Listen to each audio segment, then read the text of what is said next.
is coming, थोड़ा सा आप डाउन कर सकते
See the light of the day.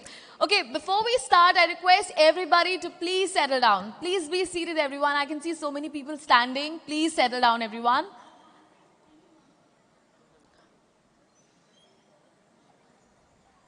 You all can come in the front, people who are standing and trying to find out the place.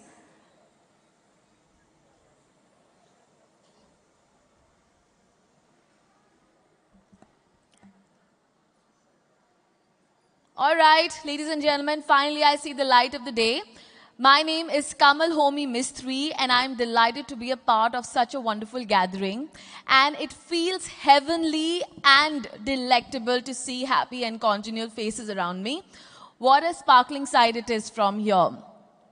I would like to extend a very hearty welcome to each one of you, big and warm enough to encompass all of you to this massive place. And we would like to welcome all you budding entrepreneurs, retailers, online sellers, and curious minds. Thank you everyone for joining us today at India's biggest Marketplace and Carts Conclave 2023, organized by Unicommerce. Unicommerce is India's largest e-commerce enablement SaaS platform that is enthralled to bring this power-packed day of learning strategies and best practices to build marketplace operations. Today, we have business leaders and industry experts from 40+ companies to gain valuable insights from the experts about streamlining operations and creating a scalable online business. Before we go ahead, allow me to thank our sponsors who have provided us with immense support and in organizing the conclave.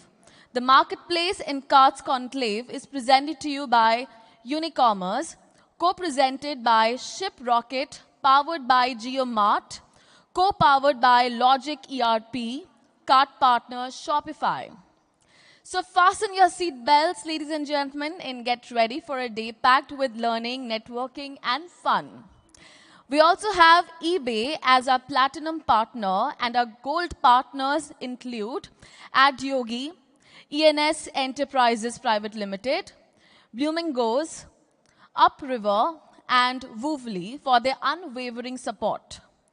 We would also like to extend our gratitude to our silver partners, DTDC, Tally, 99 Years, Calls for Loan, Netcore, Website Speedy by MacPress, and Voila Cart for their contributions to this event. Indian Retailer joined us as an exclusive media partner. Our exhibitors include Primware, IARDO, Exitamin, AcuPro, Build with Innovation, Superbot, and Seller Buddy.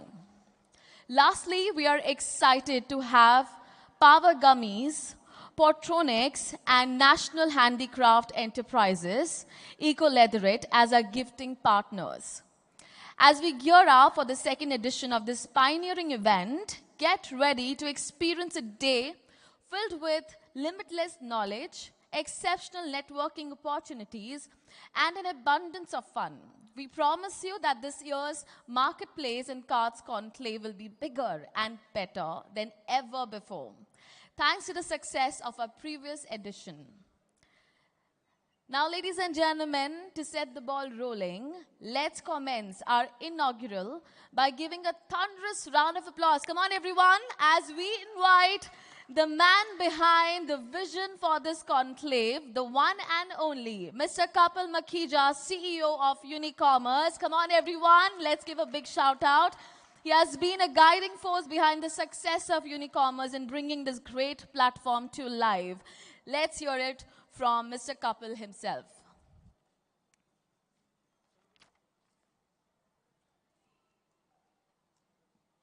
Thank you so much for the warm welcome. I hope I'm audible. मैं हिंदी और English दोनों का प्रयोग करूंगा. I hope all of you are comfortable with both languages. Great. It's really exciting to see such a great turnout on a bright Friday morning. A very good morning to all of you. And welcome to India's biggest e-commerce marketplace and website focused conclave. हम लोग बहुत excited हैं to welcome all of you to the second edition of Marketplace and Carts Conclave and hope that you are able to get the most out of this session. हम लोग इस era में है जहाँ पे रिटेल का एक नया रुख देख रहे हैं हम लोग, जहाँ पे ब्रांड्स और कम्युनिटीज ऑनलाइन बनती हैं और फिर वो अपनी ऑफलाइन की जर्नी स्टार्ट करती हैं to become household names. I think the brands have realized that online, or these last 3 years of the pandemic and post-pandemic era have taught us that online and offline दोनों को साथ ही रहना पड़ेगा, and brands have to bank on strengths of each of these areas. Ultimately, अब हम देख रहे हैं era जहाँ पे omni channel brands बन रही हैं, and इसलिए हमारा vision with this conclave is to provide a democratic platform so that brands और sellers को right knowledge मिले, right प्रोसेस समझ में आए, जिसके थ्रू वो अपना वेबसाइट और मार्केट प्लेस के बिजनेस बड़ा बना सकें. मार्केट प्लेस और कार्ड्स जो हैं, they are the modern tools of technology. अगर उनको सही तरीके से यूज करा जाए तो एक बहुत स्केलेबल ऑनलाइन बिजनेस बन सकता है. एंड हमारा इंटेंट यही है, एंड इसलिए हम लोग इतने सारे बिजनेस लीडर्स को लेकर लाए हैं, from marketplaces, D2C brands, traditional brands, ecommerce enablers and industry experts who can share their insights, their knowledge and even the challenges जो उन्होंने फेस करे अपने बिजनेस को खड़ा करने में, या जिन बाकी बिजनेसेस में या तो उन्होंने इन्वेस्ट किया या उनको हेल्प किया. वो सारी जर्नी, सारा निष्कर्ष उसका आपके सामने हम लेके आ रहे हैं, ताकि all of you can gain from this.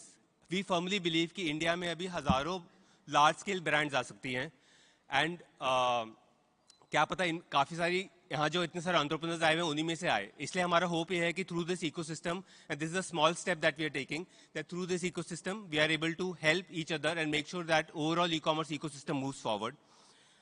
And it is a firm belief that the ecosystem can move forward only when हम सब साथ मिलकर काम करें, whether it's the service providers, brand, market place, cards, all of us have to work together to make sure that this moves forward. In spirit of that, what we've done is हम लोगों ने एक power pack session का lineup किया है आपके लिए, where the esteemed panelists are going to talk about not only listing on a marketplace, scaling up your D2C business, building profitable businesses, which is the flavor of the season today, and also discussing about how omnichannel is the future and the present for India e-commerce business. So ये सारे sessions या तो panel discussion के form में, master class में, जो आप देख पाएंगे.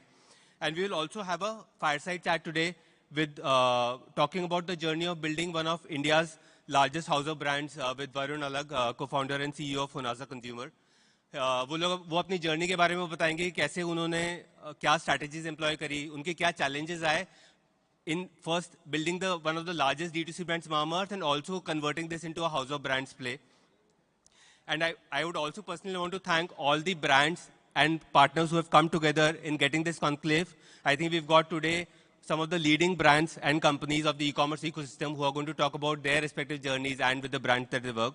So I want to thank all of you for coming together and getting this ecosystem.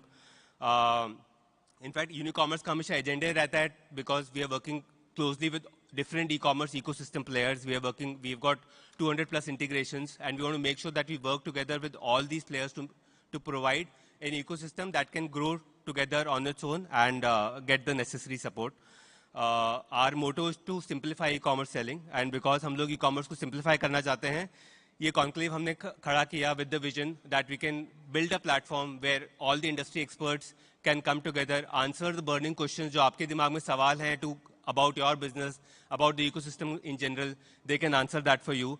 Hope all of you can make the maximum out of the day-long summit, and we look forward to hosting all of you, and hope that all of us can work together in growing the overall ecosystem. Thank you so much.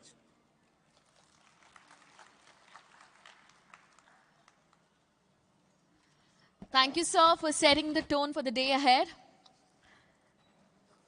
So next up, we have the CEO and co-founder of ShipRocket, Mr. Sahil Goyal. Mr. Sahil Goyal is the CEO and co-founder of ShipRocket, as I mentioned, and fondly referred to as the de facto CPO, given his passion for products, growth, hacking, and technology. Along with overall management of the company, he actively heads product strategy, user experience, and growth initiatives. Please put your hands together and let's welcome him. Let's hear it from him. Thanks, everyone. Good morning, and thank you for coming.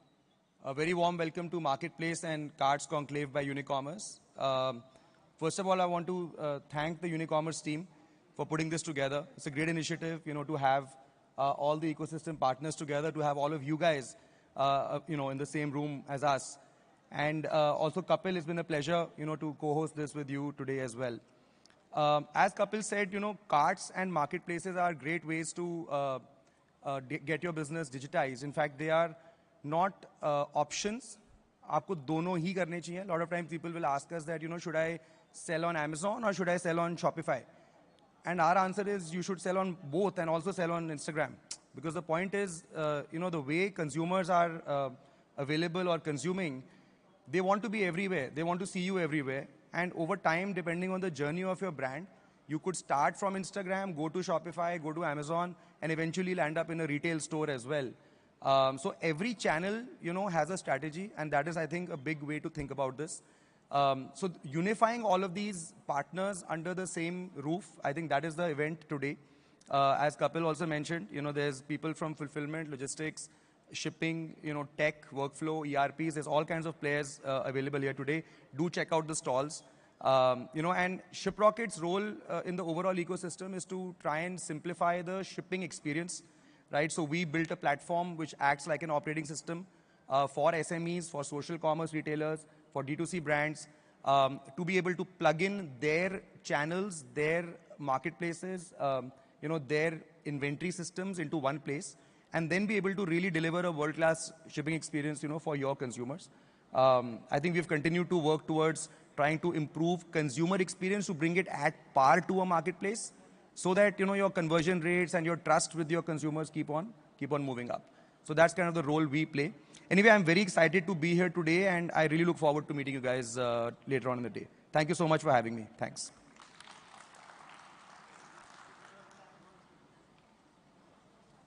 Thank you, sir, for expressing your thoughts. And now we are honored to have with us today our special guest of honor, Mr. Varun Alagh, the co-founder and CEO of Honasa Consumer Private Limited. Please welcome Mr. Varun, everyone, with a huge round of applause.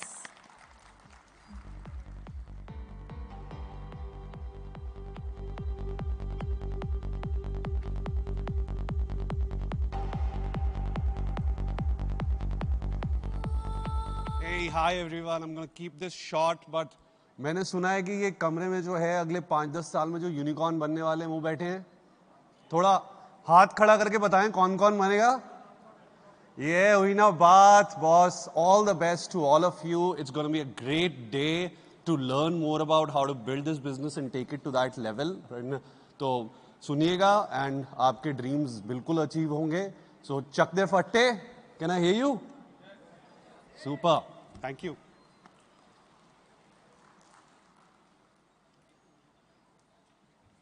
That was quite short, crisp, and motivating. Well, last but not the least, we have the SVP of Marketing and Advertising at JioMart, Mr. Sameer Ratanjankar, who will leave you with his closing remarks and insights. Mr. Sameer is the Senior Vice President of Marketing and Advertising at JioMart and a seasoned professional with more than 20 years of experience in the corporate world. At Reliance Retail, he is part of the core leadership group responsible for building and scaling JioMart as one of the largest and unique marketplaces in India and beyond. So please welcome him, everyone. Hey guys, namaskar and good morning. I think first of all, congratulations to Kapil and his team to put this great show up. And I'm sure all you guys are going to have a great time through the day today. So please interact amongst each other and make use of it. For me, I think the Marketplace and Cards Conclave is a representation of the kind of work that is happening in our country. The retail ecosystem is growing leaps and bounds, and from local now we are going global, more global in the country. Who would have thought that somebody sitting in the interiors of our country will now be able to sell his or her products in any part of the country, right? Somebody sitting in Guwahati selling his or her products in Mysore.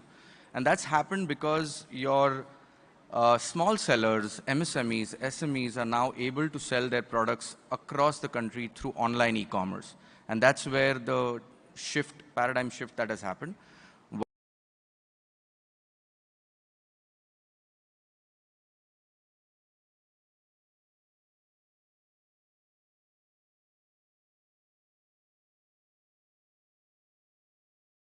sure that this journey is fastened, and that is fastened by making sure that the initiatives that we took during the pandemic by providing daily essentials to people who were maybe stuck at their home, now kind of extend it from the daily essentials to all other categories as well, including electronics, fashion and lifestyle, and others.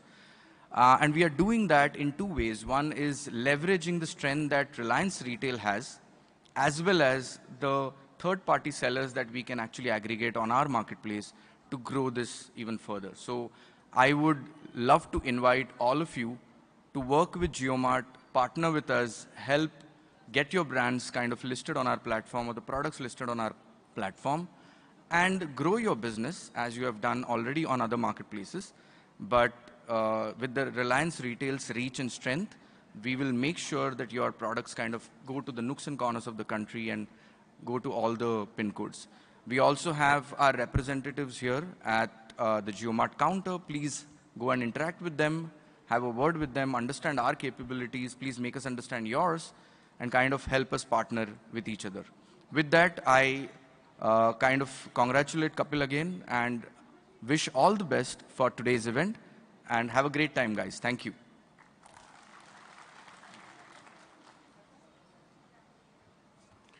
Thank you, sir, for your thinker words.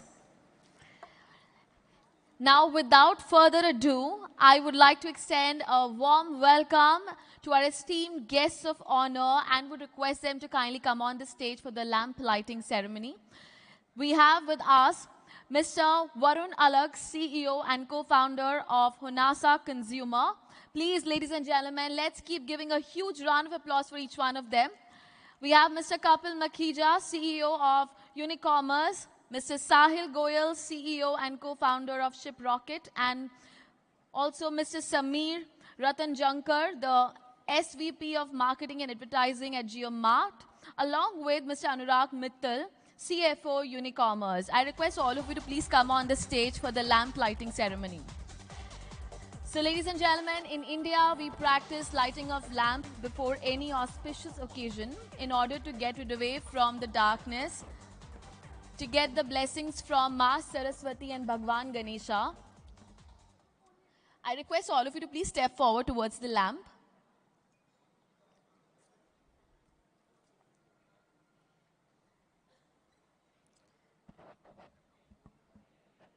It's an undying tradition in India to invoke the blessings of Bhagwan Ganesha and Ma Saraswati, all the gods and goddesses. So we have another Lakshmi also standing there. I can speak, I can do the job. Lakshmi is coming to me for that.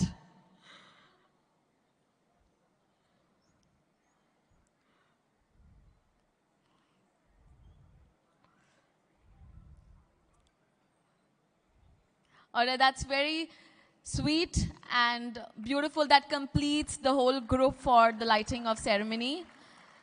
May the truth prevails and the darkness be swept away by this dawn of self-realization.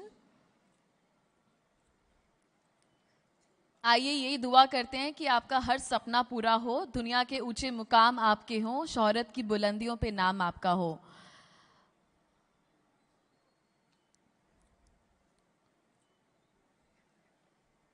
May we always see success ahead, and good luck is beside us.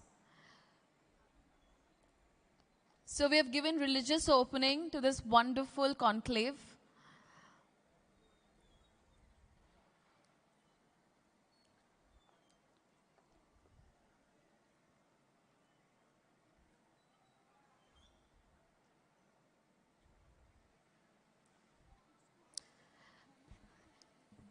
So, ladies and gentlemen, let's give a huge round of applause for all our guests of honor.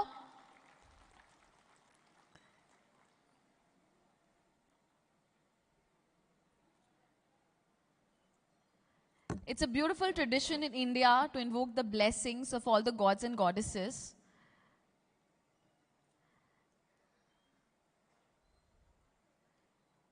All right.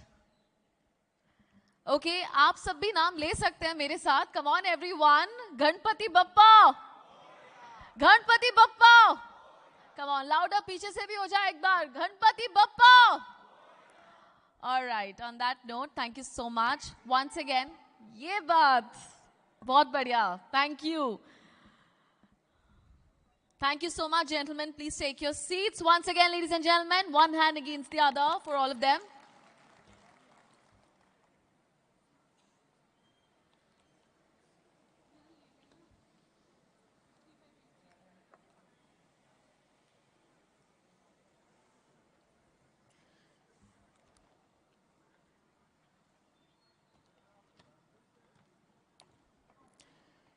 So now let's kick off our day with the first fireside chat titled Journey of Building India's Leading House of Brands. We have the pleasure of featuring Mr. Varun Alak, co-founder and CEO of Hunasa Consumer, Mama Earth.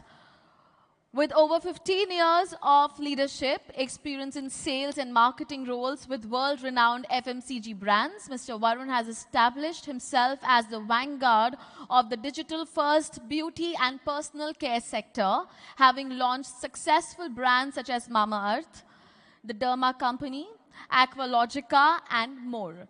Let's give a warm welcome to Mr. Varun, ladies and gentlemen. And leading our discussion is Mr. Kapil Makhija, CEO of Unicommerce, whose extensive experience will guide us through a thought-provoking conversation with Varun. So let's come on, give a big hand, everyone, and welcome both of them for a great conversation.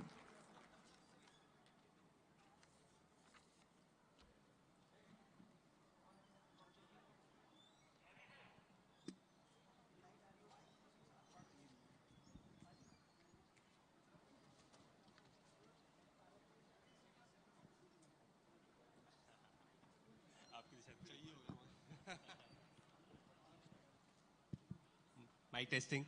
Are we audible? Hi. Yeah, working. Working, great. Great. Welcome, Varun. I think you've been a face for the India's D2C ecosystem, and I think an inspiration for all of us entrepreneurs to build a lot of D2C brands thanks to brands like you and few others who we've been able to see massive revolution in the D2C ecosystem. We've seen multiple platforms being created and also participation of your brand in the Shark Tank, and the overall Shark Tank ecosystem has also helped and herald an era of new brands, innovative brands that are coming from the ecosystem. As I mentioned earlier, we feel India will produce 1,000 plus or even more D2C brands, which will also be global. I think we wanted to use this session ताकि आपकी हम sorry. आपकी insights हम जान सकते हैं कि it's working. I'll be third time lucky now. ताकि हम आपकी insights जान सकें in the journey that you undertook, not only for Mama Earth, which is now a household name as a D2C brand, but also when you build this house of brands. So I'll again keep a mix of Hindi and English. Hope that's okay with you. So Varun, starting with my first question. I'm sure that answering that question, the first thing that we were very clear of, जो कि हम शुरू से मानते हैं कि we are a company which is in the business of building brands, and brands are not built in D2C or e-commerce or in offline. Brands are built in the minds of consumers. लोगों के दिमाग में एक idea है, इसको अगर आप define करने की कोशिश करो कि ब्रांड क्या होता है, brand is a idea, right? It's a idea which stands for a purpose, it's an idea which stands for certain functionalities, it's an idea which stands for promise of consistency and quality, it's an idea which stands for trust. And ideas लोगों के दिमाग में होते हैं, तो आपको जो brand build करना है वो लोगों के दिमाग में बिल्ड करना है. And hence the first step to building a brand is marketing, which is spreading the word around your brand. ये जो आप आइडिया बिल्ड करना चाहते हैं लोगों के दिमाग में, अगर कोई आपको जानेगा नहीं तो मानेगा कैसे? तो बहुत इम्पोर्टेंट है. हमारा फर्स्ट ऑब्जेक्टिव इस पूरी जर्नी में यही रहा है कि how do we reach out to the right kind of people and take our message to them कि यार हम किस चीज़ के लिए स्टैंड करते हैं, how are we functionally different from what you're using today? And why should you buy into our brand and become our customer? So the first thing has always been, how do you take that message to the right consumer? And second thing that we believed in was key in this disruptive sort of environment where e-commerce, internet was spreading really well, and there was a newfound need for consumer-led innovation, long-tail innovation. And I'll give you an example. When we'd started as a baby care brand. And मतलब हमारे board of directors से पहले actually हमारा board of moms होता था. And we used to be very, very passionately talk to them, try and understand their problems. And बड़ी छोटी-छोटी चीज़ों के बारे में बताते थे वो हमें. जैसे for example वो बताते थे कि यार बच्चे को colic होता है, digestion होता है. मेरे को because वो 3 to 6 months का है and only only mother's milk is what I want to give him, and I don't want to give her gripe water at this point of time. And तो मैं घर पे हल्दी और तेल मलती हूँ उसकी टमी पे, and पर वो कई बार रात को 2 बजे उठ के जब गर्म करना पड़ता है और वो लगाना पड़ता है, it's just too painful, right? And now this is a very small problem, right? कोई बड़ी कंपनी जो है इंडिया की एक स्पेसिफिक कल्चरल न्यूएंस को समझ के जो है नहीं सोचेगी कि ये प्रॉब्लम वर्थ सॉल्विंग है कि नहीं है, right? But all of us sitting here in this room need to understand कि we have to build on these problems and solutions, right? We created a easy tummy roll-on, which was like a small, roll-on in which hing and fennel oil and coconut oil were already pre-mixed, right? अब वो roll-on लो, rub कर लो tummy पे रात को जब मर्जी, right? Convenient कर दिया हमने live consumer की, and the consumer was delighted, right? हो सकता है वो revenue में इतना बड़ा जो है ना बने, right? But in terms of getting our brand connect right, right? कि इस brand को पता है मुझे क्या चाहिए, right? That story spreads. 10 लोगों को बताते हैं वो आपके ब्रांड के बारे में, right? And जब वो ब्रांड देखने आते हैं and you have other products too, they buy into the brand and they buy into everything else as well, right? So I think right consumer need driven innovation is very important. And the third thing I would say is, ride a wave rather than create waves, right? So there are so many consumer trends, so many media trends which are out there. Right? हमने जब शुरू किया था तो मतलब Instagram or influencers or social media was something which was coming up, right? And we were clearly realizing कि यार लोग बदल रहे हैं. I mean आप सब में मैं क्वेश्चन पूछना चाहूँगा, आप में से कितने लोग टीवी देखते हैं, regular TV, Star Plus, Sony? ये सिचुएशन हो गई है. We have 4 people in this room, right, who have raised their hands. Right? Media is quickly changing. Right? And if you don't go to places where the consumer is now consuming content, deliver your message to them in a manner that they find it engaging, right, then you'll actually be trying to create a wave which is very inefficient. Right? So जहाँ wave जा रही है consumers की, be relevant and be there and craft your message so that they can receive it well, right? So I think ये 3 चीजें हमने अच्छे से की to get Mamaearth to where it is today. Very helpful. I think बहुत अच्छी insights हैं. I think my luck with mics are running out today. Great. So I think ये हमें समझ में आ गया कि Mamaearth किन की reasons की वजह से ये बड़ा बना. But now with 5 brands under Honasa Consumer, you have also become a leading house of brand company in the beauty and personal care. 6 brands, wow. 6 brands now. You've become a leading house of brand in the beauty and personal care segment. So, when you have a single brand versus now you have 6 brands, is there a difference in strategy that you have in managing 1 versus 6? And if yes, it will be helpful for the audience कि क्या different करना पड़ता है. And also important because बहुत सारे अभी budding entrepreneurs हैं, इनके लिए भी जरूरी है. When should they start thinking about building a house of brands also? Sir सबसे पहले तो आपका कोर बहुत स्ट्रांग होना चाहिए. वी स्टार्टेड ऑपरेटिंग और executing on our house of brand strategy when Mamaearth had hit almost 500 crores in terms of size. Mamaearth was profitable. तो वो हम इंटरनली बोलते हैं, मतलब बड़ा भाई जो है आईआईटी करके बढ़िया नौकरी लग चुकी थी उसकी, उसने कमाना शुरू कर दिया था, and now it had the power to actually pay school fee and college fee for the other kids, right, who are coming into the family, right? तो मतलब वो situation जरूर होनी चाहिए कि आपका core बहुत strong है. you believe and you have proven कि आपका model work करता है, आपको capabilities हैं organizations में which have been proven successful because of what you have achieved in your core. Is when you can start thinking like this. It is not necessary कि यही एक strategy है. There are multiple ways in which larger organizations have been built. And I'll give you sort of, reference examples, right? So when we were at that fork, right, there were potentially multiple directions one could have gone into. Right? There was a direction where a Mamaearth could have just been a baby care brand like a Pigeon or a Kiko, right, who are also billion-dollar brands, by the way, globally. Right? There was a direction where we could have said, ki, no, we will get into multiple categories, right, but we will keep a branded house strategy. Right? And branded house strategy is a Himalaya, Patanjali, Dabur, all our branded house strategies, all billion-dollar businesses, right, in terms of revenue, by the way, not valuation. Right? And that is also a possible strategy.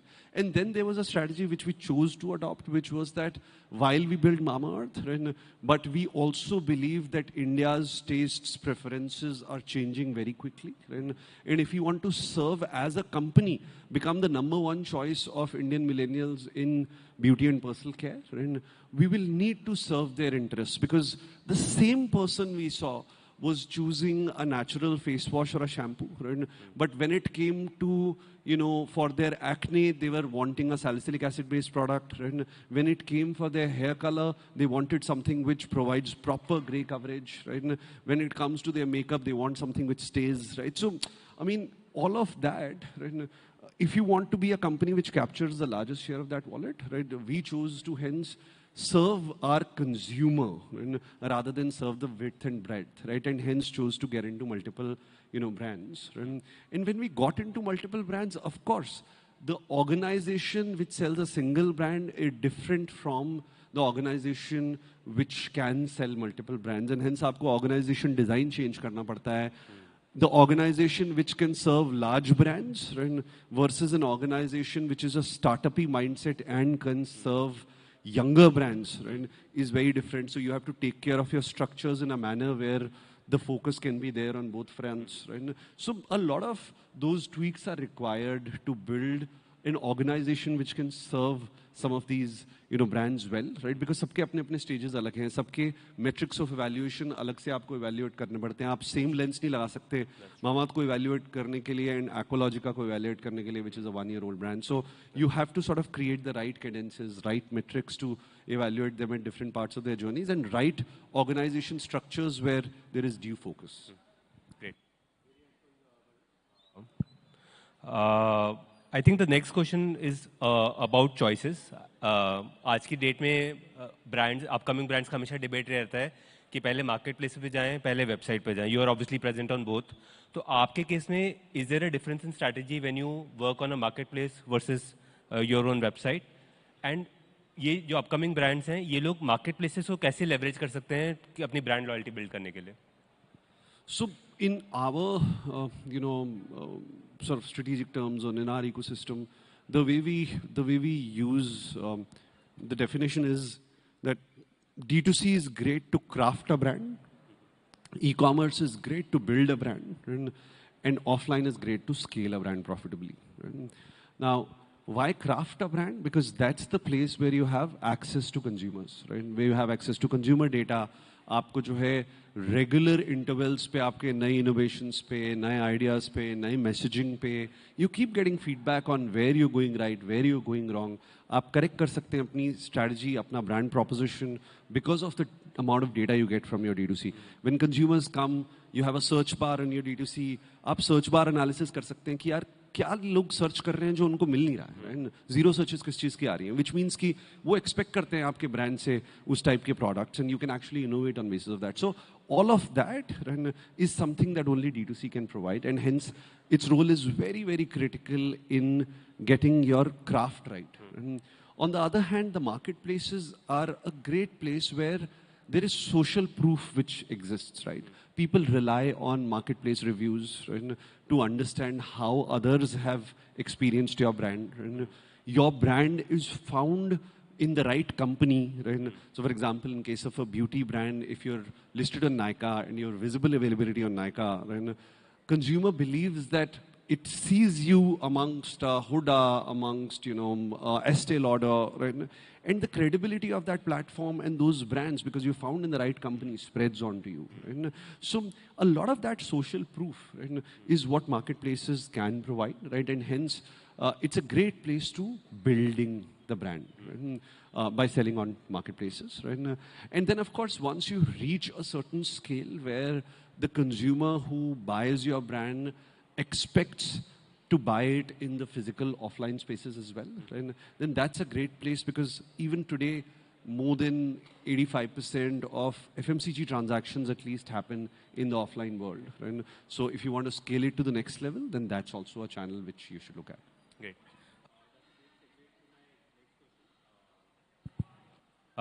Which is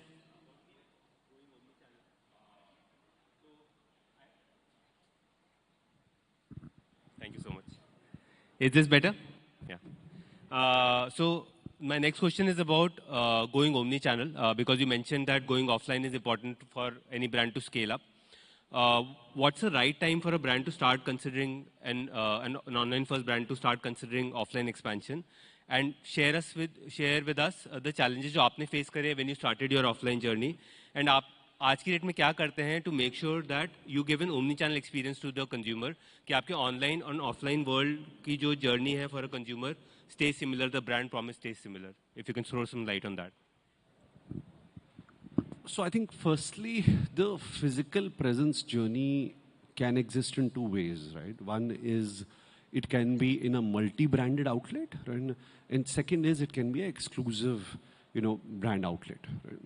Now, both have a different, strategic importance, right? And both have different challenges, right? Now, the multi-brand outlet is a place where there is no way for the consumer to discover your brand. There are a few levers like assisted selling lever or promoter lever, which are expensive levers. Right? But ideally, your brand is ready to get into a multi-brand kind of environment when there is pull that your brand has. Right?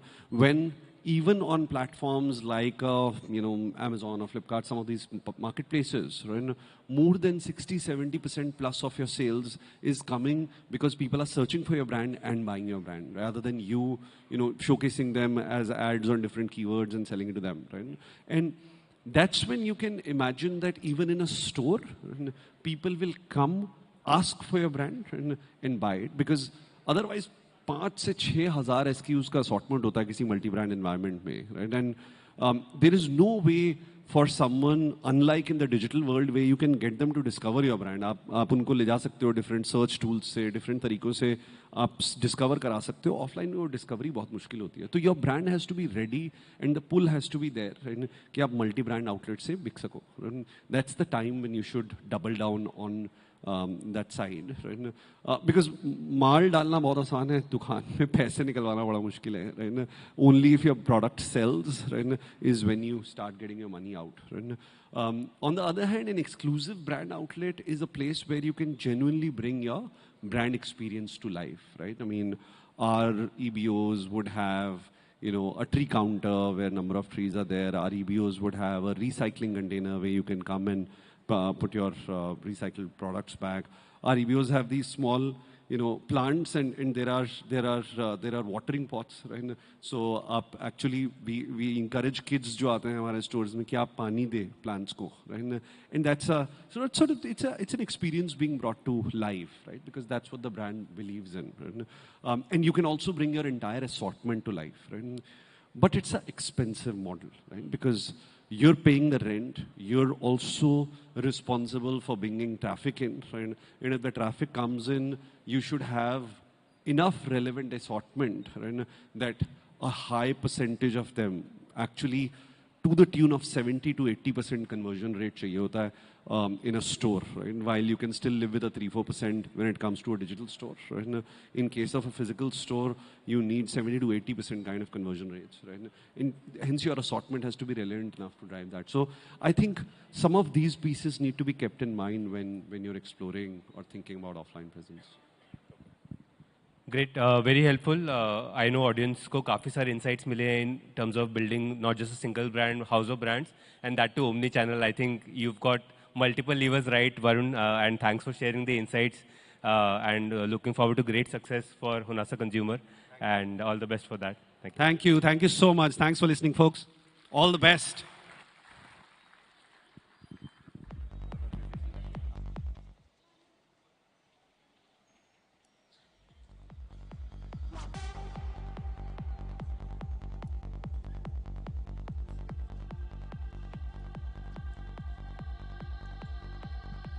Check. Thank you, Mr. Varun, for sharing your valuable knowledge and insights with us today. And thank you, Mr. Kapil, for moderating the session so expertly.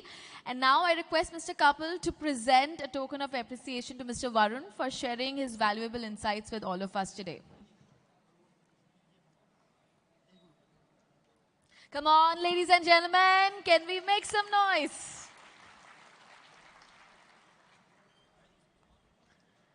Thank you, both of you. So now, ladies and gentlemen, moving swiftly to our first panel discussion for the day, which focuses on launching products on online marketplaces and websites. Our distinguished speakers will share their insights on successful strategies and best practices for this process. Please join me in welcoming our moderator and esteemed speakers who bring a wealth of experience and knowledge to the discussion. We have on stage, I request all of them to kindly take the distinguished chair on the dais. Please welcome Ms. Charu Lamba, Senior Assistant Editor at ET Retail, will serve as a moderator. Come on, everybody. I think that's how you greet everyone when they come on stage, so please don't stop yourself. Raise a pitch, please, everyone there. Raise a pitch. Mr. Kapil Mittal, Chief Strategy Officer at Power Gummies.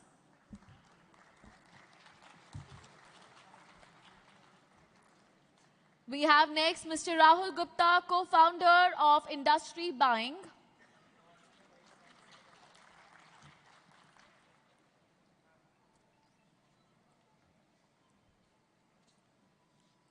So let us first place the chair and then I can invite all of them again.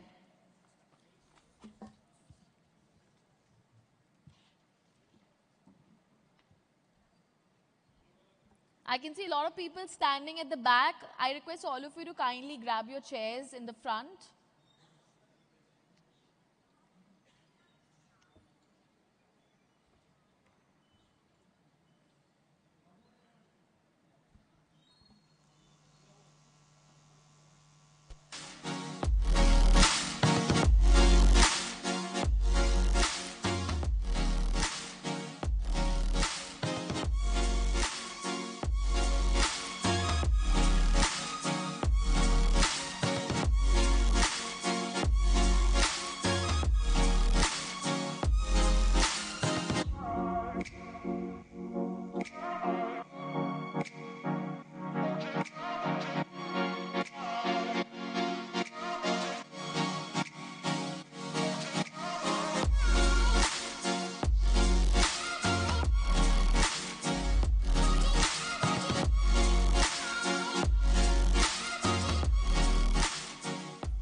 So before we start our first panel discussion, ladies and gentlemen, can we do a little warm-up? Because I can see people are getting a little fidgety. So what about if we just clap in sync with each other? So what you have to do is 1, 2, 3, 4, 5. 1, 2, 3, 4, 5. Come on. Come on, everyone, louder. Can we ask everyone from behind to participate as well? 1, 2, 3, 4, 5. 1, 2, 3, 4, 5. All right.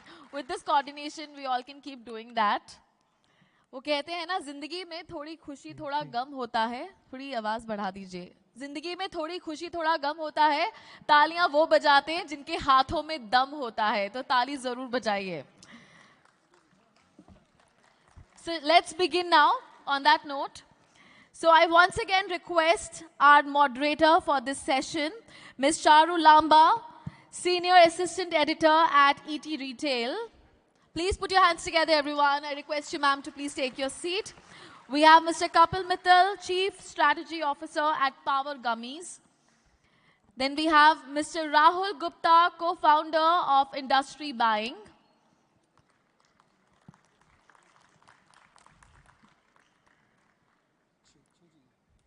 Next, we have Mr. Madhur Acharya, Vice President of E-commerce at Lenskart.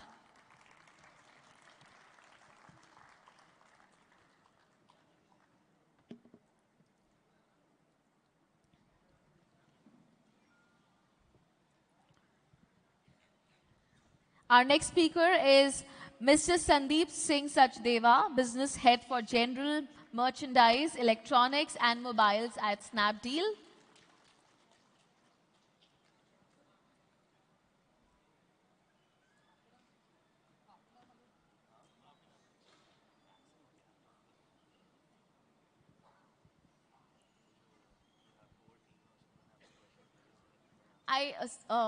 I request our moderator, Ms. Charu, to kindly sit in the center. Ms. Charu, I request you to please sit in the center so that you can communicate with everyone. Yeah, sure. Wherever you're comfortable, actually, but would be better.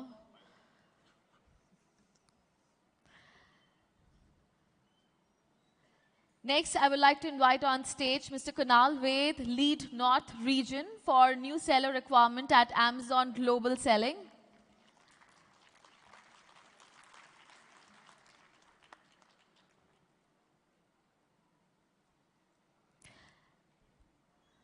And our last speaker for the session is Mr. Suyog Malviya, National Head of Lifestyle Finance. Let's give a big hand, ladies and gentlemen, for all of them. I request a moderator to please take over. Hi, good morning. Actually, good afternoon. No response. Where's the energy? Good afternoon. Okay, so we have seen that many brands are entering the marketplaces. To be honest, the D2C arena is growing, the brands are growing, they want to reach more audiences. This is the reason they are launching their brands at various marketplaces. So is it easy? Is it good? It is bad? How it is for the brands and from the marketplaces perspective? Let's take a look and ask all the dignitaries sitting over here what has been their experience of launching their brands and getting the brands on the marketplaces. So let's start with Kapil first. Kapil, I want to know from you, what was your strategy behind introducing your brand, Power Gummies, on various marketplaces? How has it helped you grow your brand over there? Thank you, Charu. Thanks for asking this. First of all, we started understanding the consumer need analysis. And after that, we started with D2C first, then pivotizing it to the demand session of demand per se of consumers, going to various marketplaces, including Amazon, Flipkart, etc., etc. And then right now, we are going for quick commerce as well. So, A is consumer need analysis is important. Second is understanding the consumer persona and matching it to the driving factors of the marketplaces. Why consumer is coming on the marketplace? What is driving it? And what your proposition, your product proposition is for the consumer. That is our center of strategy. So we have also seen that the brands are confused between if they should launch their brand at one marketplace or maybe opt for different marketplaces. So let's ask from Madhur from Lenskart. Madhur, do you think is it a boon or a bane to launch at various marketplaces at the same time? So thank you, Charu, for putting up this question. So it's totally depend on your strategy to build up and what core you're building in terms of definitely from a availability perspective, you should be available everywhere where your genuine buying customer is available. But to cover it and to certainly claim the core expertise of every individual channel which you're been going live with, you have to do smartly and strategically. And which mode of alignment you're doing with them is very much important. I would say with Lenskart, apparently the category is so niche in terms of selling a certain product, which is eyewear, to in a marketplace section. But we did it very smartly in terms of understanding the category size first. Every single channel brings a different set of audience and a different set of mindset for a consumer to buy, where we always discuss in our team that what's the difference between Amazon and Nykaa, let's just say. Amazon works very much into a search engine kind of a mode. So we have to be live there in that segment in that way, versus Nykaa, which is more into the discovery-led business. So you have to be more present from a awareness and aspirational set of point. So it works both ways. You can't be go bushy and very aggressive towards going live in one go. Be present, but understand how you're making a profitable business in every channel, because everything works separately. Every channel has a different strategy because there's a different set of consumer buying in a different lifestyle.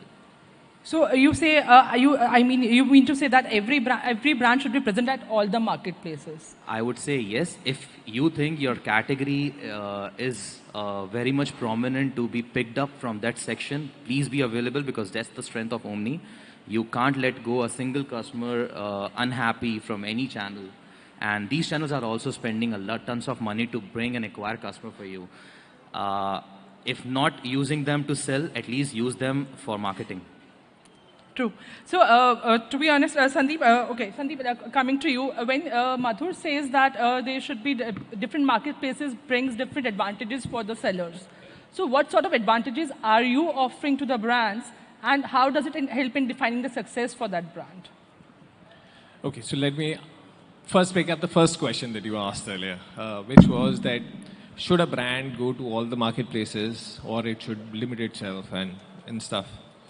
I have an opinion out there, and the opinion is that you can only put focus on X number of things. I'm a great Pareto's fan, so while there are different marketplaces available, there will be strengths for each of these marketplaces.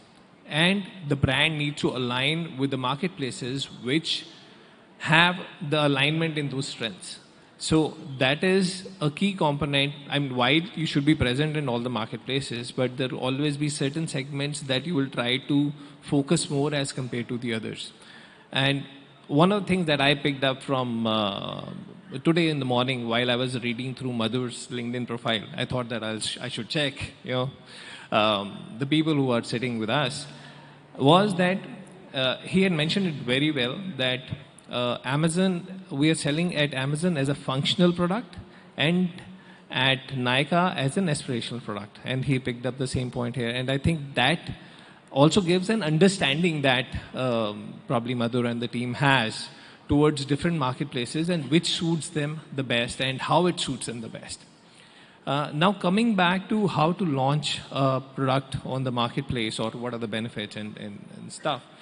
I think the first and the foremost point is that brand needs to know its own strengths, right? What segment they're getting into. Are they niche products? Is it a commodity product?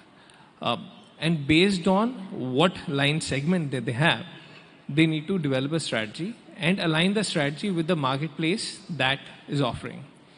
A little while back, Varun made a very good point of mentioning that marketplace is nothing but a social proof. Right? So you need to have other elements attached, but it gives you a social proof. It gives you a bigger segment of customers, and launching there becomes a strength for those markets. If I answered your question. What strengths are you bringing for the sellers? There are various. A is that how a brand should get onto the marketplace. There are segments of different teams which help them understand, evolve, and work on their listings. Now, not only in Bollywood, the screenplay and the content is very important on marketplaces as well. Now, what you are writing, your USP, or why somebody should pick up your product, needs to fill in your key highlights. What you are showcasing to the customer, because you are looking at a picture and in your subconscious brain, it is taking even nanoseconds to make a decision whether you want to buy a product or not. So that color, that imagery is of critical importance. Experimentation on different thing is one of the key components that we need to get in. One of the things that where brand miss out and probably should focus more on is, and not only brands, I think any seller who is listing on marketplaces, that there is a mandatory elements of images, of content that needs to be there, or description that needs to be there. But there are certain optional things, and the more content that you give to the customer, it gives him a better indicator of making the right choice.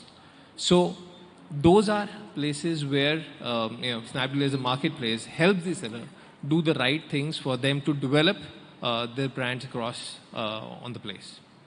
So we have the retailer's perspective that how the marketplaces are helping them, their brands reach at a certain stage. And we have a perspective from the marketplace also what the brand should do to actually gain the traction over the marketplaces. Now, if I may ask from Suyog, financing is another thing which can help sellers list on the marketplaces. What avenues does financing opens for the sellers? Thanks for the question, Charu. So before I answer your question, I just want to ask you, what is the most expensive thing you have bought in your lifetime? Expensive, I guess for everyone, it is the house and a car. I mean, nothing Correct. else is there. So these are the two industry through which finance has played a very important role. Finance helps to build market, and same we are doing at our marketplace also. So we have a marketplace called Bajaj Mall. Being a financer, we are into this e-commerce business also. So what we do is we help sellers to sell more. So during pandemic, we got into action where all our seller partners were not selling their product because their stores were shut down. So we brought synergy by bringing all those sellers and our existing customer base on this marketplace, and then we started doing business for them. And this ensured continuity of business for our offline players by bringing them online. So finance expands the wallet size of the customer, right? So it helps to sell more product, and this in turn will increase revenue of the sellers. Revenue increases, so naturally your profit also increase. So this is another perspective from a finance perspective. I want to know from Rahul, what innovative methods are you using to ensure that the brands get the optimum sales when they list on your platform? Sure. I think all the panelists here are B2C. We are a B2B marketplace. The customers who are coming to our platform are mostly businesses. They're looking to buy stuff to run their factories or offices. So the nature of our industry is that it's truly long tail. And giving visibility and cataloging the products is very important. So technical specifications are very important. So, having attribute name value, and having navigational tools on the site to really find out the product that they really want is very important. So increasing visibility of a very large catalog on the site is something very important to us, as well as for the sellers. Also, B2B customers and sellers, there's a lot of bulk, buy in bulk kind of action happening on the platform. So while you can buy an MOQ of 1 or 2 or a pack of 10, but there are customers who are looking to buy much more than that. So we have an assisted sales team that helps these large leads convert with the sellers. Also, there's the issue of packaging. A lot of our products are non-standard in sizes and they're big. So certain products cannot be shipped across the country, and therefore finding local vendors and distributing orders based on, where the order is originating is important. So these are some ways in which we, help our sellers scale businesses on the platform. So Kunal, you get a different perspective when it comes to global selling. So what are the advantages that brands get when they opt for global selling, and what are the challenges that they face? So in terms of global selling, I think the essence remains the same as e-commerce.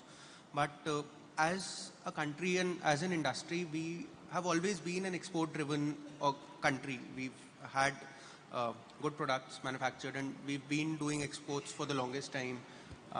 But the challenge is that we are predominantly a B2B kind of a setup in terms of exports. What we bring is that we enable sellers to get into a B2C mode, open up a new revenue stream for them. When we launched the program in 2015, we saw this as an opportunity for sellers who were there on Amazon India to go global, to essentially build a global brand by sitting or based out of, say, a Delhi or a Bombay. We've had multiple successes in that. I think the one that stands out for us is Skillmatics. It's a toy brand that got launched in India in, I think, 2015. They started, it's a Bombay-based brand, started in 2016 with limited number of units in India. In 2018, they decided to go global. As of 22, they're one of the biggest toy brands present on Amazon.com.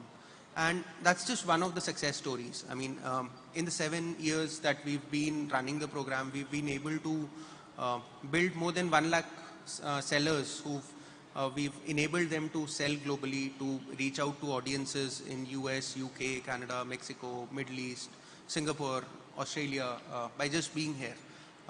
So that's the first part. I mean, that's the enablement. E-commerce has essentially opened this avenue for all the sellers, and we've just helped them come on board. In terms of challenges, I think inherently we kind of take a pause before we talk about exports. And that is something that I was telling Sandeep in the morning as well, that if I tell you that I'm traveling from Delhi to Bombay, you're like, fine, it's a normal tour. But if I tell you if I'm going from Delhi to Dubai or Singapore, there's a sense of awe with respect to that. Similar is the case with exports as well. I mean, for a seller based out of Delhi, if he has to send out a shipment from, say, Delhi to Chennai, or south can at max be Kanyakumari. So that's still okay because it's the same geography. But once you get into the exports piece, there are multiple stakeholders involved. There's a sense of inhibition. I mean, for the lack of a better word, I'll probably say inhibition, that we would want to do it. But that is what we help them enable. We kind of simplify the process to an extent that we tell the seller that you focus on your core competency, which is manufacturing the best possible product at the best possible price, and we'll take care of everything. We'll ensure that the products are there in our Amazon warehouses across the globe, delivered to the end customer within 48 hours. We take care of logistics, we take care of screenplay, if that is a pain point. If someone's not accustomed to it, we help them build the right persona on e-commerce, help them with taxation, shipping, compliances. There are multiple challenges. Just in another example, I mean, face washes in India, you have packages like a 50 ml pack, you'll have a 100 ml pack, 200 ml pack. If I talk about US, they don't use mls, they use fluidic ounces. So those kind of changes, those examples, we kind of having that understanding of how big the market is, what are the compliance requirements, how the logistics can be taken care of, and how the money is coming back. All these 4 or 5 parameters clubbed together is what value we bring to the seller, and these are the major challenges that sellers face. I'm sorry for the long answer, but yeah. No, the audience was interested in listening to it, and they were very patiently listening. So I mean, you could have extended if you wanted. So anyway, Kapil, I want to know what steps do you take to stay ahead of the market, to stay ahead of the competition at various marketplaces? Because there are many brands in the same category which might be vying for that spot which you are there over there. So what's your strategy over there? So पहले आप मेरे को ये promise करो मेरा कोई competitor नहीं बैठा है. Is there any competitor sitting over here of Par gummies? Please raise your hand. नहीं है तो अच्छी बात है, कोई बात नहीं यार. सब जेनरिक बातें हो रही हैं। मतलब बेसिक चीज़ है जो मैंने पहले भी बात की कि आपको सबसे पहले अपना प्रोडक्ट मार्केट फिट समझना है, आपको अपना कंज्यूमर कॉन्सेंट्रिक समझना है, कंज्यूमर एसेंट्रिसिटी समझना है। अब ये बड़े वर्ड्स हैं, आप गूगल पे जाके देख लेना, इतना टाइम नहीं बताऊंगा यहाँ पे। सिंपल सी चीज़ है यार कि आपका जो सवाल है कि हम क्या कॉम्पिटिशन को बीट करने के लिए करते हैं, कितना कर पाते हैं अलग बात है। हमारा प्रोडक्ट मार्केट फिट क्या है, हम किस थॉट प्रोसेस को जी रहे हैं, सो रहे हैं, गा रहे हैं, और वो मार्केट प्लेस हमको क्या उससे मैच करता है या नहीं करता। These are the two foremost things जो हम करने की कोशिश करते हैं। सेकेंड, बहुत सारे टूल्स हैं, आप कंज्यूमर कोहर्ट बनाते हैं, कंज्यूमर एनालिसिस करते हैं, यूजर जर्नी मैप करने की कोशिश करते हैं। तो बहुत सारे आंसर हैं। चारों, आप बताओ किस पे फोकस करना चाहोगे?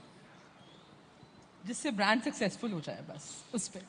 तो उसके लिए तो सिर्फ एक ही चीज़ है कि आपको सबसे पहला अपना प्रोडक्ट और अपने ब्रांड को समझना है, जो शायद वरुण भी कह रहे थे कि वो आप समझ लो, और फिर ये समझो कि आप कौन सा ऐसे मार्केट प्लेस है, जो सर भी कह रहे थे कि हर मार्केट प्लेस की अपनी स्ट्रेंथ होती है, उसको मैप करना है, and then go gradually one by one.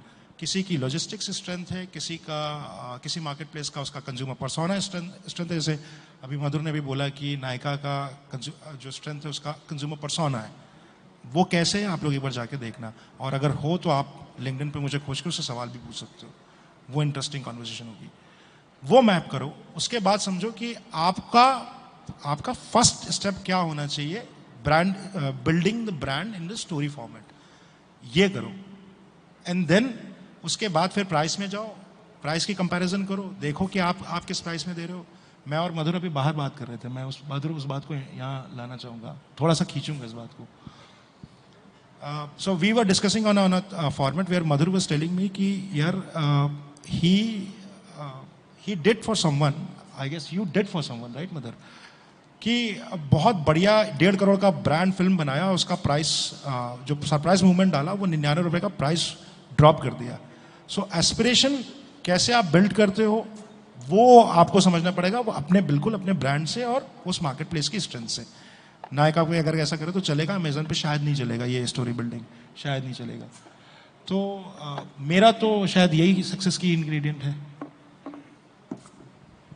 Madhur, I want to know from you, if we are present at different marketplaces, so is it difficult to manage the inventory also, or how do marketplaces help the brands manage the inventories at their respective marketplaces? See, it's a very much depends on the strong supply chain strength you have in your backend. Luckily, we are in an organization which is very tech savvy, and very organized in terms of their supply. They have built something which called Omni in a very positive and very case study sort of a situation, that how it should be built. So honestly, if the first part of question is it difficult? Yes, it is.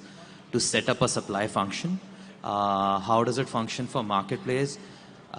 See, I don't want to be a author of saying that this is the right way. Everything works differently for every brand and channel. For Lenskart, how I have operated it, keep your basics clear in terms of which channel you have to go about, how they operate their functions of operations and warehousing, what models they serve, whether it's a dropship model, which is much more easily accessible for them versus an outright one. Many brands have faced, I've been talking to many people, they always come and say we are new. So many big players like Amazon or Flipkart of the world doesn't provide us the outright upfront. Yes, that happens, but you have to bring up the strategy and A game up. Understand what model works well for you with what partner. Whether the dropship will give you a unit level economics better versus an outright. It also happens for us that a certain price point range for us works better in outright versus the another one works better in dropship. And accordingly, we manage our inventory. We are a very customer focused company. So we do not have a cap of, for any of our channel to have a liberty to block an inventory. Everyone has an open access to it. Anyone who has an open order, whether it's a one piece order or it's a bulk order from an outright purchase, they will get an access basis of the demand you have. Going a little back end, we as a team do a lot of maths in terms of forecasting it properly. Though no one can do it, but we keep every input aligned. What will be our marketing for this year, this quarter, this month, this week? what is our current DRR, daily run rate, how we are planning to take it up, keeping it section, these are our top 20, the rest of the product, middle age and slow moving ones, how should our inventory move around this, what will be the frequency where we are getting support from channels where they can buy from us in advance, because it's not just dumping the stock to them, it can come back to you also if it doesn't sell. So yeah, it's a deep conversation. Like I said, we can have more detailing output for it, but these are the basic maths. Believe in data, not guts. See the data. Don't see how to manage it on a Google search term keyword. They are just blogs. That blog must have worked for someone, not for you. So do your maths, understand your business, see where you're making more profit, and take these calls. Sandeep, I want to know from you, apart from doing the maths, does marketing and promotion also helps the brand to help move their inventory at marketplaces?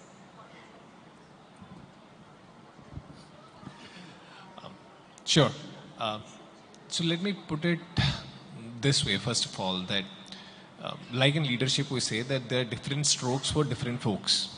Similarly, there will be different strategies and different strategies at what level that brand is existing. Is it a nascent brand still making its mark versus a brand where there is already a pull existing, and where more worry would be that if the inventory exhausts, what will happen? So you have to schedule, again, while there are some basic things which are on deck and off deck, and on deck you will have things like CBC kind of stuff, which can help getting more visibility to a new brand, and then also planning their inventory based on how their daily run rates and stuff are moving, and what kind of inventory for what kind of model they are holding up, so that they can make those arrangements. The second thing which you correctly picked out was promotions. There are many products which are price sensitive. Yeah, you drop the price, let's say a 10% discount might move the daily run rate for one kind of products by 10%, another kind of products by 20%. So you also need to identify by doing those experiments so that while you are spending money on marketing and promotions, you don't want to land up into a space where your product is out of stock, right, which has negative influence for the brand as well as for the marketplace. So it has to be the right balance between the two, which can be a good overall inventory management model that can be created. And again, it has to work hand in glove with marketplace, working with the brands, with the sellers, to making it possible. So we have we have got the perspective of the marketplaces and apart from the retailers as well. One last question to Suyog. I want to know from you how financing gives more purchasing power in the hand of the consumers to shop online, be it at marketplaces or at the D2C websites of various brands. Right. So as Indians, we are very aspirational in nature, right? जब हम कोई product खरीदने जाते हैं तो best और latest product खरीदना चाहते हैं. And finance यही करता है, right? So हमने बहुत अच्छा product बना दिया, बहुत अच्छा उसको market कर दिया, right? Description बहुत अच्छा डाल दिया, colors डाल दिया, सब डाल दिया. But end of the day, आपके पास पैसा होना चाहिए उस product को move करने के लिए. आपके पास inventory है, yes. But unless and until customer has this buying power, तब तक के वो product आगे move नहीं करेगा.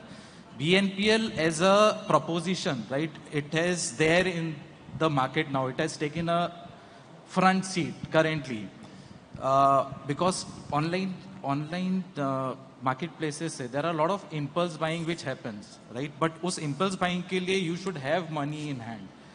And what Bajaj Finance is doing is same, right? It is giving the freedom, the power of taking that product anytime, anywhere, right? पहले तो ऐसा होता था कि हम लोग दुकान बंद तो finance भी बंद, right? But because of online financing, ये सारा possible अब रात को आप 2 बजे भी कोई product finance पे लेना चाहते हो तो you can take it. And what we are driving is affordability, right? But with that affordability, we also want that EMI should be affordable to that customer. आपने बोला कि आपने सबसे expensive घर लिया है, चीज ली घर, वो होता है 20 साल 25 साल का लोन, राइट? अगर मैं उसको बोल दूं कि आप 5 साल में आप उसका EMI पे कर दो तो आप नहीं कर पाओगे, right? So that EMI should also be affordable to the customer. So as a financer, what we are doing is we are tying up with all the marketplaces, right? even on our marketplace, because our marketplace is a unique proposition for the customer. जो भी customer वहाँ पे आता है, he has to take that product on finance only. उसके लिए cash credit card available नहीं है. Right, so customer tends to buy more. और वही हम लोग कर रहे हैं कि affordability बढ़ा रहे हैं through increasing their wallet size.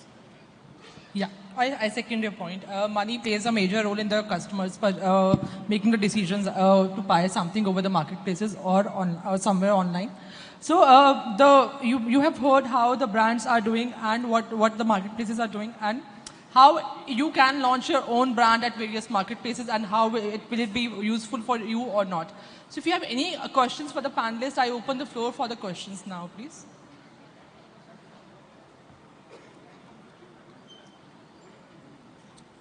कोई क्वेश्चन नहीं है, या तो आप सुन नहीं रहे थे या सब कुछ समझ में आ गया.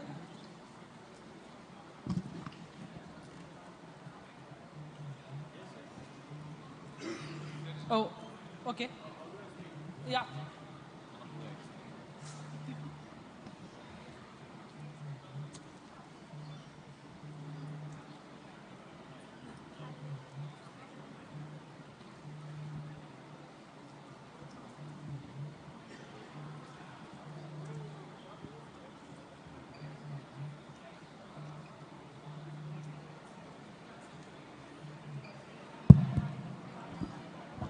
Hi, I'm Dinesh. I run a kids brand. I wanted to ask one question. See, we are talking about marketplaces. Now, I have an experience of around 5 years in this marketplace from the days when Amazon started. I have observed that previously, when we used to list our brands and put in the keywords and people used to search, they used to go to the brand and then they were able to purchase it. Now recently what I am observing, that most of the marketplaces, instead of an organic search, they are now focusing on the advertisement-based selling models. I hope I'm clear. Let's compare. What used to happen earlier was that our products used to get sold out if we had good keywords and everything placed in order. Now what is happening, even if you have the best of your practices and even if you have sold maybe lakhs of products, your products are not being listed on the top pages unless you are advertising. So how do you see that and how do we get through that? Is it the problem with everybody or is it only me looking at it like that? I want to know from the experts here. Who should answer your question? Anybody? Who has got my question right? You want a marketplace to answer or a retailer to answer? Marketplace. Marketplace. Because this question is to the marketplace. Thank you for your question, first of all. While you mentioned that on particular website, on Amazon or somewhere, you are getting this kind of... I'll not be able to comment on that. However, advertisement is also a right to choose for the customer. There are multiple factors that get into a keyword search, and to best of my knowledge, if your products are good, if the rating quality is great, it should appear on the first pages. It should do those kind of numbers, while there will be some part of promotional lines that will be there in every marketplace, but most of it is organic, if I answered your question. Hi, can I have your name, please? My name is Dinesh. Dinesh. Mr. Dinesh, आपका repeat और आपका current नया user क्या है? उसका split क्या है? Repeat बहुत है. कितना है सर? Maybe around 20%. 20% है और 80% आपका नया यूजर है. Yeah. अब आप कीवर्ड्स को भी दो पार्ट में स्प्लिट कर दीजिए. जो आपका पुराना रिपीट है वो तो आपका ब्रांड लेगा ही लेगा. अब वो क्यों ले रहा है आपका ब्रांड, इसको रिसर्च कीजिए. It is not about keyword. वो तो मार्केटप्लेस का मॉडल है, उनका नेचुरल प्रोग्रेशन है, वो और अभी और कॉम्प्लेक्स होगा. और वो उसका तो खेल यही है कि वो एक 20 रुपये दे दिया, वो 22 रुपये ही होगा, नीचे नहीं जाएगा. वो फिर 24 ही होगा, नीचे नहीं आएगा. वो तो कैक नीचे लाना बड़ा मुश्किल हो जाएगा आपके लिए. Build a community around your product, your brand. That is, I think, my answer to your question. place into the consumers, आपका USP है क्या? वो बताइए आप. वो कीवर्ड कुछ भी हो, वो आपका प्रोडक्ट आके खरीदेगा किसी भी मार्केट प्लेस पे. वो खरीदेगा तब जब दिखेगा. The problem is, कीवर्ड्स वही है जी, प्रोडक्ट वही है जी, क्वालिटी इंप्रूव हो गई, लेकिन जब वो सर्च मार रहा है, पहले दिखता था, अब नहीं दिख रहा. पहले नहीं बिका था, फिर भी दिखा. अब बहुत सारे प्रोडक्ट बिक गए, फिर भी नहीं दिख रहा, लेकिन जैसे ही एडवर्टीजमेंट चलाया दिखना चालू. सर जेनरिक कीवर्ड्स को आप हटा दीजिए और आपके ब्रांड कीवर्ड्स को आप अलग कर लीजिए. जो 20% आपका कंज्यूमर आ रहा है उसको बढ़ाने की कोशिश कीजिए कि उसका रिपीट आपका रिपीट ज्यादा बढ़े या आपके ब्रांड की वायबिलिटी ज्यादा बढ़े, विजिबिलिटी आपकी ज्यादा बढ़े. स्टोरी टेलिंग में आइए, सिर्फ मार्केटिंग पे मत जाइए. सिर्फ मार्केटिंग पे मत जाइए, क्योंकि प्राइस कंपटीशन वो अभी एक नया ब्लड बात हो जाएगा. प्राइस पे आप आ जाओगे, आप 20% डिस्काउंट लगाओगे, वो 40% डिस्काउंट लगाएगा, फिर वो अलग एक फॉर्मेट आएगा कि वो ऊपर आ जाएगा आपसे. अभी मार्केट में एक ब्रांड, एक मार्केट प्लेस है मीशो. क्या होता है, I am just telling for on behalf of many of our sellers. See, we are not talking about those sellers or those brands which are in the top end. I think most of you will agree that we are not in the majority here are not on the top end. We are a general kind of, common kind of sellers with our own brand, or maybe we are dealers. But what Please change this, sir. Please change this. Your common seller, please change this. The moment you will change this, you will compete to the right yeah, stage. of course. So what is happening? I just wanted to a few strategies that you could tell us. The problem is that when we advertise, the product sells. But the moment we don't advertise, that marketplace does not, or they actually, I don't know what algorithm they follow, but the moment we stop advertising, they stop showing it at the pages there. So that's the problem that we are facing. Is there a way out of this? My specific question on that. Thank you. So if the question is, can you beat the algorithm? No, you can't beat the algorithm. Yeah. If the question is, you still want to be recalled by consumers, if the problem of business related, if that is business related problem, that your product is good, you have great USPs of your product, you still people are not buying, then your problem of searchability is right. You need to really build a story brand than just selling the product on the price. Okay, does that mean sir, that... sir, if you can please take the discussion off the stage, please. That would be great. Yeah. Yeah. Any other question? Yes. He can answer. I have a question for Kunal. Yeah. Good afternoon. Hey, hi. Yeah. Kunal, so there are some products which requires pre-sales assistance and maybe post-sales some assistance in terms of some kind of assistance. Now platforms like Amazon, how do they support such assistance which is required for such products? Or Amazon is not the right platform, or the marketplaces are not the right platform for such products? What's your take on it, sir? So, talking about the first part, the pre-sales assistance, could you elaborate on that piece? Let's say a dental brace. I'm just taking a hearing aid. Right. I'm just taking a broader example. If I take the example of hearing aid, and I know it would not be the right way to use that particular specific medical device to kind of extrapolate for all the products that sell on Amazon, but we have a seller partner network. As Amazon, we say that you focus on your core competency, which is manufacturing that hearing aid. We'll connect you with teams who are competent enough to get the compliance part sorted. You'll have, like with electronics, you have a 220 volts charger in India for most of the products. In the US, it's 110 volts. In the pin changes from a circular pin to a pointed pin. All these changes are there. The example that I gave of the ML to fluidic ounces, these are all the pre-sales kind of compliance related needs that we know that these challenges come. These are the requirements to sell in a particular country. So we help you connect with these teams who are more than competent in providing these services. And we leverage that network and ensure that once your product is fully compliant to the norms of that particular country, you should be able to list on the platform and sell. moving to the post-sales part, if you can elaborate on that, please. So, for example, just extending this example of hearing aid, there is a trial that is required. You need to help a person install that hearing aid, so and so forth. I'm saying, getting started on something slightly more nuanced, complicated. Can we provide that assistance? I mean, of course, there are models to provide that assistance. I'm just trying to understand how that works.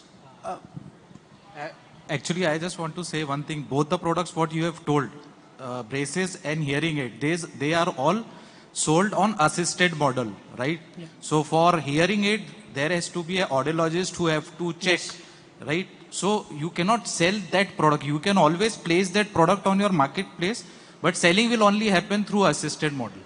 That's what I'm asking is, can these companies or manufacturers leverage marketplaces like Amazon's? Are there some nuanced services which can be provided also to the customers on Amazon? That's the question. So there are nuanced services. Again, your example is very, very specific.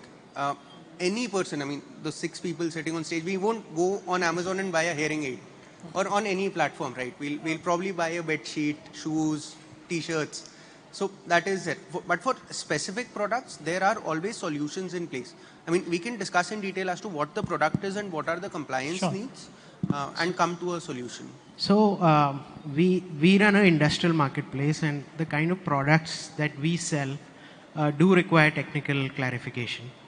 And there is an assisted sales team that helps connect the buyer with the seller to clarify those technical questions. There are also a lot of effort that we put in defining the product properly, in putting data sheets, technical specs have to be very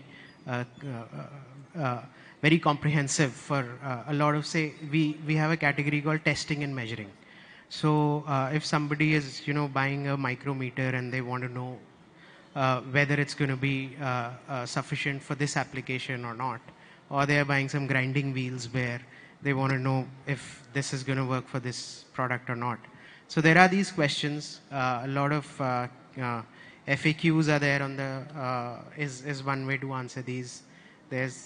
And like I said, there's assisted sales to answer these questions. But I can assure you that we can sell those products on finance, because currently we are working with Tutsi, then Amplifone we are working with. We are financing a lot of hearing aids with them. GN Hearing is there.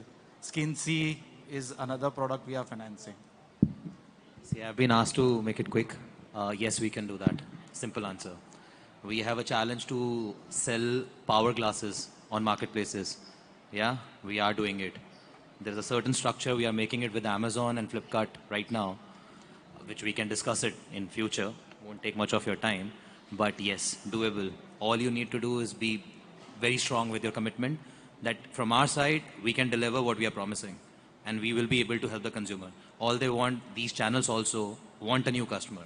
If you can bring that customer to them at a certain lower cost, which you can from these kinds of niche products, yes, you can.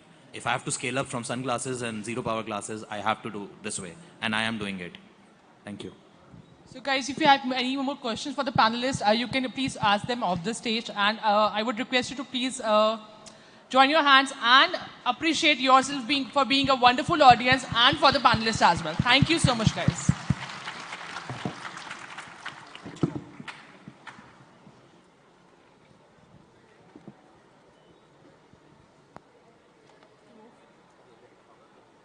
Thank you everyone for an extremely innovative and informative session. Now I would request Mr. Kapil Mittal, CSO of Power Gummies, to please join us in presenting our panelists a small token of appreciation. Can we have the gifts, please?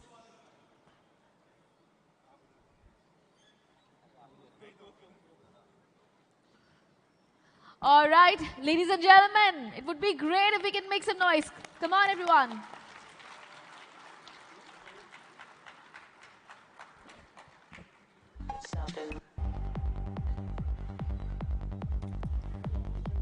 Well, we would like to express our gratitude to our gifting partner for this session, Portronics.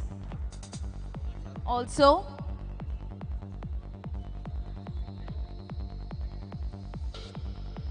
And I request Shivangi from Unicommerce to kindly present all our speakers with a token of appreciation from Unicommerce as well.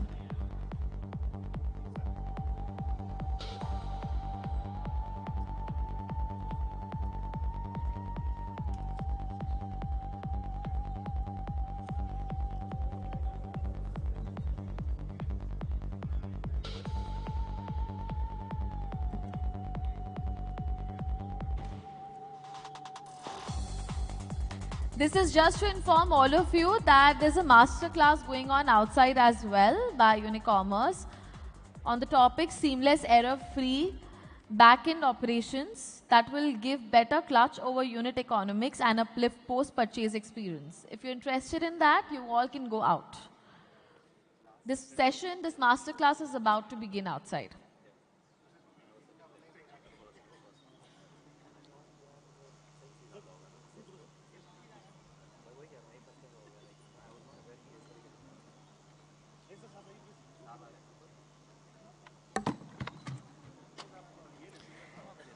Let's pose for a big picture, group picture. As they say, a picture is worth 1,000 words. Let's keep a memory intact with us.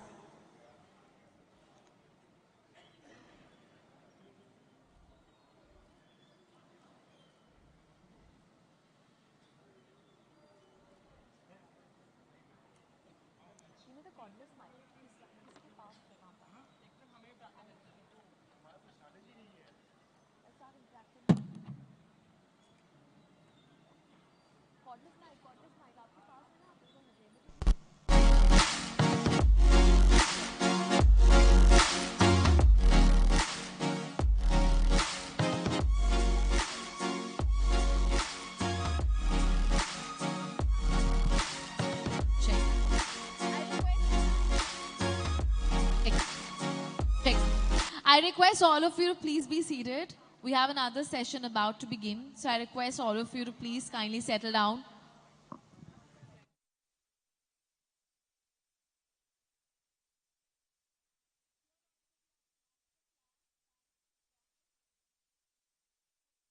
Set up on stage. It's going to take 2 minutes. So please, everybody hold your horses.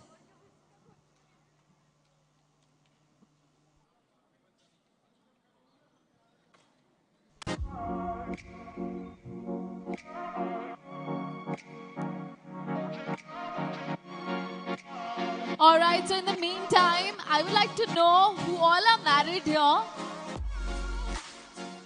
Who all are married here? Come on, raise your hand if you are married. Who all are married here? Okay. Nice. That's quite honest. A lot of men also, they raise their hand. And they were like looking around. Koi dekh to nahi raha. Okay, so great. So I have a question to ask because, you know, it's very important to have a conducive environment at home if you want to work professionally, nicely and progress in life. So I have a very simple question to ask, but it's not at all simple. The answer is not simple. Let's see what kind of views I get from the audience. So my question is, what is the secret of happy married life? खुशहाल शादीशुदा जिंदगी के लिए जरूरी क्या होता है? हाँ जी. Okay, कुछ मत बोलो. Okay, come on. Yes. Please tell me. Balance ही तो करना है. तो कैसे करना है? That's the question all about. Empathy. अच्छा, किस पे? पति पे? बीवी के पास empathy होनी चाहिए. बेचारा है. Okay. वो कहते हैं ना, जो औरत होती है उसको शक्ति बोला जाता है, आदमी को सहन शक्ति. Anyone? Yes. अच्छा, stay busy in your work. Okay, तो busy work में busy रहने के लिए अगर बार बार पीछे से push आता है तो कैसे balance होता है ना? कितना tension होता है कि एक तरफ work है, घर जाके भी tension, work की भी tension. तो उसी को कैसे balance करते हैं? Anyone? पीछे से भी कोई अपना point of view बता सकता है? Would love to know. Yes. हाँ? चुप रहो.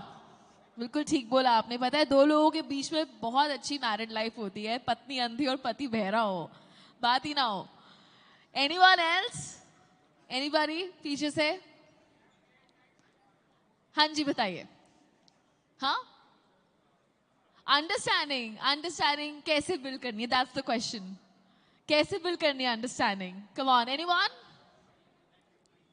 हाँ? Respect. Okay. Respect? Expect. Okay. Expect mat karo. Expect mat karo. All right. So, anyone else?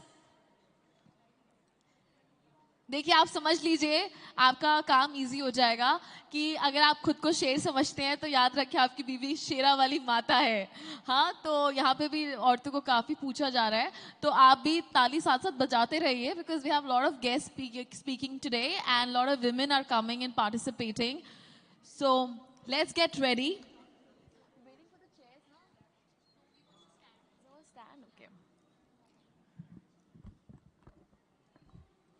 Okay, let's begin. I'm going to ask the same question again from more people. I want to have a lot of point of views on this. Let's discuss. This is a very interesting topic. So right now, we are excited to continue our event with an interactive masterclass on the evolution of the e-commerce ecosystem led by Mr. Sahil Goyal, CEO and co-founder of ShipRocket. So without further ado, please welcome Mr. Goyal to the stage. Please everyone, let's give a big hand.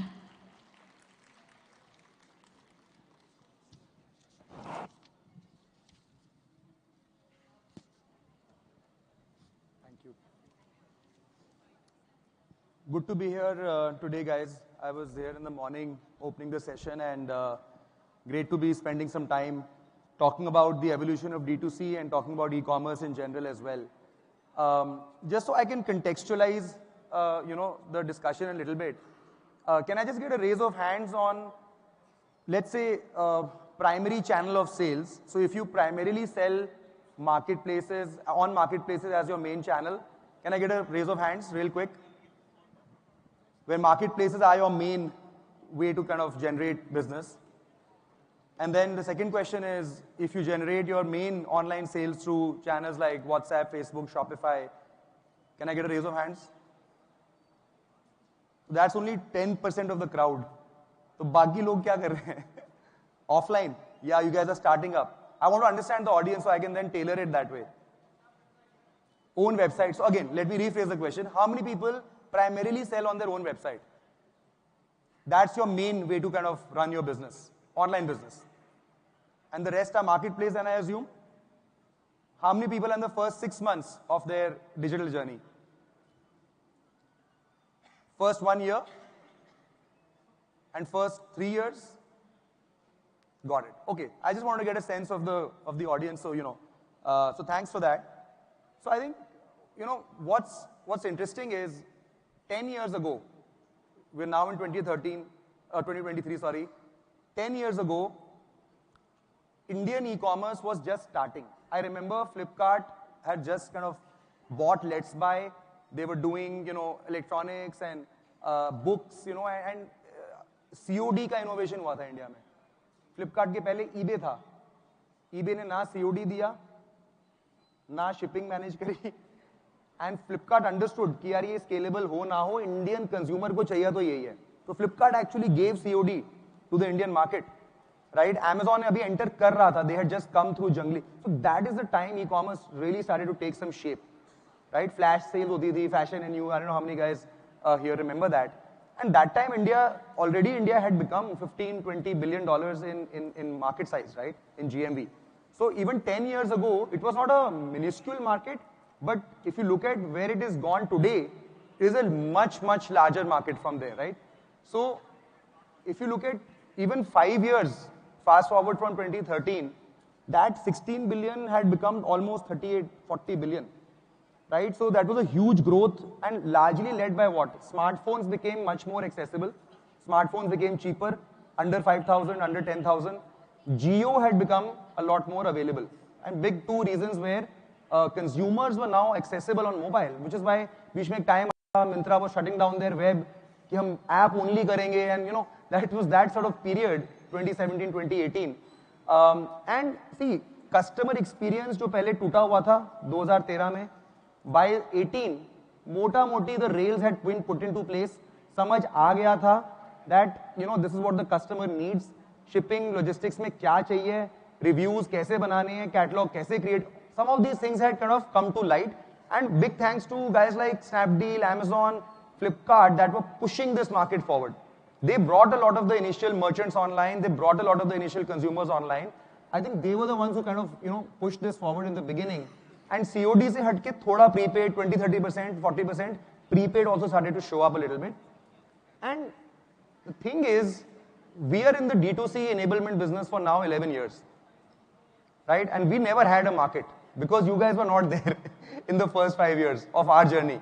Some of you were there and supported us very early on, but a lot of the action did not take off till 2018, right? Because the ecosystem had not developed, the tools were not there, the understanding wasn't there, and when all the components are not there, it's not going to work. Which is why most people ended up going to Amazon or to other marketplaces to say कि यार यहाँ पे सब कुछ है, but really D2C में neither there were the right tools available, the ad platforms weren't as easy to integrate, customer retention loyalty was very low, inventory was fragmented, the right supply chain tools were not there, the right software wasn't there, which is why we could not do this well, as a market, as recently as 2018, what we can do today in India was not possible. And largely because, if you think about shipping and fulfillment, the way things are available today, right, both as a tech platform as well as a ground logistics, that was not available. In fact, e-commerce logistics itself was getting built in India. So unlike the US, when e-commerce took off in the US, they already had FedEx, DHL, UPS, already tha wahan pe. Right? They had good shipping, they had technology-oriented shipping. We didn't have that. हमारे पास तो जैसे जैसे e-commerce हुआ है, साथ में ground अभी भी roads जल रही हैं. So we have a very different kind of problem to deal with in India, right? But the great thing is we end up leapfrogging. हमारे यहाँ नहीं आया CDM में, सीधा 4G, right? So I think that benefit will always be there for India over the next few years, right? Payment collection was hard. COD continues to be hard. I know RTO का pain सबको है यहाँ पे. Address data अभी भी मुश्किल है. Behind माता मंदिर अच्छा एड्रेस भी है, बुरा एड्रेस भी है, right? You will see successful and not successful deliveries there. So there is lot of issues from that perspective. And I think one other big one is just the whole customer experience is not great, right? Or was not great and continues to be sort of worked on, right? इसमें बहुत सारी चीजें हैं. Return options नहीं है, trekking and communication इतनी accurate नहीं है, कस्टमर सर्विस के लिसनिंग चैनल्स इतने अच्छे नहीं है कि वो ट्विटर पे बोल रहा है, फेसबुक पे बोल रहा है, आपको कॉल कर रहा है, हर जगह से बोल रहा है, आपको एक ही बंदा 6 बार बोल रहा है. How do you kind of take care of that to give a better experience? All of those are sort of continuing problems. And then from 2018 to today, right, I think things just changed all of a sudden, right? Where today, our estimate is there are about 50,000 independent websites that are selling brands. We work with people selling as low as 100 orders a month, right? All the way to guys like Mamaearth, who do 500,000 orders a month. So that is the spectrum on which this has exploded, right? And COVID was one big wave. As the ecosystem kept developing, the entire segment, whether it was Facebook ads platform, that became much easier to use. Google ads platform became easier to use. More and more tools started coming up in India. Shopify started getting a lot more apps for India. People like us as Shiprocket started to become much more active in the market and so on, right? Now think about this. आज D2C itself 12-15 billion है. 2013 में पूरा Indian e-commerce 16 billion था. So in 10 years, it has taken a full sea change, right? 20% of the market today is already D2C. US में ये number लगभग 45% है, right? And that is what's exciting for us as Headroom. So what has changed? If you think about it, there are some pointers here. I think, again, as India is, leapfrogging into so many of these areas, third-party fulfillment is a very old concept in the US. US में pre-internet days maybe there was catalog shipping, right? Catalog e-commerce, which meant that people would mail physical catalogs, right? You could order catalogs and then you could place an order by filling a form. India में भी किसी को याद होगा VPP होता था पहले. I don't know if you guys are younger than me, so शायद नहीं याद होगा आपको, but होता था, which was a very early form of COD. So, but India never had third-party fulfillment. Why? Because यहाँ पे क्या है? यहाँ पे मेरा वेयरहाउस है, मैंने खरीदा हुआ है, उसके ऊपर मेरा ऑफिस है, तो थर्ड पार्टी फुलफिलमेंट का कॉस्ट मैं क्यों स्पेंड करूं? Which is the thinking even today to some extent.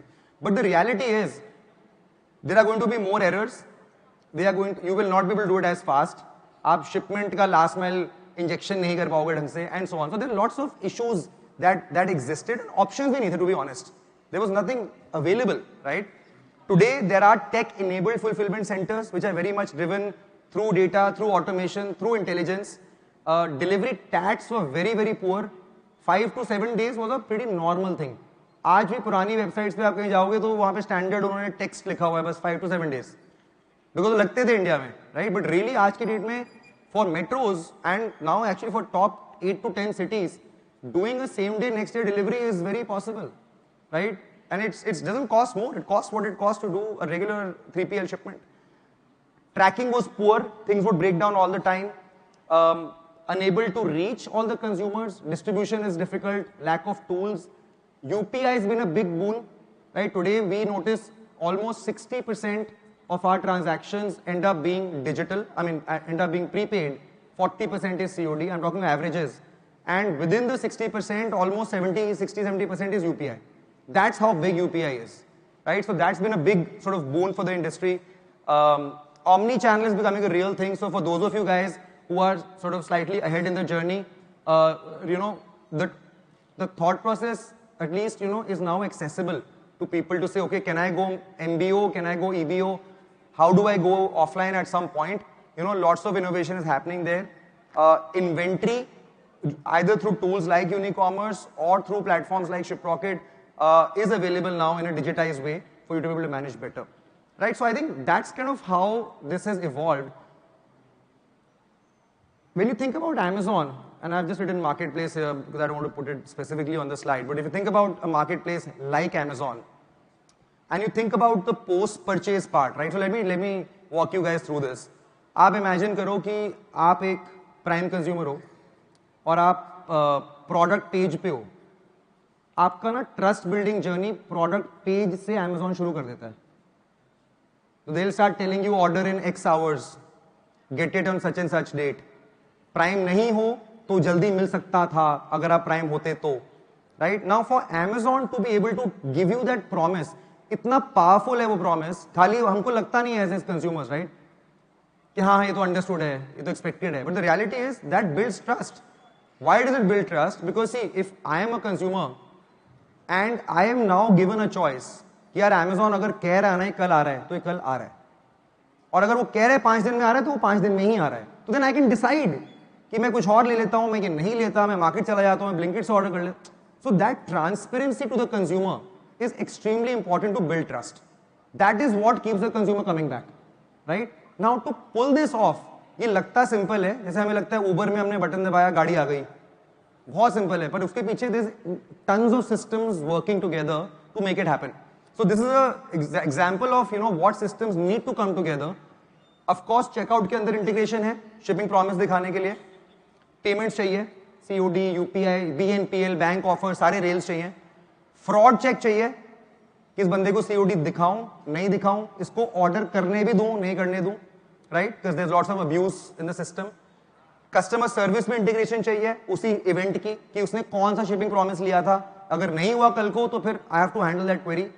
CRM and engagement tools चाहिए, ऑर्डर मैनेजमेंट चाहिए, इन्वेंट्री मैनेजमेंट चाहिए, शिपिंग चाहिए, वेयर हाउसिंग इटसेल्फ चाहिए, लॉयल्टी मैनेजमेंट चाहिए. अगर कोई कस्टमर महीने का 1 लाख रुपए खर्च कर रहा है और दूसरा कस्टमर सपोज 5,000 रुपए खर्च कर रहा है, एंड आप इमेजिन करो एक ही आइटम है, राइट? और दोनों कस्टमर बैंगलोर में है, दूसरा आइटम दिल्ली में पड़ा है, तो आप किस कस्टमर को बोलोगे तेरा आज आ रहा है कल आ रहा है? Now you need intelligence for that to say यार भाई ये 1 लाख वाला प्राइम कस्टमर है, इसको भेजो आज का प्रॉमिस दो, दूसरे वाले को दिल्ली वाले को 2 दिन बाद का प्रॉमिस दो, right? That's how Amazon is able to optimize the experience so well for its consumers, and consumers keep coming back. So for all of this to come together, right, that is the real sort of challenge in the market today. और ये सारे systems जुड़ने चाहिए, because without that, if you really as a D2C brand or as a independent website retailer, if you don't find a way to join, if not all, at least the key systems here, and it doesn't have to happen on day one, you can start with only one of these, but I'm saying over a period of time, as you get more sophisticated about your business, as you really think about scaling it to the next level, not having them connect into each other, talk to each other, it is not going to be able to give you that conversion. आप notice करोगे आपका वही product Amazon पे much higher conversion, much lower profit पे बिक रहा होगा, और Shopify पे you will find कि यार ठीक है मेरा निकल रहा है हिसाब किताब, but I am not able to drive my conversion up. You know why? Because when the consumer comes to your website on Shopify, they have lots of questions in their head. वो कहते हैं अच्छा यार ये आएगा नहीं आएगा. Biggest question. मैं COD order कर देता हूँ. And COD के बाद क्या होता है? RTO. Right? So if that could change to prepaid, big change, big shift can happen right there. Then what is the quality? Reviews तो डाले हुए हैं, कहीं से खुद तो नहीं भर दिए हैं. Right? How do you get trusted reviews for people to be able to buy? And then customer service. मुझे अगर return करना हुआ, कुछ हो गया, how do I reach them? मैं क्या इसके privacy policy में terms में जाके ढूंढूं कि support का number क्या? Like it's just those are the ways that you know some of these systems, even if they are done in a very light touch way, but in a confidence building way, right? Honestly, conversion का issue उधर है. It is not tweaking with your Facebook ads more. वो है part of the reason है. I was hearing somebody speak in the last panel also, right? How it is about the brand story. When you think about performance marketing, it's not just running PPC, right? It is about what the hell are you saying to run that ad. The same way, when somebody is shopping on your website, it's very important that the trust element on the product page onwards is very strong, right? ShipRocket is obviously trying to do this by building multiple components, by connecting a lot of these components together. You know, we have over 100 integrations into players like Unicommerce, all the shopping carts, all the payment gateways, all the inventory systems, all the warehouse management systems, all the order management systems, and so on, right? We integrate into all the telephony systems, all the communication systems to try and bring this thing together to say, देखो boss Amazon तो कर रहा है, but they are doing it for their own marketplace. How do we take that similar sort of ecosystem-driven experience out and make it available to guys like you so that you can also avail of this in an easy fashion, right? So that's kind of what the mission we are on. I'll skip this, you know, maybe I'll talk about a few case studies in terms of what we've done for some of our customers. Sublime Care is a leading skincare product, right? And I think they were struggling a lot with delivery performance. And largely because of inaccurate courier mapping, they had some issues with billing and reconciliation. So what we did is we built a single view analytics for them, right, through our dashboard. We drove the selection process of the carrier and tested it. वो एकदम से doesn't work, but I'm saying over a period of 60 days, you know, we tested various combinations for their kind of demand, for their kind of customer base, you know, and kind of did some innovation on the billing side as well for better reco. And eventually, two main things happened for them. We understood that they were struggling on the pickup side. So the courier allocation that we did at our end was optimized to make sure that pickups happen more effectively, so that the injection can happen into the supply chain. And then automatically it led to better delivery as well because things were reaching one day faster. And you know the rule for RTO, right? It's the inverse correlation to the time it takes to deliver. So later it will reach, the more RTO you're going to have. It's very straightforward. So sooner things can reach, the lower RTO, especially for impulse. You know, because if I as a consumer buy something on impulse and it's coming 7 days later, I've forgotten about it by now, right? I have no commitment anyway. I have not paid anything. So I think it's a very important part to kind of take away in terms of speed. For Winston, which is a leading electronics and personal care brand, their issue was again, it was a very unbalanced kind of allocation.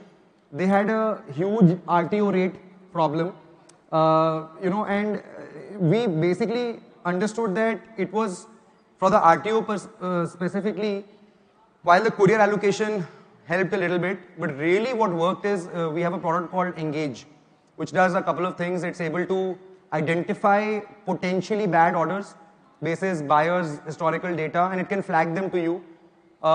It can reach out to the buyer, right, in the language that we feel the buyer has interacted in the past to get an input from the buyer that, you know, like you'll be surprised. Simply asking the buyer, do you want this order? Many times we'll get a no, right? And some brands say, I still want to ship it, up to you. But our data tells us that if you ship it, वो 90% RTO होना है. Especially अगर उसका RTO score खराब है तो. So don't ship it. No point. It will just be in the supply chain for 10 days and you will pay two-way freight. You will make no sale. So to be able to do this in an automated fashion, duplicate order तो नहीं आ गया. बहुत बार people get confused. They place an order, 1 hour later they'll place the same order again. As a shipper, even if you're doing 20 orders a day, you'll miss it. Because आप packing करने में लगे हुए हो, आप छोड़ दोगे. दोबारा शिप कर दोगे. तो how do you kind of protect against that? So that bot that we built on WhatsApp really helped there. On average 4-5 मतलब जिसका RTO 25-30% है उसको 4-5% का uplift मिल रहा है.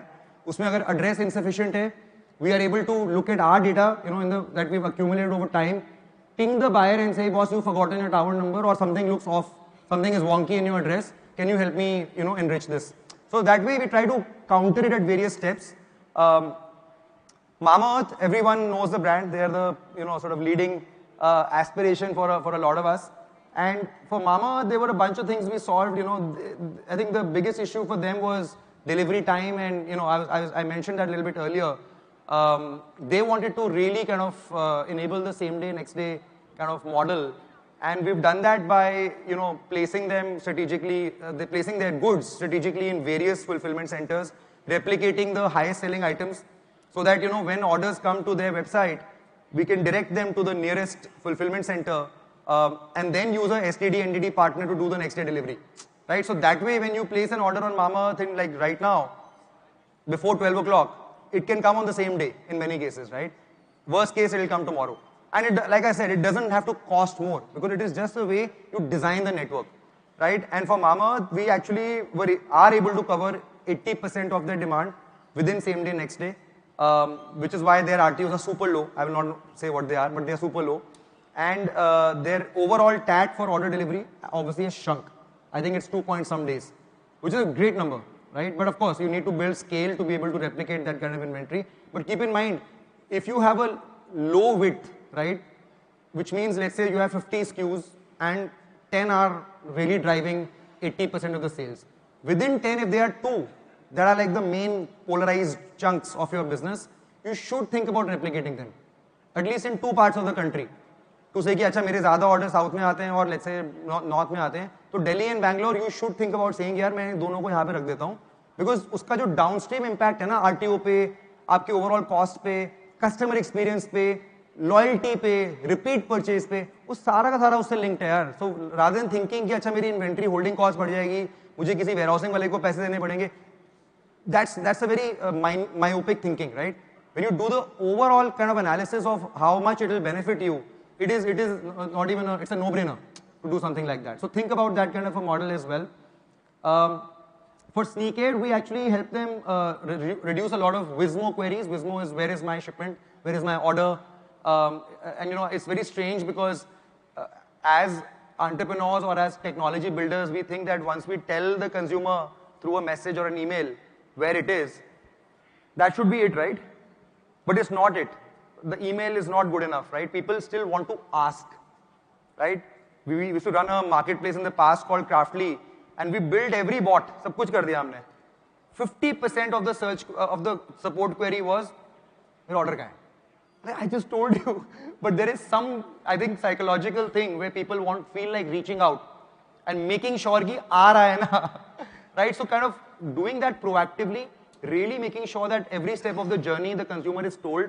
It will reduce their anxiety. It will reduce your customer support cost. Otherwise, they will be calling you and then you will be just telling them, "Sir, मैं check करके बताता हूँ." So we did that for Sneakaid, and we do it for a lot of you guys who might be using us. For Catch, it was a very interesting use case around returns, right? So Catch is a sort of like a house of brands for fashion, and they have a pretty big part of returns, given its fashion, probably size, exchange, and so on. And उनके लिए reverse pickup was a huge issue, because reverse pickup is a bit like last mile, because it has to get picked up from the customer's doorstep, right? So we optimize that, by building the right workflows and by kind of using the right partners. And we've also built instant refunds at the doorstep for reverse, which is a big one, because we've all shopped on Amazon, Myntra, I assume, and one of the big wow factors of Amazon is that they'll pick it up at your house, right? And instantly you'll get the money. Right? Or at least they'll trigger the refund to you. So the reason they can do that is because their doorstep delivery person is able to broadly check the order, check the item, sorry, कि हाँ t-shirt थी, white थी, वही है, फटी हुई नहीं है, soiled नहीं है, done. ठीक है, अभी वो by the time it will reach the warehouse, go through QC, 99% QC हो चुकी है doorstep पे. Right? So that opportunity is available now to everyone. If you are in a business which requires returns and kind of needs your consumers to order, you should plaster it on your homepage then. Doorstep refund. right? So that people, when they are buying, then they are tension free कि ठीक है यार इधर Myntra style experience है, I should buy. Yeah. I think I have, yeah. So last one really quick. Bata, we've actually helped them build multiple things. We've helped them solve their omni-channel experience, which means that we are able to do endless aisle in their stores. So if you go into a Bata store and you find a shoe that you like, but they don't have your size, they can actually place an order through our system, and we can have it delivered to you the next day or in 2 days. And then for Bata, we've also kind of given that a lot of the pickups happen from the store. So Bata actually does fulfillment for a lot of Myntra IGO orders from their store because it is distributed already. So rather than going to a central warehouse, they'll use the nearest store, allocate the order there and fulfill from there. And given that they have lots of stores, then again we run into a pickup problem, a coordination problem. So we use our NPR, which is non-pickup response workflow, to kind of really give customer support at an enterprise level to Bata store owners to say, look, you coordinate with us, call us and write into us and we'll help make sure that these get picked up in time so that your marketplace SLAs are not getting hurt. And there are many more. Rather than giving you guys theory, I thought putting the case studies might be easier for you guys to understand and connect the dots. Last 1 minute, I know I'm on time, but it's a huge market, everyone, right? India is total retail, India ka 1 trillion hai. जिसमें से e-commerce is about whatever 70-80 billion today. जिसमें से D2C 15 billion odd है. That is मोटा मोटा how the numbers stack up. ये US retail is 6 trillion. ठीक है, और US की GDP growth किसी को पता है कितनी हो रही है? Anybody has any idea? 2%. हाँ, ऐसे भी जा रही है ऐसे. So नहीं हो रही है basically. और इंडिया की कितनी हो रही है? 6 to 8%, ठीक है, एंड मोटा मोटी everyone in the world is saying कि ये सस्टेन होने वाली है. सो अगर सस्टेन होने वाली है, today our per capita income is, anybody knows? हाँ, जीडीपी हमारा पर कैपिटा कितना है? अबाउट $2,000 है, राइट? $2,000 है annual. So this number in I think less than 10 years I read somewhere is going to be $8,000. तो ये जो एक्स्ट्रा कंज्यूमर जो डिस्पोजेबल इनकम आने वाली है, ये कैप्चर होनी पड़ेगी, और ये 2 रीजन से आ रही है, जो ऑलरेडी 2000 के अपर एंड पे है. फॉर एग्जांपल, दिल्ली की जीडीपी कितनी है पर कैपिटा? 8000 ही है. So Delhi GDP, Delhi Bombay whatever metros, right, that 8000 will go to 15,000, but there will be new population coming in who will get disposable income. So it's like you will have to build for these guys and these guys and these guys. आपको वो सोचना पड़ेगा अपने product strategy में. But there is going to be opportunity, right? ये बढ़ेगा massively. US में direct commerce, which is like basically non-marketplace part of the business, is about 50%. Right? This through a Pitney Bowes report, 50% is direct. जिसमें, of course, there are offline brands who are leading the pack, but there are very large digital brands that have gotten built because the market is so deep. The market, look at the size of the market. They're 10 times India already, right? But I think in the next 10 years, ये बहुत यहाँ पे scope है. So, I think it's a great time to double down, and if not, then it's a great time to start, because this is just going to grow. That's only one way it's going to grow, right? Thank you so much, guys. Thanks for giving me your time, and really wish you all the best. And I also want to thank you from the bottom of my heart, as representing Shiprocket, for all your support and for being such active members and such beautiful audience. Thank you so much. Thank you.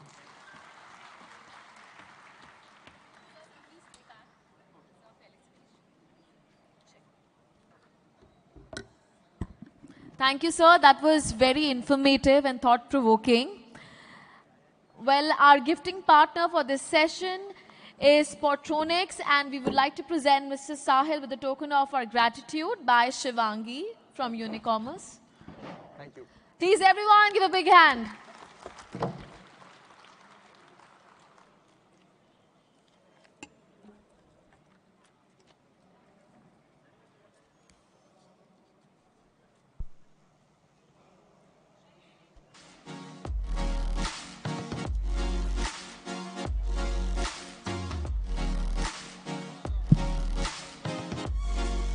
All right.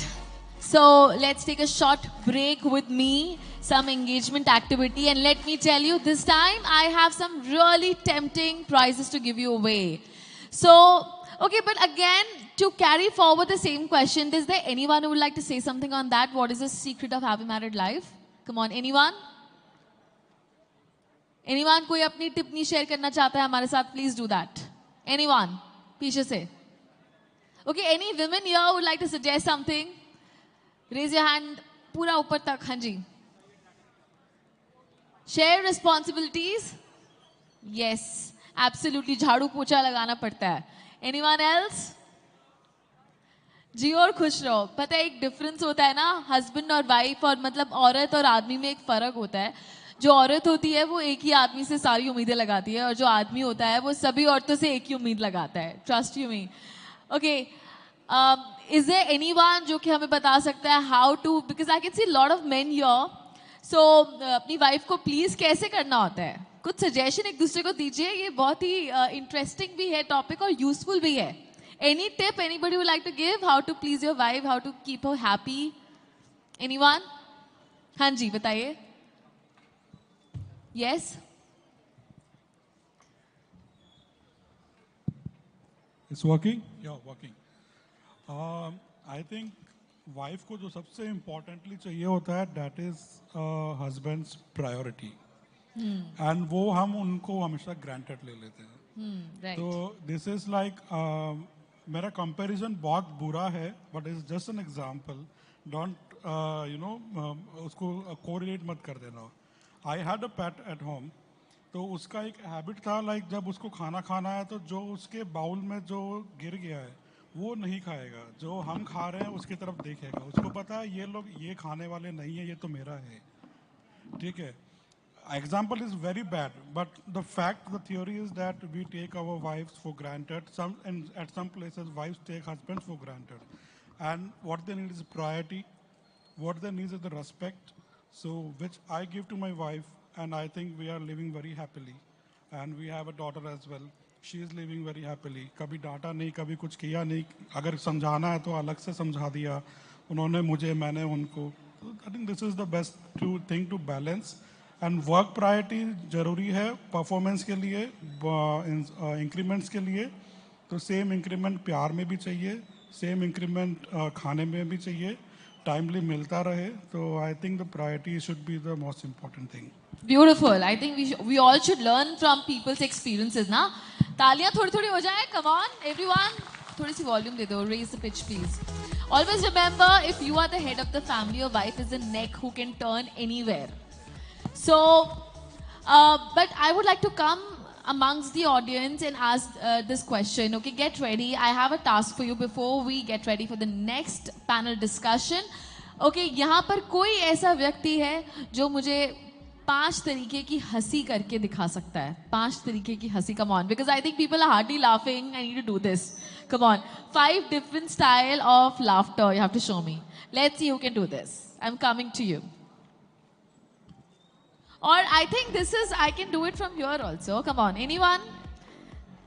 हंसी हो तो ऐसी हो, दूर से सुनाई दे. Come on, anybody? Raise your hand. We have a prize, we have a gift also. Can we show them the gift, please? Okay. We have a very special prize, very tempting, irresistible. So come on. 5 तरीके की अलग-अलग हंसी. हाँ, please करके बताइए. आपका नाम? Amit. Please Amit, please करके दिखाइए. 5 अलग टाइप की, डिफरेंट. माइक के बिना करके दिखाइए ना. अच्छा ठीक है, माइक आ रहा है आपके पास. ओके, पहले तो अमित के लिए तालियां हो जाए. Come on everyone. Thank you so much. So first is good. Second. Nice. अगर आपको हंसी आए, don't control yourself. Release yourself. Okay. That's scary. Fourth one.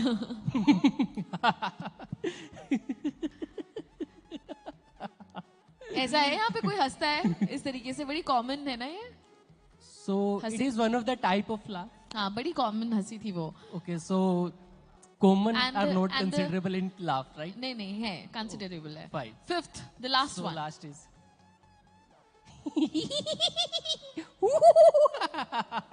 ऐसे कौन हंसता है? I want to know who laughs like that. We are population of like नहीं नहीं definitely no. I'm asking the audience. I'm asking the audience. कोई है यहाँ पर जो ऐसे हंसता है? आपके दोस्त यार, आपके भाई बंधु आए हुए हैं आपके साथ. हाँ जी, कौन हंसता है? ये हंसते हैं?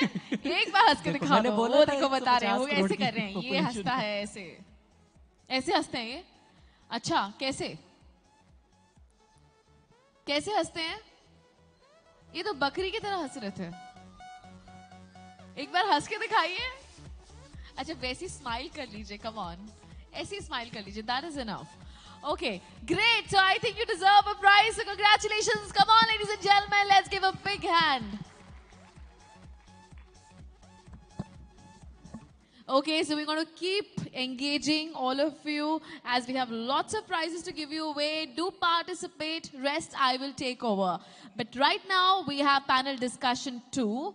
So it's time for our second panel discussion of the day, which focuses on how to scale up your sales on marketplaces and websites. Our esteemed speakers will share their insights and experiences on the topic. Please join me in welcoming our distinguished speakers and moderator for this session. We have with us Mr. Kunjal Thakur, Associate Director at PwC India, will serve as a moderator. Oh, I'm so sorry. Miss Gunjal Thakur, right? So she's right here with us. Ladies and gentlemen, let's give a big round of applause for the beautiful lady coming on stage. We have our moderator ready.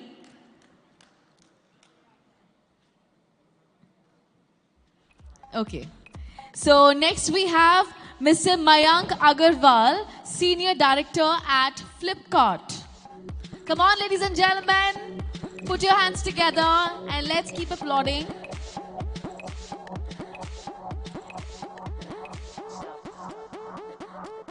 Ma'am, I request you to please sit in the middle so that you can communicate well with everyone. You comfortable there in the corner? Okay.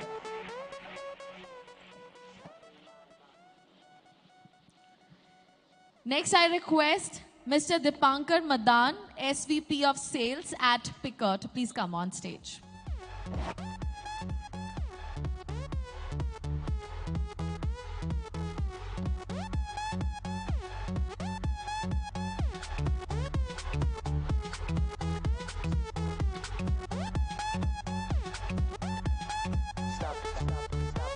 Can we also have on stage Mr. Abhi Sharma, Head of Marketplace Ads at AdYogi. Come on, everybody! They are coming to motivate you, but before that, you need to make your presence felt that you are here to listen to them. And you have to also a little bit of motivation required from your end to them. So please keep applauding. It's like elixir. Next, we have Mr. Pankaj Bhatnagar, SVP and Country Head at Netcore. I request you to please join us and take the distinguished chair.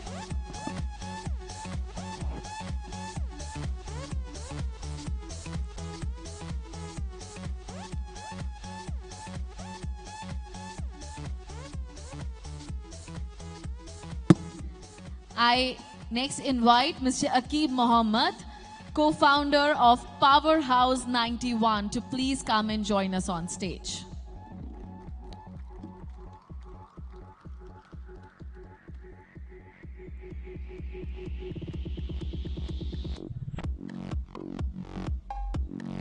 And our last panelist for this discussion is Mr. Ajay Sukhwani, AVP and Head of Integrated E-Commerce Logistics Sales at DTDC.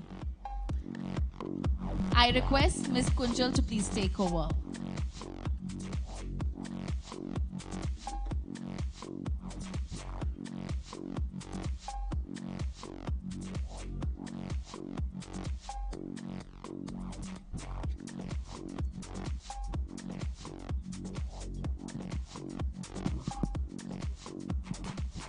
Hello.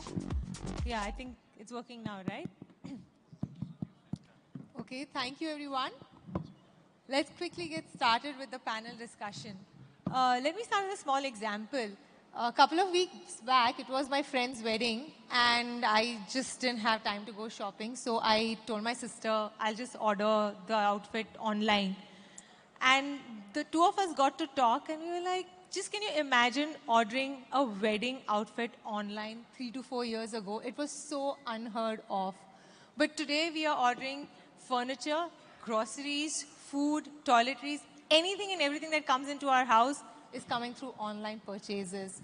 In fact, India is, in 2024, India is going to surpass US and become the second largest retail market. It's that much. So customers are totally spoiled for choices. And it's becoming more and more difficult to attract these customers to your products now, may it be marketplace or it may be your own website. While we are going to talk about how we attract customers, I really want to address the question first, which is the very pertinent question and the age-old question. Should we sell on our marketplace या खुद के website पे बेचे? कौन सा better है? Which one is going to make more money? Which one makes more sense? What are the drawbacks and what are the pros and cons for each of these? So maybe Abir, how about you? If you can share some experience from your experiences about this dilemma that people have. Right. Sure. And Kunjal very, aptly said.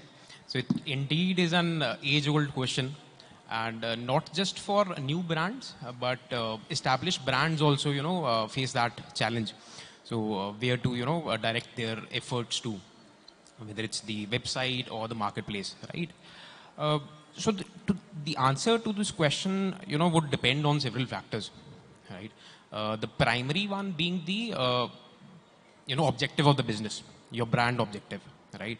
So let's say, as a brand, your current objective is to get sales generated, right? Revenue generated. So here, marketplaces has a upper hand. So they have a wider audience to reach out, right? Right from the day one when you get started. So that would make more sense here, right? However, if your objective is brand identity, building that brand presence, website is something that you need to focus on, right?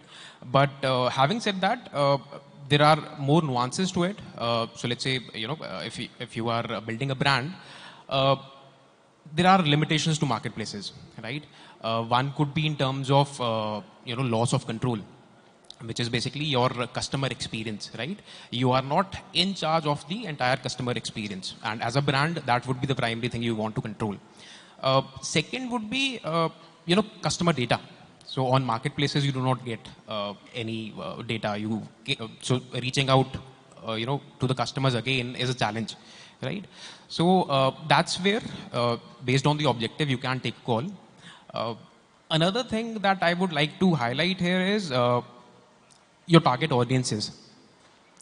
So these days we have, specific category-specific platforms, right? So in case your audiences are already present on some platform, and that too in a concentrated manner, right? You won't really want to spend money on different social media platforms, search media platforms. Your primary objective would be to reach out that concentrated set of audiences. Like we have Nykaa for personal care and beauty products, right? Then apparel scale, we have multiple platforms now. So target audience could be another factor to be considered. So these are the two primary ones. And apart from that, there are more details to it. For example, the marketing strategy. So marketing strategy, what you follow for a website would be really different from marketplaces. And I would say for website, it is much more integrated, much more, a 360-degree promotion kind of thing. You need to do influencer marketing, right? You need to regularly build new graphics, new creatives to engage audiences, create that, engaging content on different media platforms. However, on marketplaces, you can manage with, limited ads, although that's a different question of doing such activities for marketplaces also. But you can, manage to do that with basic ads practices. So yes, and one last point I like to add here is resources, right? So how many resources, maybe the manpower or inventory, etc. How many resources do you have at hand? So that could be a pivotal question to decide whether you want to go ahead with just one platform, which could be a website or a marketplace, or you can manage multiple platforms at a moment. So yeah.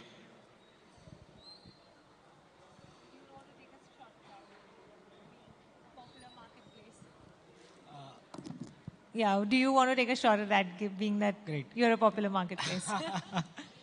Thanks, Kunjal, for asking this question. And I kind of agree. This is a very age-old question.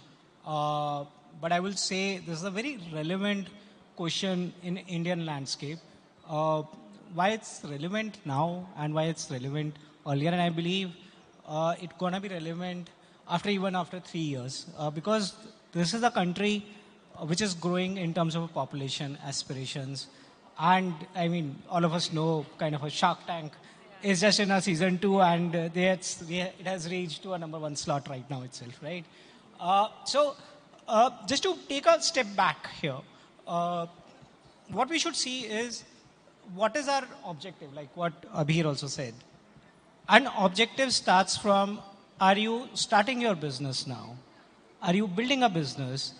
Or you are into a late stage of a business where you say, hey, I am a business which is an offline or online. I have a brand. Now, how do I grow both business and brand? So my point starts from starting a business. Because that's where I say this question is going to be relevant even after 3 years. Because a lot of people in India are taking an entrepreneur journey, right? And to take an entrepreneur journey, online marketplace becomes very relevant because this is a place where crores of customers, millions of customers are actually coming, transacting. Like what you said, who can imagine you can buy a lehenga or a furniture on a marketplace online and not in Delhi. Remember, this is like across India, any length or breadth you go to any town. So marketplace, actually in the business point of view, when you're starting a business, that gives you a direct access to the customers. And you don't know your product is liked by which customer, which segment, and which part of India. So that's a primary advantage which you get onto the table. Second, why website? I would say it's not being a marketplace. I say the marketplace, you should do only a marketplace. Website, as you go along, website gets you brand registered on a customer heads and a customer minds, right? If they want to interact with your brand, they love your product, they want to understand more about you. Like what Abhir said, as a marketing, this becomes an important domain where you can share more with information with your customers and the clients and the future prospects. So this becomes a kind of a starting point for our customers to believe, yes, you have a brand. Now, just a piece of advice from a marketplace, from our experience. When you start a business, do register your brand. Get your brand registered at an early stage, because I am sure Avik will agree with me as we move along to here, that registering early your brand or your name will actually help when you grow your business. Then you can actually start getting onto your brand journey. And that's where it's, I would say, either or, it's a both conditions. And it's just matter which part you are. I mean, most of the brands, if you see, they do good percentage share of business still on the marketplace, and that's where the business lies. Great. Makes sense. Dipankar, how about from a logistics point of view, right? If somebody was to say the pros, cons, cost, what would that be? See, the market has become a very fast moving with the Amazon and a Flipkart or a Blinkit and a Zepto providing the same day delivery experience or a 10-minute delivery experience. Now, for a brand to scale up, they really want to match the kind of a services that Amazon and Flipkart or these type of players are offering. And brands, being in the offline or online, have started opting for a 3 hours delivery or a same day delivery. And logistic plays a very important role in this space. And plus, warehousing plus logistics helps brands deliver faster, reduce their returns, and accordingly make sure that the brand experience is shown similar to what the marketplaces like Flipkart and Amazon are actually portraying. So that kind of a services are really important. Key logistics with the fast deliveries, with lesser returns are the key for a brand to become very successful in the market. The last mile matters after Right. all. Yeah. Would you like to go next on that, Pankaj? Yeah, thanks. While we have been hearing about choices of abundance between marketplace or own e-shop, let me give another perspective of the choices of abundance which customers have.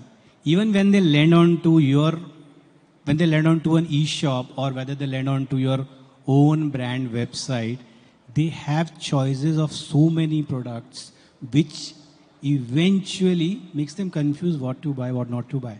So that's another angle of looking at the problem of choices.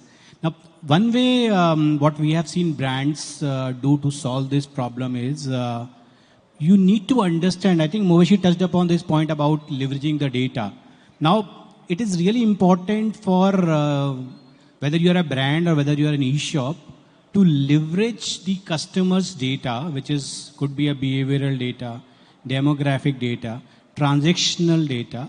Based on that, it is important for a brand or an e-shop or a marketplace to personalize the search which a visitor is doing on your website.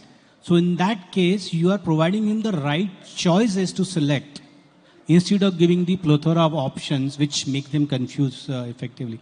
So that's one thing which has been really working well for us. So look at this data, which is transactional, behavioral data. Look at what somebody is intending to buy. I'll give you a classic example. For example, if I go to a website and say I type saying that I want to buy black pullover under 1,000. Now, black could be a color. Now, black could also be a brand which I intend to buy. Now, system should be smart enough to understand that, hey, this is an existing customer whose typical ASV with me, or typical ticket size with me is roughly around 5,000. Now, he's coming in and typing black pullover to buy. Now India pullover, sweater, a lot of word which synonyms to what a product somebody intending to buy. System should be capable enough to understand what this guy is looking at. System should be able to understand that this guy is not looking at a black as a color. He's looking at a black as a brand to buy. When he's writing under 1,000 and his average ticket size for me over last so many transactions is 5,000, that means probably he's looking to buy something for maybe his kid. So system should be smart enough and then give me the options within the search category itself. Now the moment you do that, you are giving the right choices for a customer to buy, and eventually which will help brands or an e-shop to convert better. Classic examples, some of the brands who are doing this fantastically well, is Pepperfry, Star Quick. They all have been using this fantastically well. If you really want to see how this is working live, you can always visit the Netcore booth, which is at booth number 2, and you can see this live working. Yeah, that was a good placement there. I must definitely go check that for sure. Akif, from your experience, what has that been? So I think the folks before me have covered most of the points, and at this moment, I think what I can really add is from a brand operator's point of view, we've also delved into this question a lot in our journey so far, right? And you're always sort of introspecting as well that, what do you want to do? Do you want to scale up your website? Do you want to scale up your marketplace business? And over time, I think one of the most important things that we've realized is firstly, as a brand, your purpose is always the particular problem that you're solving through your products, right? I mean, for example, let's say we have a brand as our purpose is to deliver rash-free periods for women. Now we don't really care whether the customer is able to have that experience by purchasing through Amazon or by purchasing through a website, because our primary purpose remains delivering that, right? And then operating via D2C and marketplace becomes more of an internal business decision where what is allowing us to scale more rapidly, what is making more sense. And that I feel broadly depends on, two factors. One is particularly the categories that you are operating in. Now, certain categories are very, very suited to D2C, because one of the nuances of operating on D2C is your marketing costs are always going to be much higher compared to, marketplaces. But if you have categories where you have, say, very high AOVs and you're able to recover that cost and still be profitable, D2C absolutely makes sense to scale up compared to marketplaces. So that's one aspect. And similarly, operating in a extreme opposite where you have a very low AOV, it's very, very difficult to scale up via website because your logistics cost as a fixed cost is a very high percentage, right? And then the other aspect is at which stage your brand is in, right? When you're just starting out, you can't really expect to have that credibility in the customer's mind who is visiting your website, right? There are a lot of risk takers out there, but that's still a very, very small percentage of the population, and people like to be confident in whatever they are purchasing online, even after a decade in e-commerce where we have, had so much progress, right? Compared to when you are an established brand, like you don't need to fight for that credibility. Let's take a brand, for example, like a Puma, right? Customer is not going to question whether this is authentic, whether I'm going to get the right product at the right time, at the right price, whether I'm going to face issues with the returns process. And similarly, as an extreme opposite, if you're just starting out, it's very hard to build that credibility. And the Amazons and Flipkarts of the world have done a fantastic job in doing that. So when you're operating on marketplaces as a budding brand, you get that platform to leverage the credibility that these marketplaces have built to your own brand. Because otherwise, it's very difficult to get a chance in a world which is already dominated by bigger brands. So again, like most things in life, this does not have a very clear answer, but there is a definite way to think about it when operating as a brand. And it's always more of an internal business decision rather than because the customer ultimately prefers whatever the best experience is offered, and they are not really as emotionally obsessed about your contribution margins as you are. Definitely. That's what matters to the brand.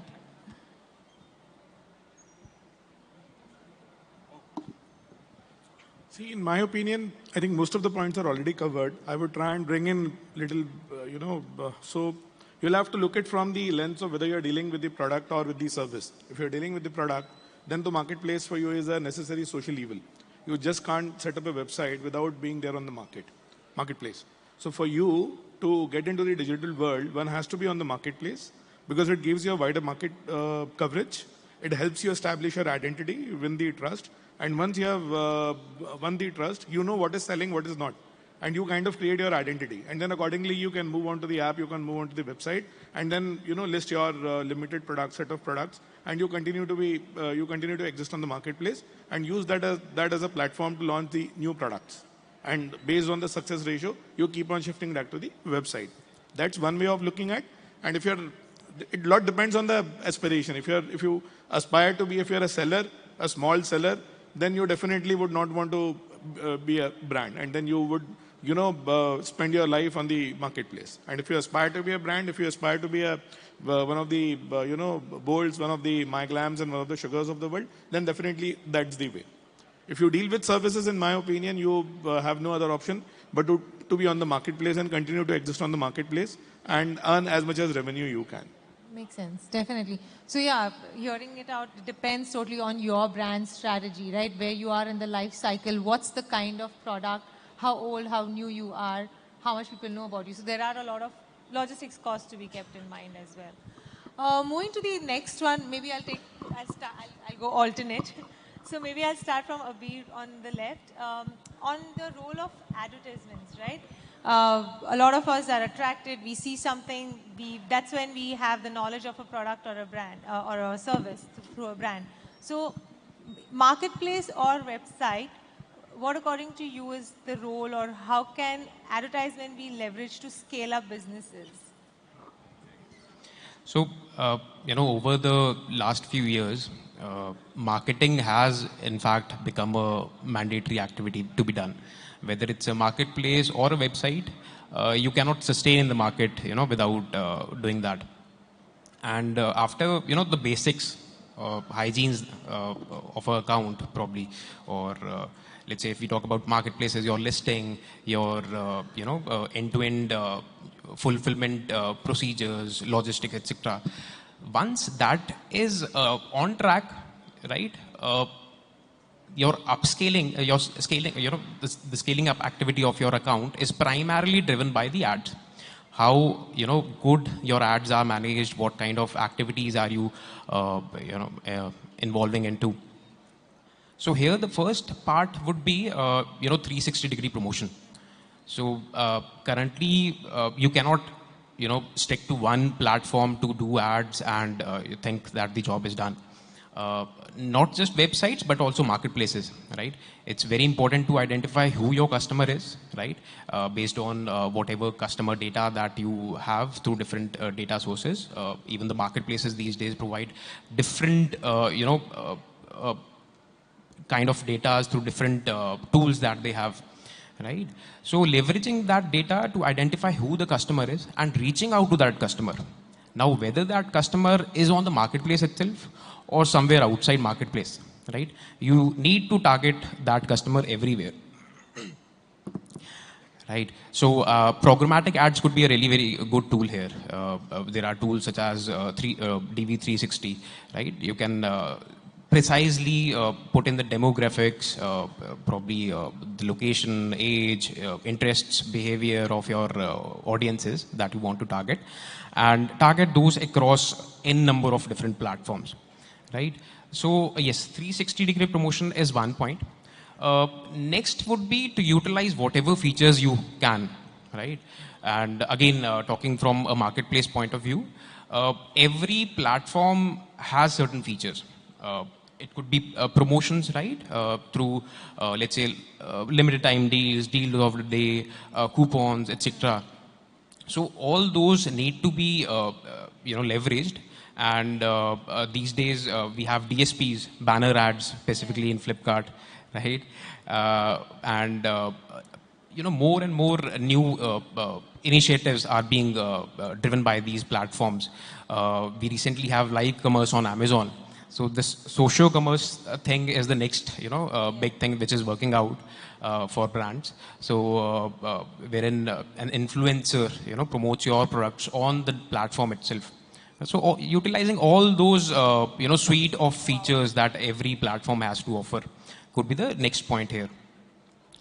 Then third would be your paid marketing, right? So whatever platform you are in, it, has some kind of ads system running in. A few platforms have evolved quite a lot, right? Amazon followed by Flipkart. Flipkart is also very, fast evolving when it comes to ads. So leveraging those ads to the full potential. And that would include, precisely choosing your targets, product targets, right? Your keyword targets, etc. Because let's say your targeting is not properly done, getting all those irrelevant clicks, impressions would, bleed money. So choosing the right set of targets by leveraging data, what is working for you, what is not working for you is really very important. Then, utilizing all the placements that you can on the platform, right? You have homepage placements, you have search page placements, category placements, product pages placements. All those need to be covered extensively as per objective. And lastly, in paid ads would be, you need to, allocate your budget in the right manner. You need to plan that well. So one could be, let's say, as per your inventory, whatever inventory you have, right? What kind of top selling products you have. You need to focus on specific categories or specific ASINs. So that budget allocation also needs to be done very carefully. I got it. Right? Yeah. So yeah. Great. Sorry, just in the interest of time, I'll switch maybe to another question as well so we can cover as much as we can. The other thing that just wanted to quickly touch upon was the customer experience and retention, or maybe product discovery. So how can brands probably use data and data insights, because today data is currency. So yeah. So I think there has been enough conversation happening about data. When we look at today's world, we are living in the world of hyper personalization. Customers have been pampered to be personalized. But see, personalization is not a new concept today. Personalization has been in existence for quite a while. And I call our current era as third era of personalization, where the entire engagement is what customers expect to be personalized based on the data. There are predominantly four strategies which has been working well when it comes to providing a great customer experience, to touch upon that. Eventually, everything boils down to what is the cost of particular customer for you from the retention perspective? Acquiring new customers becoming more and more expensive, we all know. With the budgets being cut from marketing, there is no choice, but we have to retain better and we have to retain a customer longer. So there are 4 strategies which has been working. We have to, first of all, segment the customer well. Identify who's the best customer for us, who's the next best customer for us, and then what is the rest of the world. Once you do that, second strategy comes in place, which is all about how do you stitch all the data together and bring a holistic 360-degree view of your customer, so that you can personalize the engagement with that customer, so that you give a best experience to your best customer, and then accordingly you can curate the experience for another set of customers. That's the second piece. The third piece comes as everybody talks about omni-channel marketing. There's a new buzzword there's a new word which I'm going to introduce here, which is about omni-channel service engagement. As per the stats, 91% of the customers says that they will stick to a brand who provides a great customer service experience to them. So it's not about having just a call center. You need to have all channels integrated, whether it is about call center, email, SMS, WhatsApp put together, and have a holistic 360-degree customer service engagement platform. Fourth is your average cart value, which has a direct correlation to the CLV. Now, CLV is not only a matrix of how much a repeat sale is happening to your customer, how much is a customer buying every time. It is also important for you to look at how can you increase the average cart value of that customer by promoting right offer at the right time to the customer. So these are the 4 strategies put together, if been done well, drives a direct correlation to better CLV. Better retention means better profits to a brand or to a marketplace. Great. We'll open up for Q&A, but maybe we'll just take 1 minute if we want any one of our esteemed panelists to add to the whole customer retention and experience point of view. If anyone want to share some point of view. I'll. Sure, yeah. So I'll talk more from a logistics perspective. When you Sure. talk about retention, when you talk about experience, logistics plays a very vital role here. Yeah. While you get a lot of traffic on the platform, you convert that traffic into a successful order. It depends on the way you handle that order, the speed at which you execute, you deliver, the kind of visibility you give. Yeah. So the speed and the visibility are the 2 key words. If done well, if you are able to, give your visibility of each and every stage to your end client, even if you're, if the order has got delayed, there are likelihood of you retaining the, a successful, it gets delivered and you realize the sale, and at the same time you kind of retain the client. Yeah. So and then another point is how close are you to your market? I mean, GST has kind of centralized the supply chain, but in e-commerce, in today's world wherein we talk about SDD and NDD, same day delivery, next day delivery, you need to know what is getting sold, you need to know where it is getting sold, so that you kind of plan your network and supply chain very well. And then you take your right products nearer to the market, so that you kind of deliver it as soon as possible in a minimum possible cost. That helps you make extra money, reduce your capital investment, at the same time retain your customer and get a very good experience and give them a good experience. Yeah, makes sense, for sure.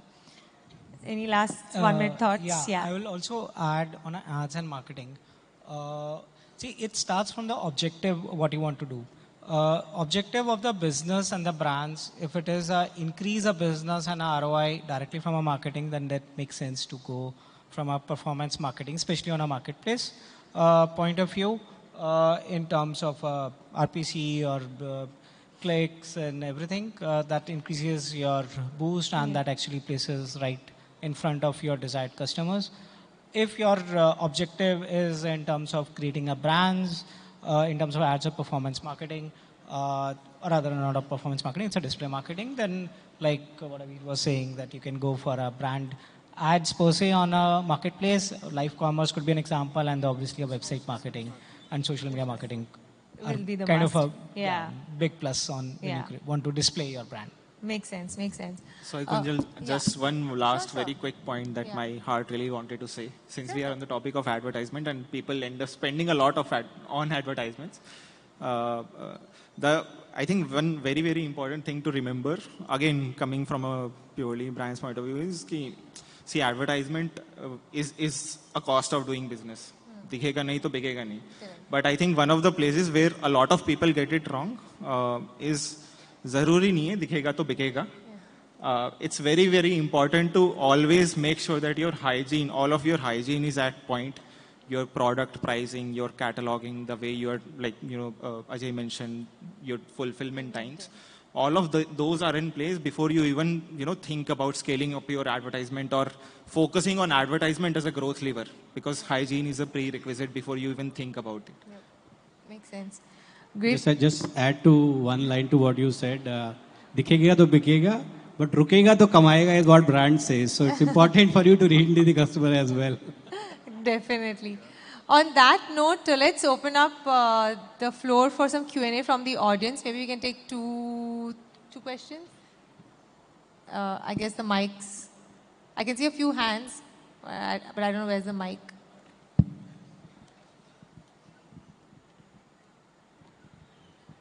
Hi, my name is Sonam. I am selling on Amazon, Flipkart, and many other platforms. I'm a mouth freshener brand. So I have a question for Mayank Agarwalji. Hi, Sonam. Hello, sir. You can call me Mayank. All right, Mayank. So it's a pleasure to talk to you, first of all. And my question is that I'm selling on Flipkart since last 4-5 years now. And the cancellation and the return is too high. Like, at least 30% of my orders get returned and 10 to 20% gets cancelled, approximately, I'm telling you. And that doesn't happen on other platforms. Like, that doesn't happen on Amazon, doesn't happen on maybe Meesho, eBay, that doesn't happen. I mean, especially on global ones, that doesn't happen. So, and we are selling through e-commerce also, like on our platform also.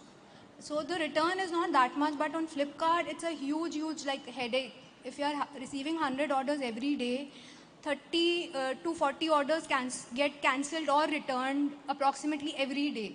So the guy packed up, our team packs up, ready to deliver. Some of them are just cancelled. Some of them goes and comes back in like 3 days. So what's the problem? I mean, I just don't understand. Okay. Sonam, first, let me acknowledge that on our platform, maybe a few businesses and the sellers are facing, could be facing this concern. Let me take a stab on it. See, couple of things. One, while I'll not talk about the other platforms and I'll not benchmark with other platforms, on Flipkart, what we have seen is that we actually serve India in a much more deeper way, and our customers are actually sitting across the states, across the tier of towns, number one. So it's our customers who initiate most of the cancellations and the returns. So now that's a one theme which, as a team, as an internal Flipkart team, and especially as from where I come from, a marketplace. And believe me, marketplace, when I say maybe most of you people would be wondering what does Flipkart marketplace means, because Flipkart is overall marketplace. Our team, our function is actually kind of a seller first function or a business first function, where we interact with sellers, we work with you and understand your problems and challenges and try to work and solve that. So we have heard a lot of sellers coming with this challenge that, hey, as compared to other marketplaces, we are seeing, I don't know your volume, but anecdotally, I mean, the sellers, what we have come to, me personally, I've spoken to like 100 plus sellers last year. Maybe you would have seen me a previous year in Delhi in some or other event. That they come out with this problem. And then the second is they say, yes, our business volumes are pretty high on Flipkart. I'm not sure, is that true for you? That's true. Great. Yeah, that's true. Great to know that. So that means you are actually catering to a breadth and depth of India in a way which no other, maybe a marketplace. I mean, like, I'm not boasting, but maybe that's true for you as an engagement with Flipkart. In that manner, we are also working to identify why customers are cancelling and returning the orders. How we can actually identify the patterns and correct and take necessary actions from a platform point of view. Is it something on a cataloging perspective? Is it something a right value proposition to the customer? Is it only a speed perspective? Is it a product quality or a pricing? So we are working on that. I'm sure, I mean, we're going to take that feedback with I mean, from you, and we have heard a lot of sellers in the businesses say that how do we control this? Rest assured, we are working on that piece. Yeah. So hopefully next time you won't have that complaint. Next, we can take. Sorry. Yeah, no, sorry. I was just saying that we are also having a next week as an event in Delhi, meeting up another large set of sellers. I mean, some of you here who are work on a Flipkart may receive an invite on that. Please do accept and come there. Our complete team from the Bangalore, across the departments are coming there to work with you, to hear you, and to take back those insights and the feedbacks, how we can put it on the product roadmap. Yeah. So we continuously do that. Thank you. Sorry, in the interest of time, we'll have to take the questions offline. The panelists are here. I'm sorry, I'm talking on your people's behalf. They are very much here for some time. So you can probably catch up with them one-on-one. I've been getting looks from that corner to wind up soon. But thank you so much. It has been extremely insightful, at least for me. I'm sure the audience also has learned a lot. And the question that everyone has in mind, marketplace, website, no matter where it is, there are certain hygiene factors to be kept in mind. And based on your product, your strategy, your life cycle, the right mix is to be decided. So it's not like one size fits all. So having said that, thank you so much. And good catching up. Thanks, everyone. You've been a lovely audience. Thank you. Thank you. We hope, check. We hope that you've enjoyed this enlightening session that was very informative and you have gained valuable insights from this. So now we would like to express our gratitude to our gifting partner for this session, Power Gummies. I would request Unicommerce to kindly present our panelists with a token of appreciation. Can we have Shivangi on stage, please?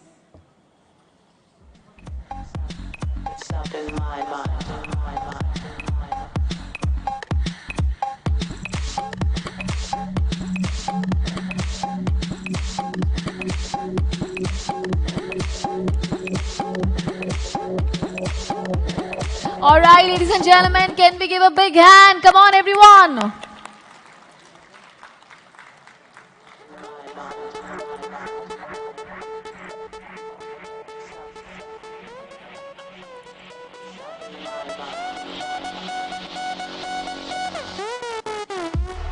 A good picture definitely leaves an everlasting impression.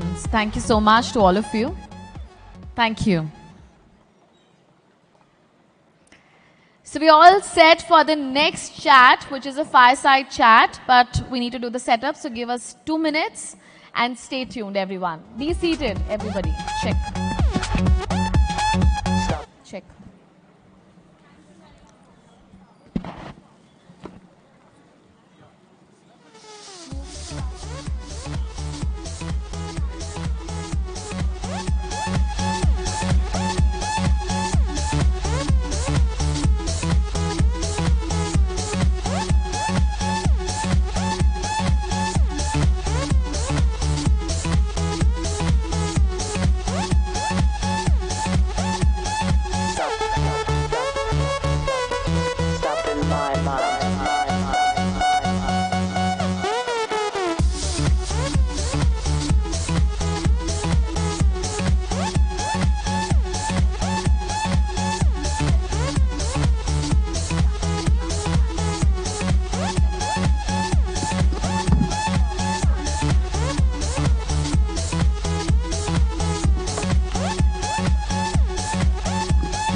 I request all of you to please be seated, everyone. Please, everyone. Stay back, everybody. Well, it's kind of funny that there's so many vacant chairs in the front and people are sitting like far off that much. Upar jaake, piche jaake. You all can come little in the front. I can't even see anybody. And I'm sure you all can't see me. Can you see me? Can you all see me? Give me thumbs up if you can. You can, alright. Thanks to the lighting effect. But I can't see any one of you.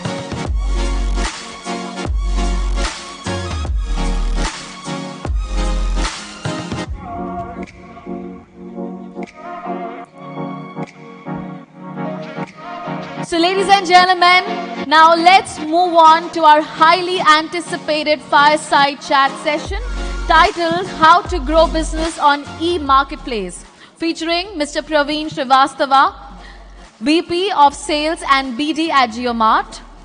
And leading our discussion is Miss Nandini Banerjee, Managing Editor at Indian Retailer. So please put your hands together, everyone, and let's welcome both of them.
Hi, good afternoon, everyone.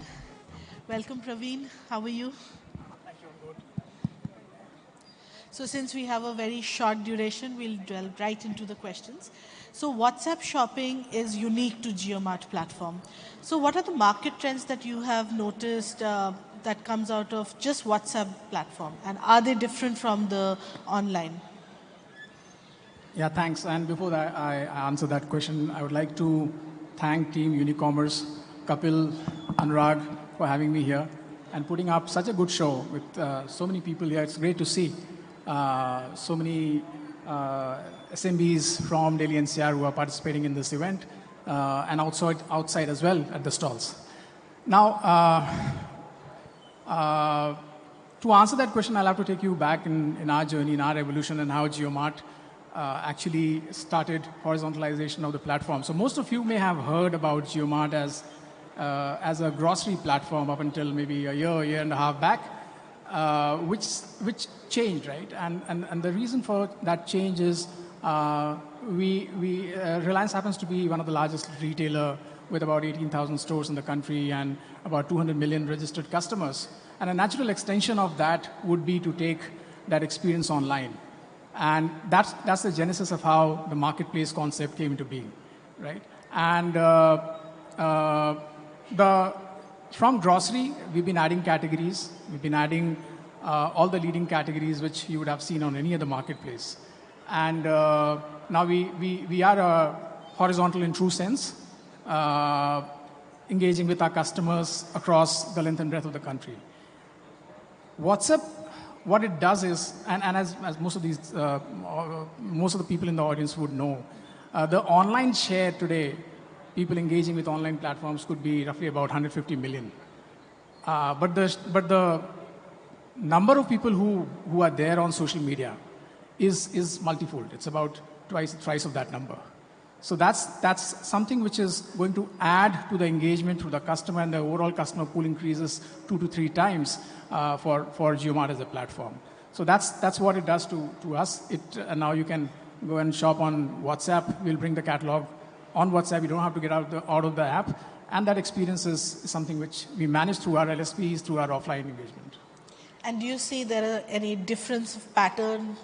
People who are shopping there, is there a different of age category?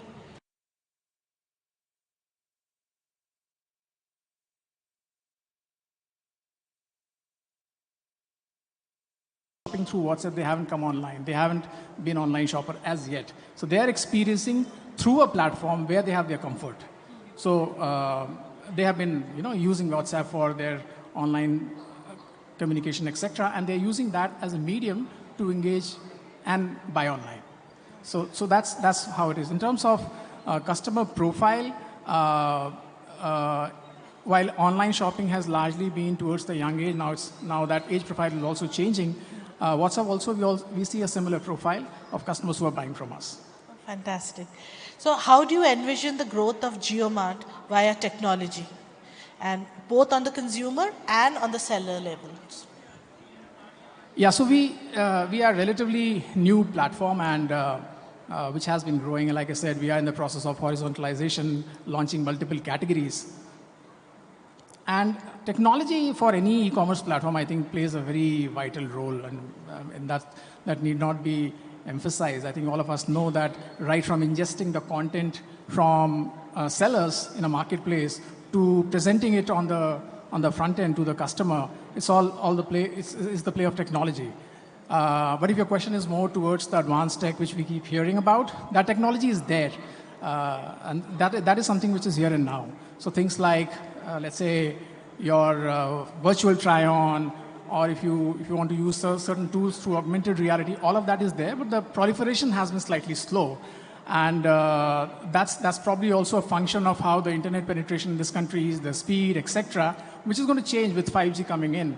I think the content, the way we have been consuming, could see a shift towards more of the advanced tech which we just discussed. So what is the geographical depth that JioMart plans to expand into? So when we started a few years back, we of course had limited geographical reach, but now it's like expanded to the length and breadth of this country. You can shop wherever you are within this country. We also have planned to take it global, and people can shop through JioMart globally. That's something which is being built, but yes, that's the aspiration which we have. As a vision, we want JioMart to be the largest omni-channel platform, right? And as we were discussing earlier, so the strength of Reliance through its retail formats and the natural extension of being online, through that we create a blended experience. So that's the larger vision. Great.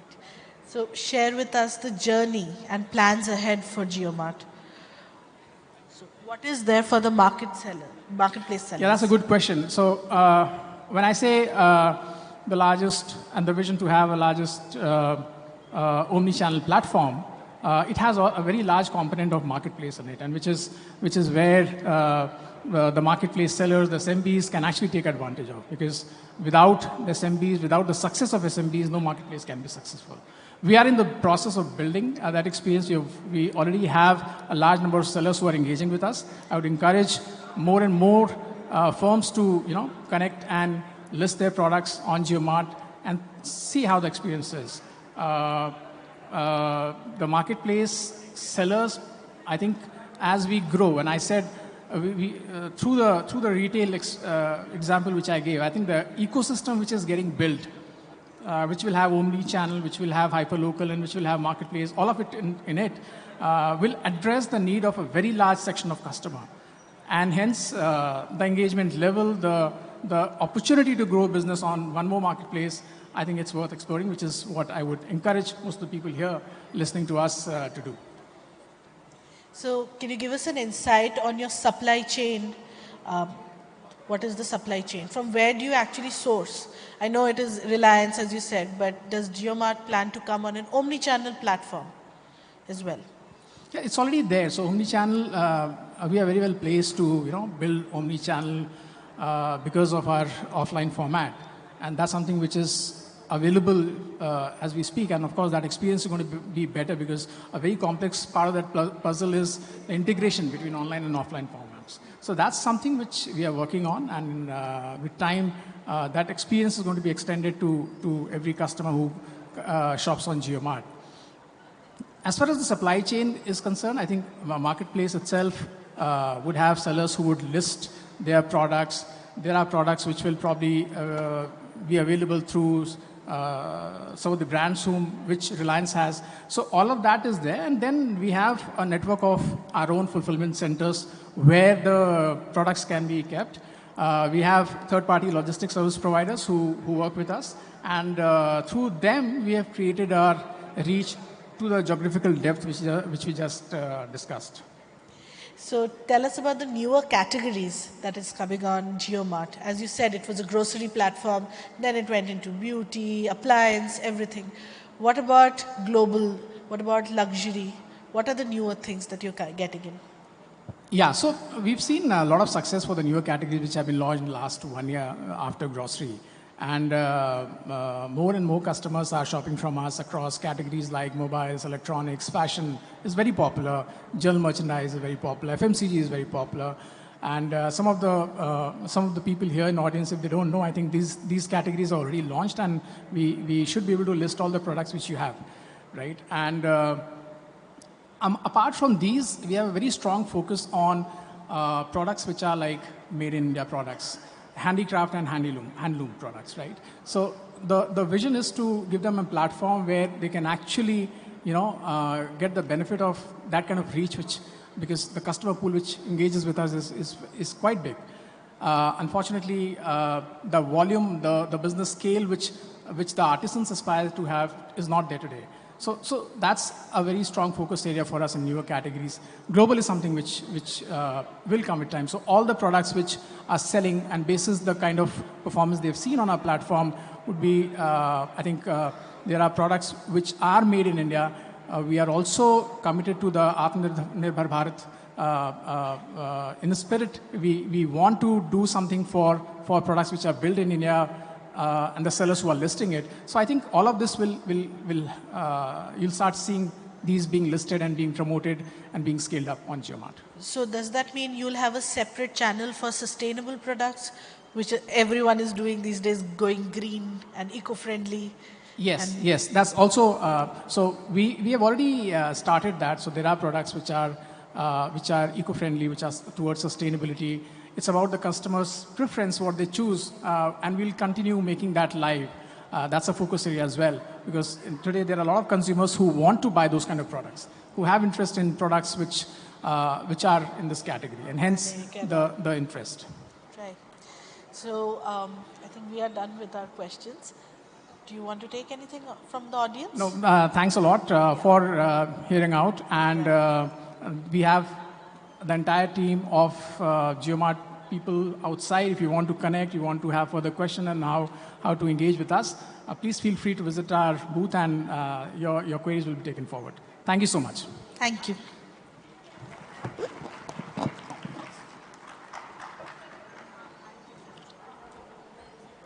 Thank you. Please stay back. Thank you, Mr. Praveen and Ms. Nandini, for sharing your invaluable insights. And now I would like to request Shivangi from Unicommerce to please come on stage to felicitate them as a token of appreciation. Our gifting partner for this session is Pa Gummies. Thank you for your time. Come on, ladies and gentlemen, can we please put our hands together for them?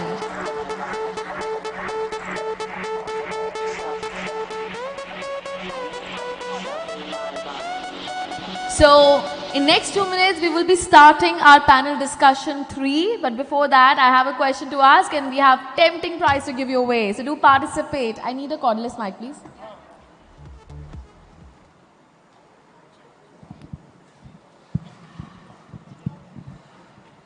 Alright, so for that tempting prize, my simple activity here is, anyone out here who can say this 10 times without stopping continuously, and this is the tongue twister. And the tongue twister is upper roller, lower roller, upper roller, lower roller, upper roller, lower roller, upper roller, lower roller. Come on, let's do this. Anyone? Anybody? Yes. Okay. Can we send the mic to him? There's someone in the middle. What's your good name? Amit. Oh, Amit again. Right. Amit. Amit, you're very talented, I must say, huh? You're participative also. So you definitely deserve the second prize as well if you're able to get through this. So practice, huh? Everybody can practice, because this is a little difficult to do this. All you have to do is upper roller, lower roller, upper roller, lower roller, upper roller, lower roller, continuously 10 times. Come on. Anyone? Anybody? Raise your hand if you can do it. Okay, come on, don't be so serious. Smile, try, participate, win gifts, have fun with us, do networking, and of course, learn. So come on. Anyone? Yes. So it is upper roller. Roller, lower, roller. So upper roller, lower roller, upper roller, lower roller, upper roller, lower roller, upper low. Lower, lower, lower. Come on. It's not that easy. Anybody, come on. आपको 10 बार continuously बोलना है और बीच में रुकना नहीं है. मैं फिर से बता रही हूँ क्या बोलना है. Upper roller, lower roller, upper roller, lower roller, upper roller, lower roller. Come on. Upper roller. कहाँ हैं आप? Please हाथ ऊपर करिए. हाँ, please, please, please. Upper roller, lower roller. Roll लाल हो गया. Okay, यहाँ पे माइक कर दीजिए.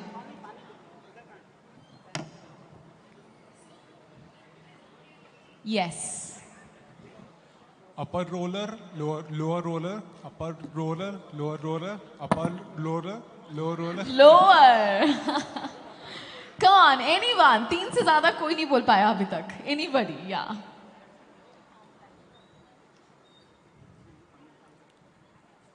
Okay, it's upper roller, lower roller, upper lower, lower, lower. Lower. I like your confidence. Come on, anyone? Anybody? Come on. Not that difficult also now. Anyone? Yes, I'll try. Okay. So upper roller. I can't see. Okay. Oh yeah, sorry. Yes. So upper roller, lower roller, upper roller, lower roller, upper roller, lower roller, upper roller, lower roller, upper roller, lower roller, upper roller, lower roller. But that's the maximum somebody has done. I think she deserves a prize. Can we give the prize to her, please?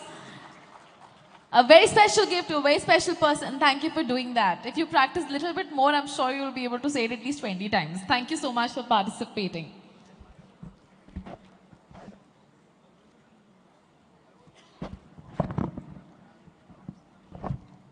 Thank you and congratulations. And now, ladies and gentlemen, let's move on to our third panel discussion.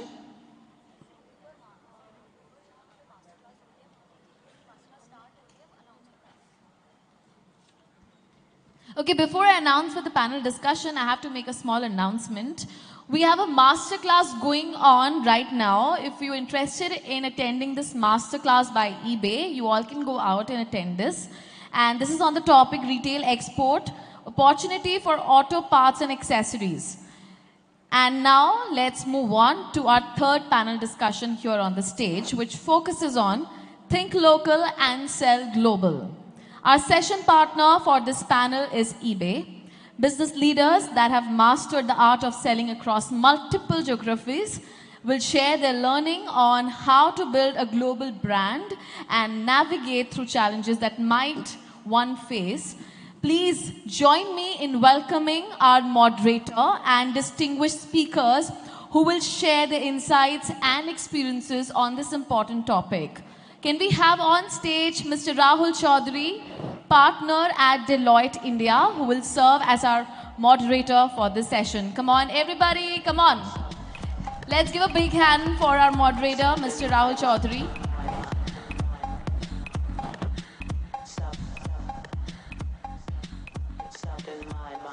So you can take the seat in the middle. Thank you. Next we have Mr. Pavan Punapa, Head of Categories and Marketing at eBay India.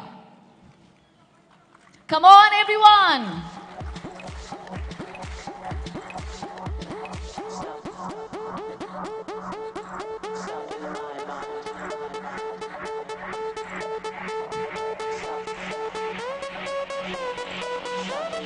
Can we have on stage Mr. Akshay Gulati, co-founder of Strategy and Global Expansion at ShipRocket. Come on, ladies and gentlemen.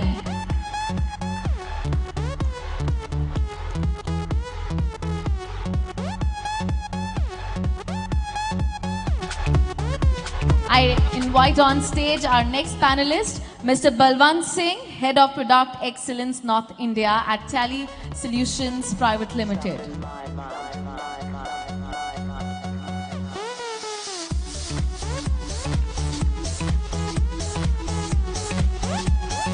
Come on everyone, show some energy.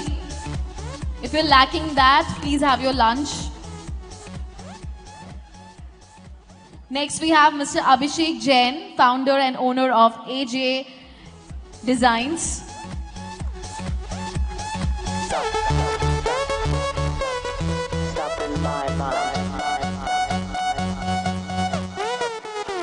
I request Mr. Subodh Tomar, promoter of the Great Indian Store, to please come on stage. And our last panelist for this discussion is Mr. Mohit Jain, co-founder of Upriver, to please come and join us. I request our moderator, Mr. Rahul, to please take over.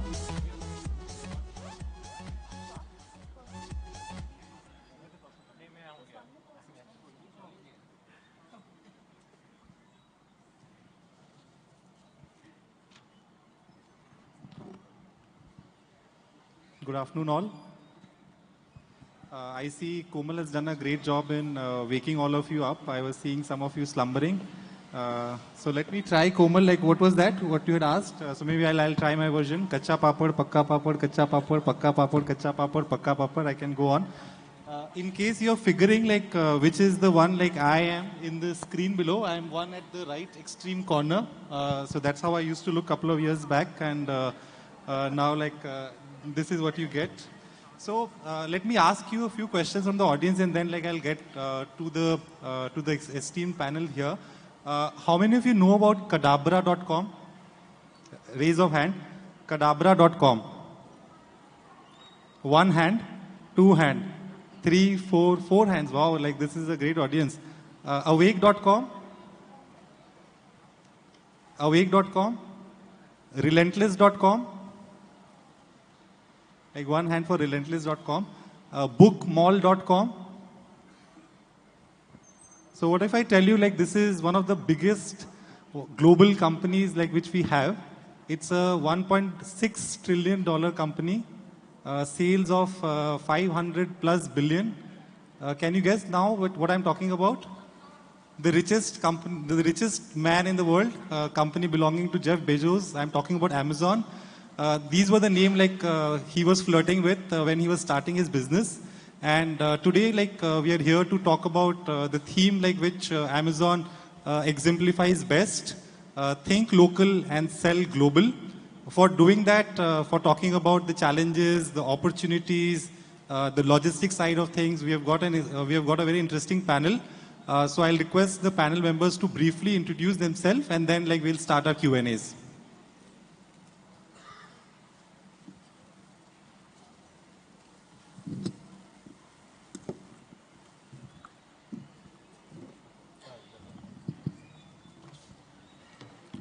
Am I audible? Okay. I'm Subodh Tomar. I have been selling on various online platforms for a couple of years now. I'm started locally and then I've moved on to selling globally. I'm selling on eBay now in an auto parts category. Thanks. Hi, I'm Pavan. I head the India cross-border trade business for eBay. Hey, I'm Akshay. I'm one of the co-founders at ShipRocket, and I look after our global expansion product, which is ShipRocket X, which is enabling cross-border shipping for all sellers across the world. Hi, everyone. I am Balwant Singh Chauhan. I am looking after the product excellence in North India. I am from Tally, associated from last 16 years with this company. Hi, I am Mohit Jain. I represent Upriver, which is a marketplace management agency. So we manage Amazon, Flipkart, and all the marketplaces, both India and global, for brands. Hi, my name is Abhishek Jain. We are into kids apparel space. We are a manufacturing brand for kids apparel, selling globally for good 6 years, and in Indian e-commerce, it's been 9 years that we are there. Great. Thanks all the panel members for your introduction. My first question is to you, Pawan. Let's start with the first principles. Why is cross-border e-commerce relevant for India business today? What should brand and sellers be expecting from this opportunity? Yeah, I think we've, as eBay, had a ringside view of the entire evolution of e-commerce globally as well as in India. one of the factors that makes this possible or more relevant today, I think, is the maturity of the ecosystem. Right? I think when you look at it in terms of the seller base, the enablers that allow you to move your product cross-border, the understanding that a lot of the providers have about what it takes to succeed globally. I think that's one of the key elements. And जैसे कहते हैं कि if you look at the IPL auction for women, right? I think the time for women's IPL has come, and I think that was also got to do with the maturity of how the ecosystem for women's cricket in India is, right? I think that's somewhere where I would kind of draw an analogy to what global cross-border trade today is at. So that's one big factor that I think is relevant from an Indian context. The second, I think there's a lot more focus and emphasis from all quarters across the government in enabling export. While a large part of it was focused on B2B export, we see there's a tremendous shift towards also understanding the importance that B2C export plays. So that is a second reason why I believe that India is really poised to accelerate when it comes to cross-border trade. Important thing is, like I said, maturity of our sellers. I think a lot of our sellers understand e-commerce very well today because of the domestic market. They're very mature in terms of the products that they're able to bring to the table. And that makes it, I think, a great value proposition even for global buyers. We need to understand at the end of all of this that buyers want the best experience. So while you focus on your product, which is something that I think a lot of the Indian sellers today are able to do, it's also important to understand the elements of what makes you succeed globally. Trust, I think, if you want to put it in a single word, I'd put trust as the most important element of being successful cross-border. How do you ensure that you're able to give your buyers a trusted experience? अगर आपका buyer खुश है कि आपका जो product लिया है वो is performing as he expects, he's going to buy more, right? I think that's probably making it extremely simplistic. I think there's also the element of all the enablers. Akshay is sitting next to me. I think from a logistics point of view, he's probably got a great view of how things are evolving when we talk about cross-border logistics. And I think today we are definitely capable of offering logistics options in a variety of ways, whether you're selling from India, whether you want to move your product and warehouse it in the US. The options are almost seamless today. And that, for all the sellers and all the brands who are sitting here today, I think is an integral element of being able to succeed. So I think that's what I would have to say at this point. Thanks, Pawan. So I hear you said four things. The first one was the maturity of the ecosystem, the government's enablement of B2C, the whole buyer's experience, what you get nowadays, and then the role of enablers. So let me pick up from these four threads and ask each of our panel members. So Mohit, my next question is to you. Pawan spoke about the maturity of the ecosystem. So can you tell this audience what ecosystem exists? Do you need to start from scratch? So what should they be doing if they're looking to go global? See, it's a very deep word कि ecosystem आज की date में present है कुछ भी आपको achieve करने के लिए.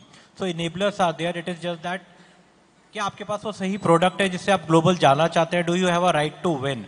Once we have decided that, तो at every area जो भी आज से 5 साल पहले जो problem थी उसको solve करने के लिए expertise है. ऐसा नहीं है कि बस there will be problems. Ship rocket है या एजेंसीज है जो लॉजिस्टिक्स चैलेंज सॉल्व कर रही हैं, कोई कंप्लायंस का इशू सॉल्व कर रहा है, कोई आपका टैक्सेशन का इशू सॉल्व कर रहा है, आपको Amazon.com या eBay पे जाना है, कोई आपकी हेल्प कर रहा है पूरी प्लेटफॉर्म के चैलेंजेस नेविगेट करने में, कंसल्टिंग एजेंसीज जो आपको बता रही हैं आपका प्रोडक्ट वहाँ पे कैसा चलेगा, एक्सेप्टेंस कैसी आएगी. सिर्फ आपको एक माइंड बनाने की और एक राइट प्रोडक्ट की ज़रूरत है. आपको हिट एंड ट्राई करने की ज़रूरत नहीं है. गलतियाँ करने का ऑप्शन अगर आप सब कुछ खुद नहीं करना चाहते, if you want to rely on experts, हर लेवल में सही एक्सपर्ट और सही जानकारी available I think is the best part. Ecosystem की बात करें, स्टेबल इकोसिस्टम आज की डेट में अवेलेबल है जो इवॉल्व हो चुका है. ऐसा नहीं है कि एक्सपेरिमेंटेशन ही जारी है, अगर आप शिपमेंट भेज भी देंगे, किसी ने बोला कि मैं आपका शिपमेंट उठा लूंगा या मैं आपका अकाउंट मैनेज कर दूंगा, और वहाँ पे गलतियाँ होंगी, गलतियाँ हो सकती है, बट मेच्योर रिलायबल इकोसिस्टम आज के डेट में मुझे लगता है हर एक एरिया में जो आपको जो एक विनिंग कॉम्बिनेशन चाहिए आपके प्रोडक्ट और आपकी एक्सपर्टीज के अलावा, बाकी सब एंगल में जो शायद 3 साल पहले एक ग्रे एरिया थे कि समझ नहीं आता था यूएस टैक्सेशन कैसे देखेंगे, यूएस की लेबलिंग कैसे करेंगे, या कंप्लायंसेस पूरे होंगे कि नहीं होंगे, हर एक एरिया में आपको एक्सपर्ट्स अवेलेबल है जो आपको सही आपके साथ गाइडेंस दी जा सकती है, और जो सारे इंग्रेडिएंट्स हैं विनिंग फार्मूला के लिए वो आज की डेट में प्रेजेंट है. सो आई होप ये ऑडियंस को आज आफ्टर दिस सेशन वो विनिंग फार्मूला पता चले. Now, Akshay, I don't recollect, or rather, actually recollect, when I had ordered my first book online, it had taken me, like 6 days, and I was very happy that I got my book in 6 days. I did not have to go. This is, I don't know how many years back. I think over the years, our expectation as consumers have really changed. So I remember the first big $1 billion sale, and I think many of us might not have got our products on time. But now I think like if I order a phone like in the morning, many times like in the afternoon the phone is there. Now if you extrapolate this problem to selling global, right? I think the first misconception which comes to mind is that it is going to take like a crazy number of days. It might take 8 days, 10 days. Like who waits for these 8 to 10 days? So how like I think how is this problem going to be solved? Like what we talked about enablers. So what are your views on that? Absolutely, and again, thank you for everyone for having me here today. It's not working. Hello. Yeah. Again, thank you for having me here today. I think expectations, like you rightly said, have evolved tremendously. Right? If I was willing to wait a week for a product from a domestic seller in India, today I'm not willing to wait more than 2 to 3 days. And even if you go to any of the large marketplaces, a lot of times our decision making also on products is dependent on how quickly it is going to be delivered. Because a lot of products are advertised, right? So it could be one brand versus another brand, and I'll choose whichever one is coming quicker. When it comes to cross-border, sorry? Okay. It should work. So when it comes to cross-border, I think the challenges of logistics are even more complex, right? Because today it does take about 5 to 7 days for a product to go from India to the US.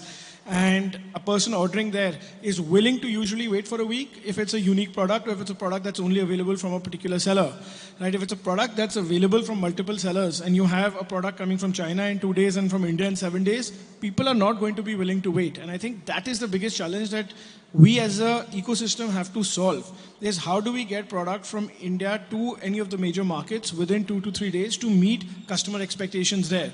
And one of the things that ShipRocket that we've realized is you cannot forward deploy every product in the US. For example, I could be a seller with 50 SKUs based out of any part of India. Not all of those 50 SKUs are going to sell. It's not that मुझे हर रोज 20 order आएंगे और for all 50 SKUs. हो सकता है एक दो मेरे hero SKUs होंगे जिसके 50, 100, 200 ऑर्डर भी दिन के आ जाएंगे. And then as sellers today, we have to be smart and say कि ये for these SKUs and for these products, I want to forward deploy inventory, for example, in the US or the UK, और वहाँ से मैं 2 से 3 दिन में delivery करूँगा. Because then you have a level playing field, right? And for all of my other products, I will drop ship from India.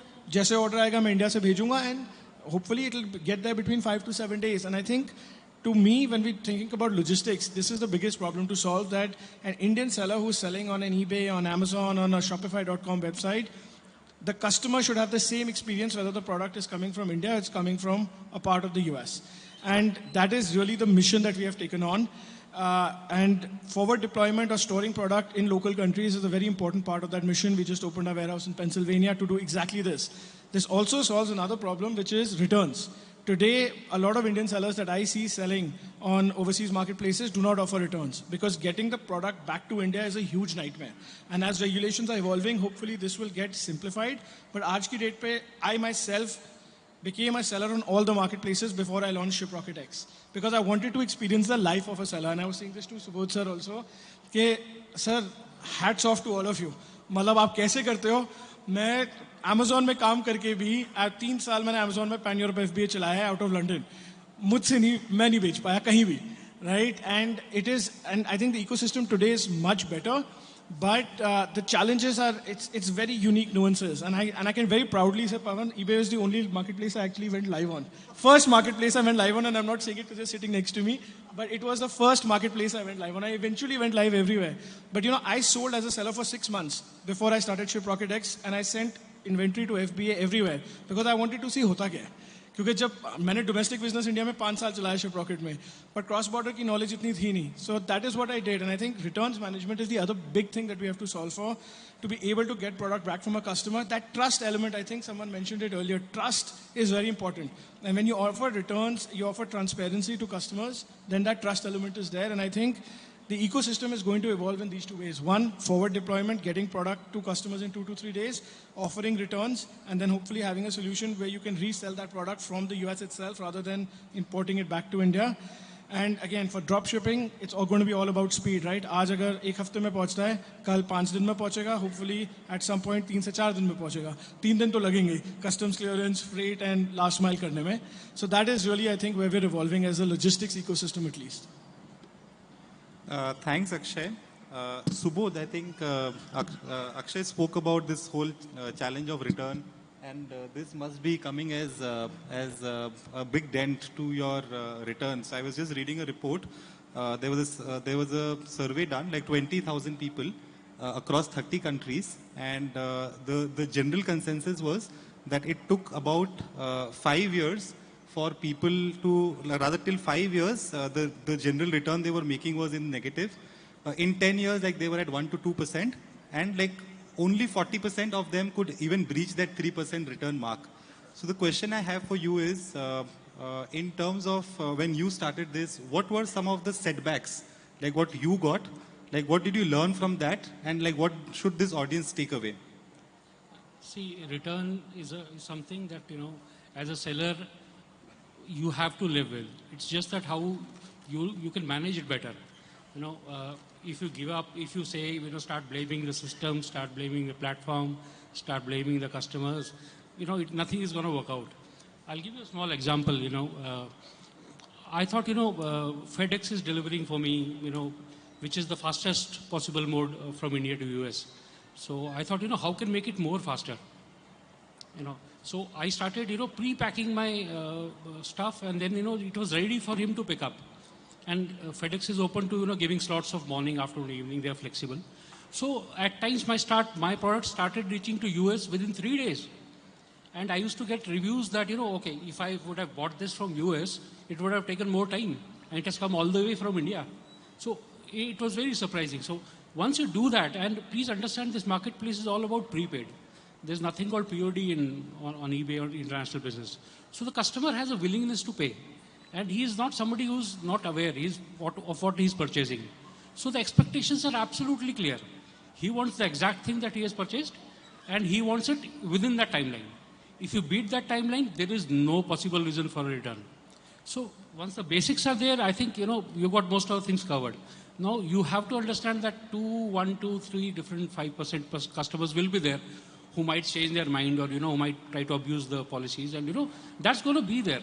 So it's a necessary evil of any selling platform. So you just can't blame anybody for that. You just need to be more proactive and, just understand how things work and be a little one step forward. Don't go against, whatever has been laid down. It's like, the match rules are already there. The platform gives you absolutely crystal clear rules to follow. The customers also know exactly what they are purchasing. You follow those rules, and then you do something which actually, goes beyond what is expected from a customer. For example, if somebody buying a shoes, maybe you can give a small gift hamper to him additionally. So, small things that could value add, will ensure that, forget about RTO, will ensure that, everything works well. So, you need to understand very basics and, go by the process. That's my take on it. Thank you, Subodh. Abhishek, I think both Akshay and Subodh spoke about quality and trust. Now, how can business ensure that their products and services are like what is being shown? So how can they ensure that the products and services are relevant for the global market? Right, so relevancy is something which needs to be found out by the brand and by the product developer. You need to understand about your product. So let's say we are into kids apparel category, and that's majorly ethnic wear. And I completely understand with the kind of Indians which are flowing abroad, especially the US and the UK market. Yes, of course, the Indian ethnic wear for kids is something which is relevant. But if you're let's say, I would talk about apparel because that's what I do and that's what I know. If you're already into Western wear segment and you are trying to sell your Western wear into the US, how are you making the difference? So let's say a Western wear product which is being sold for $20 by you, a similar product is being sold by Next for let's say $7, $10. Why would they come to you? But then if you are able to find out that your product is relevant, be that an Indian tea, probably spices, Indian apparel, whatever is related to the origin, related to the product which are originated in India, and that is something which is in demand into the US market. Yes, of course, relevancy stays there, and once the relevancy is there, you need to make sure the right product is being sent to the customer. Now you know your product really well. You know that this is my product. I manufacture this apparel. This is the fabric. That's how it's being embroidered, stuff like that. But the way you represent that to the customer, this might sound a little complicated, but you need to understand the psyche of the customer first, that if the customer is actually gauging the same sense by looking at the product detail page, the details you have mentioned on the detail page, description about the product,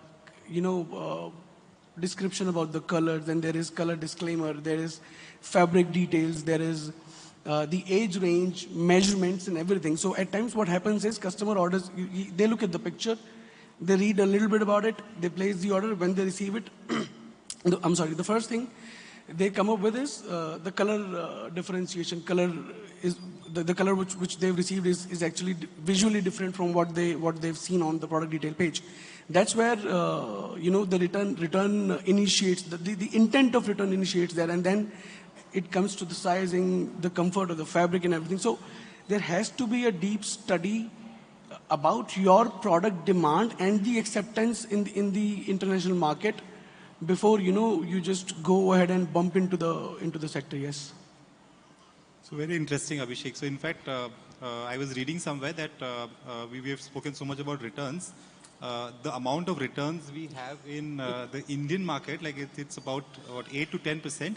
As compared to that, like I think some of the global markets, they are more mature. So I'll give you the right numbers. I'm sorry for this. 8 to 10 is not the right number.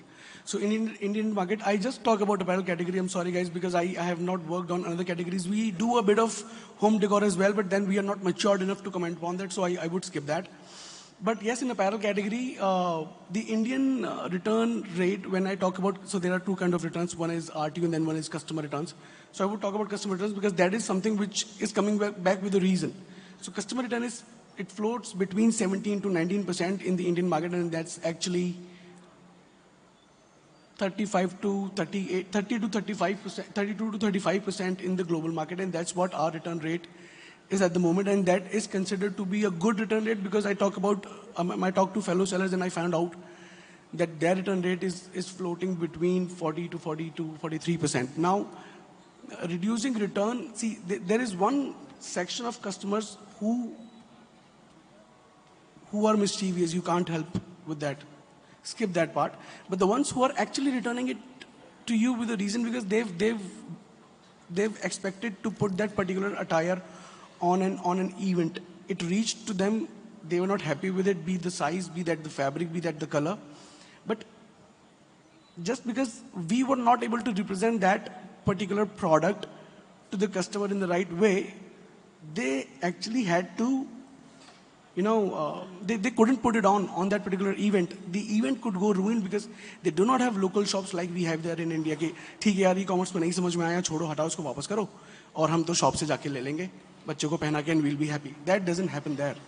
और जो events वहाँ पे होते हैं, so after all of this globalization move by the government of India, awareness बहुत ज़्यादा बढ़ गई है अभी global markets में, and then they are actually liking our product, even Americans. So 6 years down the line, when I got into the market, I was 25, 26 probably at that time. मुझे तो नहीं मालूम था कि acceptance क्या होता है, product की relevancy क्या होती है, customer की expectations क्या होती हैं, and all of that. But then I started getting reviews जहाँ पे we were not able to fulfill the demand of the customer on time, and they had to skip that event, or they had to put on something which they really didn't want to. It's actually disheartening for them.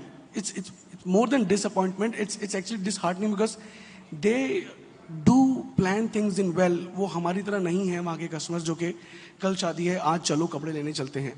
They plan things in advance क्योंकि उनको मालूम है India से आएगा, वो time लगेगा. Probably there are some issues. Probably there is alterations they need to do with that particular garment. So customer expectation and getting product delivered on time. So getting product delivered on time is not a problem these days. If you are looking for an expensive option, you can definitely anytime go to DHL, tell them that this is what I need to do. वो बहुत आराम से आपके product time पे deliver कर देंगे. But the way you need to present the product that has to be the actual, as near as actual product. अच्छी photo दिखा के brightness बढ़ा के आप sales कर लोगे, but then return would be a problem. Now Amazon की return policies you all must be aware of that. It's a customer centric company. Customer is unhappy, just return it. If you have a return address in the US, that can be delivered over there, or else you just have to leave the product and leave the money as well. But so representation is one thing where we can save the returns. And then if you talk about the returns operation, then we need to have an address in the US which we can use for the forward shipping. Like Akshay said that you send a lot, probably एक दो SKUs मुझे मालूम है कि मेरे ये hero styles and that sells really well. ठीक है, थोड़ा सा risk ले लो, send it in bulk, तो that would save on the drop shipping वाला cost. क्योंकि drop shipping में आप भेजोगे, there's an X amount which you pay for the shipping, and then when you send it in bulk, that goes X by 3 straight away. वो 1/3 हो जाएगा. So you would save on the forward shipping cost over there. Send that particular 2, 3, 4 hero SKUs in bulk to US. Store them there. Use that particular address to accept the customer returns, so that the returns can be delivered to you. You redo them, and then you can send them back to the customer, and that's where you would be saving on the profits. So it's amazing to see your passion, Abhishek. So I think all of the audience knows whom to reach out to for more debates on this area. So one person who does not have to worry about return here is my friend on the right, Balwant. So you're with Tally now. I am a user of Tally 4.5. I started back then, and now like the product, like it's so different.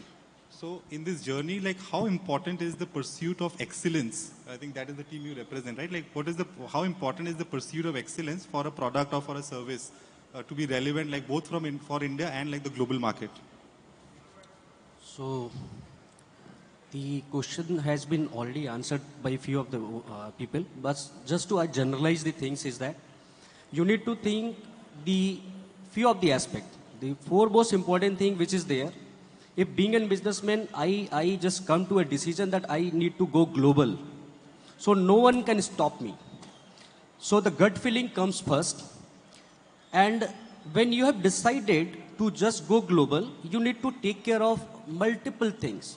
But as an owner, you need not to know everything. For knowing everything, you need to go for books, go for online content. You will puzzled and you will just sit back and you will not do businesses. I have seen multiple business who are manufacturing product themselves. They are not selling into the international market, but the buyers who are just buying from the manufacturer are putting those on the shelf of others to sell to the other side, to up countries. So it is all about your gut feeling, first of all. Second, whenever you are just going to make a pursuit of excellence, then you need to come all across with a thought process that what is the product you are going to deal with. If your product is a soft copy of software like us in Tally, which doesn't require any delivery mechanism, or either your product is a perishable item which will go there to up countries and can be consumed. So what will be the after effect? Customer would be happy, delighted, or what? And there may be the product which has a sustainable life, like 2 years, 3 years, like for the garments, it could be of 2 years, 3 years, or might be of 15 days also. Or there are products which are of our lifetime. So being a businessman, what I think, to become, means to just look after the pursuit of excellence, you need to think about the pre-sales, during sales, and the post-sales. Because whatever you are just going to deliver to build that trust which we are talking all about is the behavior, how we are delivering to the customer who understand what. Suppose, just take an example of McDonald's, who just serving all across all the countries in tier 3 cities with the same taste. But they have just made some changes in the product. Like some way they can serve beef, but some way they cannot serve beef. So they have just changed it with the chicken or something else. So being in business, Nora, we first need to identify and do a research where we are just going to land up. Before that, you need to understand what is the government, means the trade policies between the countries. Because if you will having the history, Britain and the Union countries were having trade-free nations. But Brit exit is one of the things where Union countries has just derailed that. And Britain itself has to go for certain, a few of the countries of European Union to directly have a collaboration for the business. And India now is economically growing, and the economies of, the money movement is happening all across the world. And we are being looked by all about the nation. If I'm just looking myself as a company, how we deal and how just thought to go global, being local. So the thing is that you need to build a perspective that how many people who are just purchasing in your country are from the outside country and from which country. So if your product is delivering the sense of trust to those people, so your product is definitely having a liability to just go outside first of all. Second, it is your wish that you have identified some opportunities outside the world, and the people who are just doing outside business from the India are liking you, then they may be the right set of people. Like we have a collaborative approach to partner with the people all across the world. We are present in 210 countries all across, and we are doing this with a sense of doing partnership with the local people there into that country. Because our product requires the post services and it's lifetime product. So being a businessman, this is first you need to understand your gut feelings would come, and everything, every collaboration can happen. Like all the good people who are sitting here have been championed of just making the collaboration happening. And they have already set an example. So every day they are growing into their sense of delivery, the mechanism of time chain, and everything is just going to happen. Only thing is that you need to just collaborate with the right technology, right set of technology, where your product can adopt the demographic needs of the customer, the geographic need of the customer, and you need to fulfill the legal aspect of the country. Because there are lots of champions who has been there, but they need to withdraw, like Intuit. They have withdrawn from the India. So there are lots of things which need to decide before going into the country. The demographic need and the customer need is the foremost priority. You need to develop that first. And for developing that, you need to make changes in your product. You need to change in the language, to talk to the audience. And definitely the reducing cost of economics, which is happening all across right now, is the favorable time to just go global with a local thought. So this is what I can just add here. Thank you, Balwant. Pawan, Akshay spoke about the fact that, let's say, like when you look at different markets, like a seller from China can maybe be delivering in 2 days, and from India it might be 7 days, etc. So what does it take to compete on global marketplace, like when your competition is also on a global scale? I think we're always going to find that there's going to be tough competition globally, right? Whether it's China, or if you're selling a product that's very specific, there are going to be other countries that are competing with you, or even sellers domestic in those markets, whether it's the US, UK, Australia. So there's always going to be competition. I think there are two ways to look at it. If you believe that you have the product, and your confidence in the product and the ability of the product to impress the customer that you're trying to sell to, I think you should go for it. Now the question comes in, how efficient are you with respect to your operations? I think we've already heard from Subodhji, and I know Abhishek also. I think both of them have done a fantastic job. Very different product lines, right? One is talking about kids' ethnic wear, and Subodhji deals in automotive parts. So I think in the spread of products, we have the entire range in India. It's not a problem. I'm pretty sure that every one of you have products that's relevant globally. When it comes to operations, I think finding the right partner that you need to work with, whether it's from a marketplace point of view, whether it is even from a point of view of what's your logistics options that you're using, I think all of those are the ones that are going to make a difference. When you tell a customer that you will deliver a product in X number of days, assume you're telling them they're going to deliver it in 7 days. As long as you maintain that promise and over-deliver on that promise, you will continue to retain that customer. Because when a customer is buying from you, he does look at it before he makes that choice. However, you can get better, you can get even more agile by making sure you move your product upfront in terms of moving inventory. So these are choices that you will make along the journey. And I think as your business evolves, you will know what will work best for your business. But I don't think we should worry too much about whether China can deliver a product in 3 days or 5 days.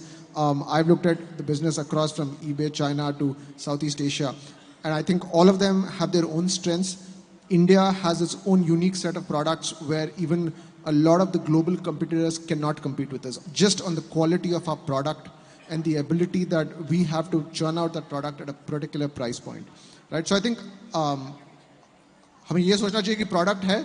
If you are confident, we can enablers today exist. So I don't think there's anything that should stop any one of you from finding ways to sell cross-border. The lines of products are immense, whether you're talking about jewelry, you're talking about health and beauty, natural products from Ayurveda, you talk about automotive parts, which you probably traditionally don't see on most domestic marketplaces. It's a very, very big market globally. So I think there is, and if you guys want to know more about what sells globally, we have the eBay team outside. There are also masterclasses going on with specific categories like auto, jewelry. So please do attend that. You will definitely get insights that you can use. So I think we are going to wrap up our session. Before we wrap up, I just want like maybe 30 seconds messages from each of the panel members. Akshay will go with you. Like any quick messages for the audience here. Yeah, I think if there's one thing I hope everyone takes away from this session today is that, for any seller here, whether you're selling domestically right now or you're starting out, selling global has never been easier, right? It is a real opportunity. It is a real business case. And today, with the entire ecosystem having been developed, it is today as an entrepreneur feel कि आप अपना product बना सकते हो and बाकी सब के लिए आपको support मिल जाएगा. This was not true 5 years ago. 5 साल पहले आप बहुत धक्के खाने होते थे एक business को overseas global ले जाने के लिए. And my message to you would only be that if you are really thinking about it, इससे अच्छा मौका नहीं है. This is the right time. Subodh?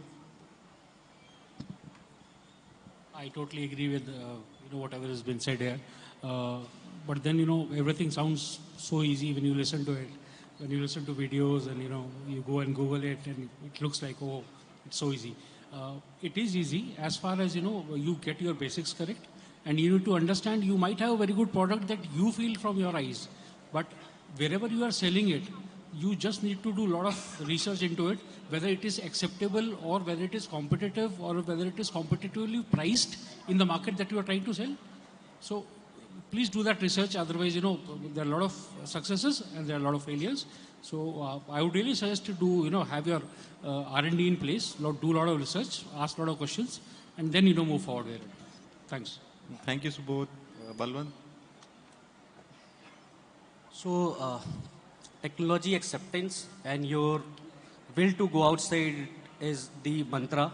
And whenever you will think, you will find the collaborative partners all along on the way waiting for you. So all the people who are sitting here would be helping you all across to managing all across the reconciliation of books, returns, and even the transportation of goods, material, anything. The law, binding of the other countries.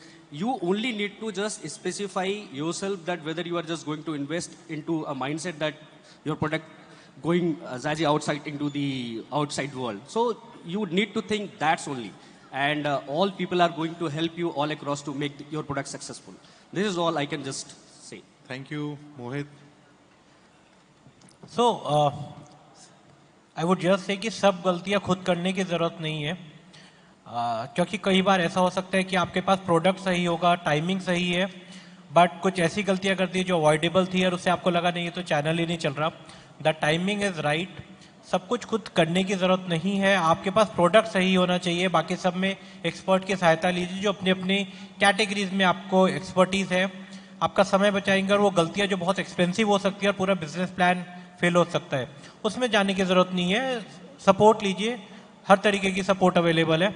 और I wish you all the best. Global selling का जैसे सभी panelist बोल रहे हैं, इससे अच्छा time नहीं है कि अपना प्रोडक्ट ग्लोबली निकाले.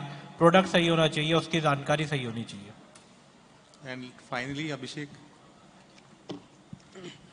So guys, this is not to discourage you at all, but अगर आप ऐसा सोचते हैं, मैं बिल्कुल धंधे की बेसिक बात कर रहा हूँ, अगर आप ऐसा सोचते हैं कि मैंने Amazon पर अपने प्रोडक्ट्स डाले, ऑर्डर आया, पैक कर दिया, Amazon वाला आया, वो लेके चला गया, और अब फ्लिपकार्ट कर दिया, अब मीशो कर दिया, अब मिंत्रा कर दिया, अब जबोंग कर दिया, for that matter in India, that happens. That doesn't happen at all when it comes to global market.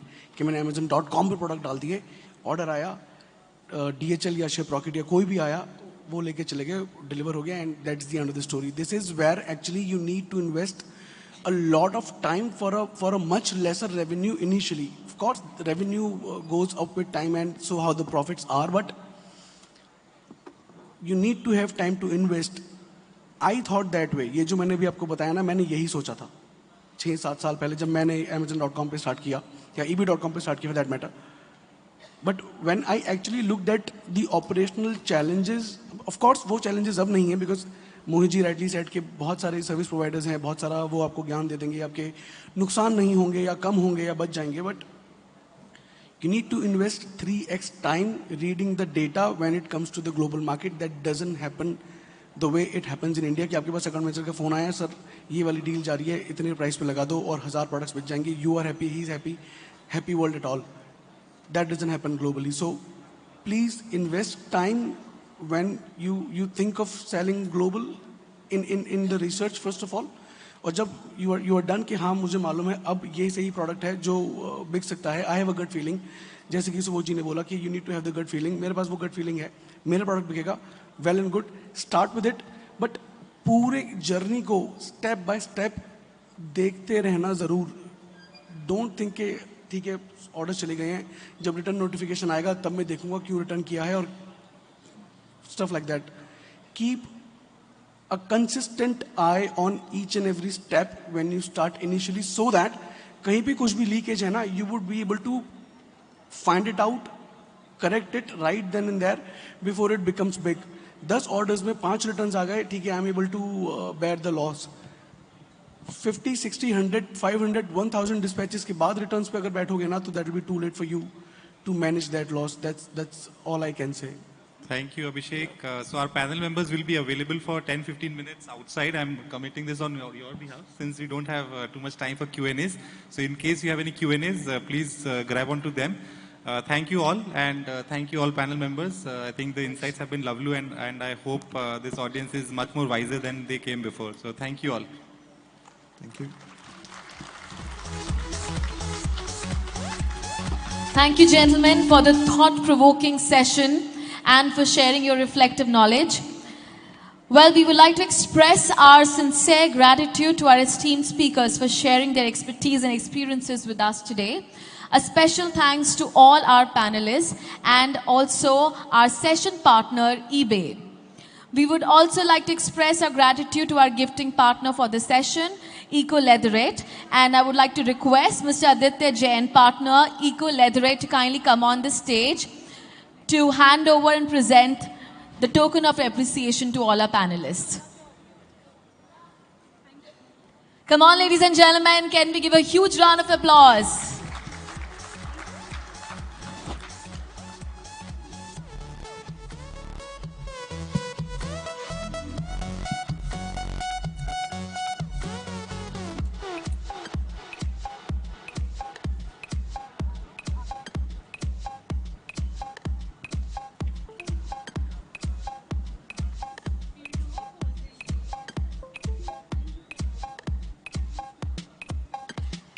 Let's pose for a nice big picture, all of you together with a smile.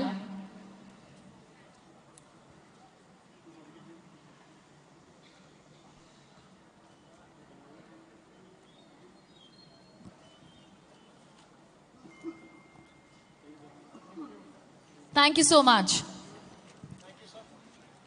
All right, so before we switch to the next discussion, let's do a little warm up. And for this, I have a very tempting prize. This is like a bumper prize to give you away, okay? And I want everybody to participate. So may I request all of you, now this is an activity where everybody's going to get involved, okay? So can all of you stand up, please? All of you, please stand up. Everyone. Please, everybody.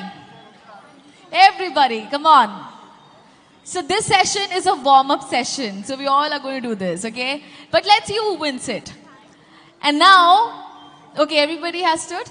Please stand up, everyone.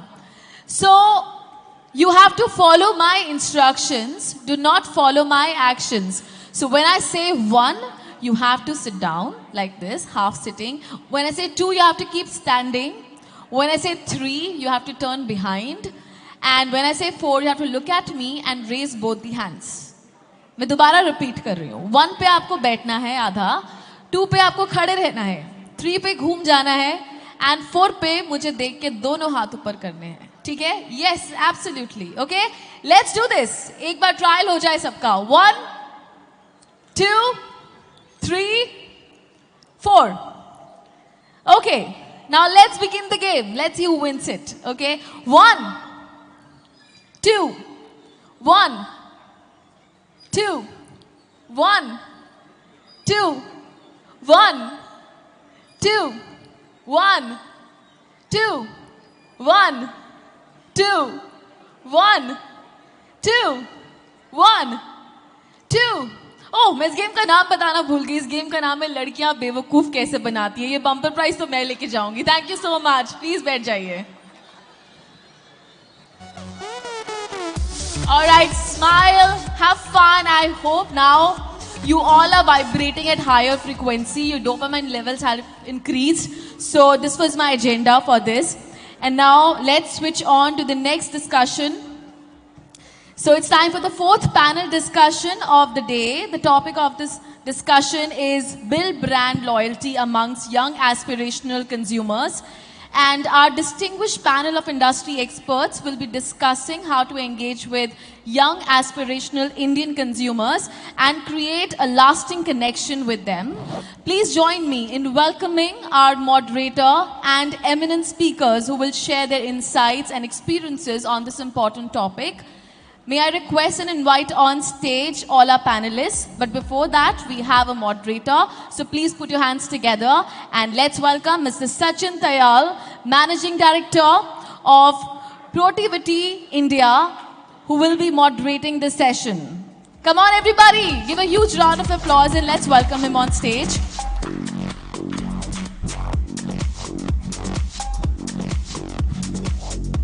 I request all those who are sitting behind and those who are standing and trying to figure out which place to go for, I request please come in the front because I can see a lot of vacant chairs. So please grab it, occupy it and be seated in the front itself.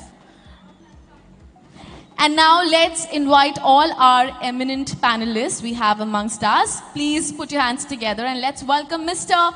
Nitin Garg, Agency Development Manager at Google. Come on, everyone.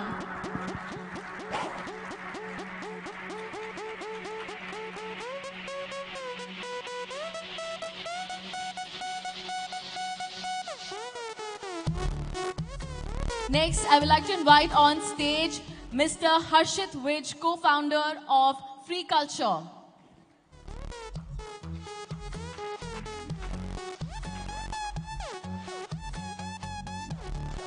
Come on, everybody. Can we give a big hand? देखिए, बाबा रामदेव कहते हैं ताली बजाने से blood circulation बढ़ती है और चेहरे पे ग्लो आता है. तो come on, everybody, ताली बजाते रहिए. Next, we have Mr. Saurabh Adlakha, founder and COO of Daily Objects. I request you to please come on the stage. Come on now, this time, can we have it louder than ever? Come on, everybody. Next, I request Ms. Anuradha Rao, Associate Director for Product at Tea Tomorrow, to please come on stage.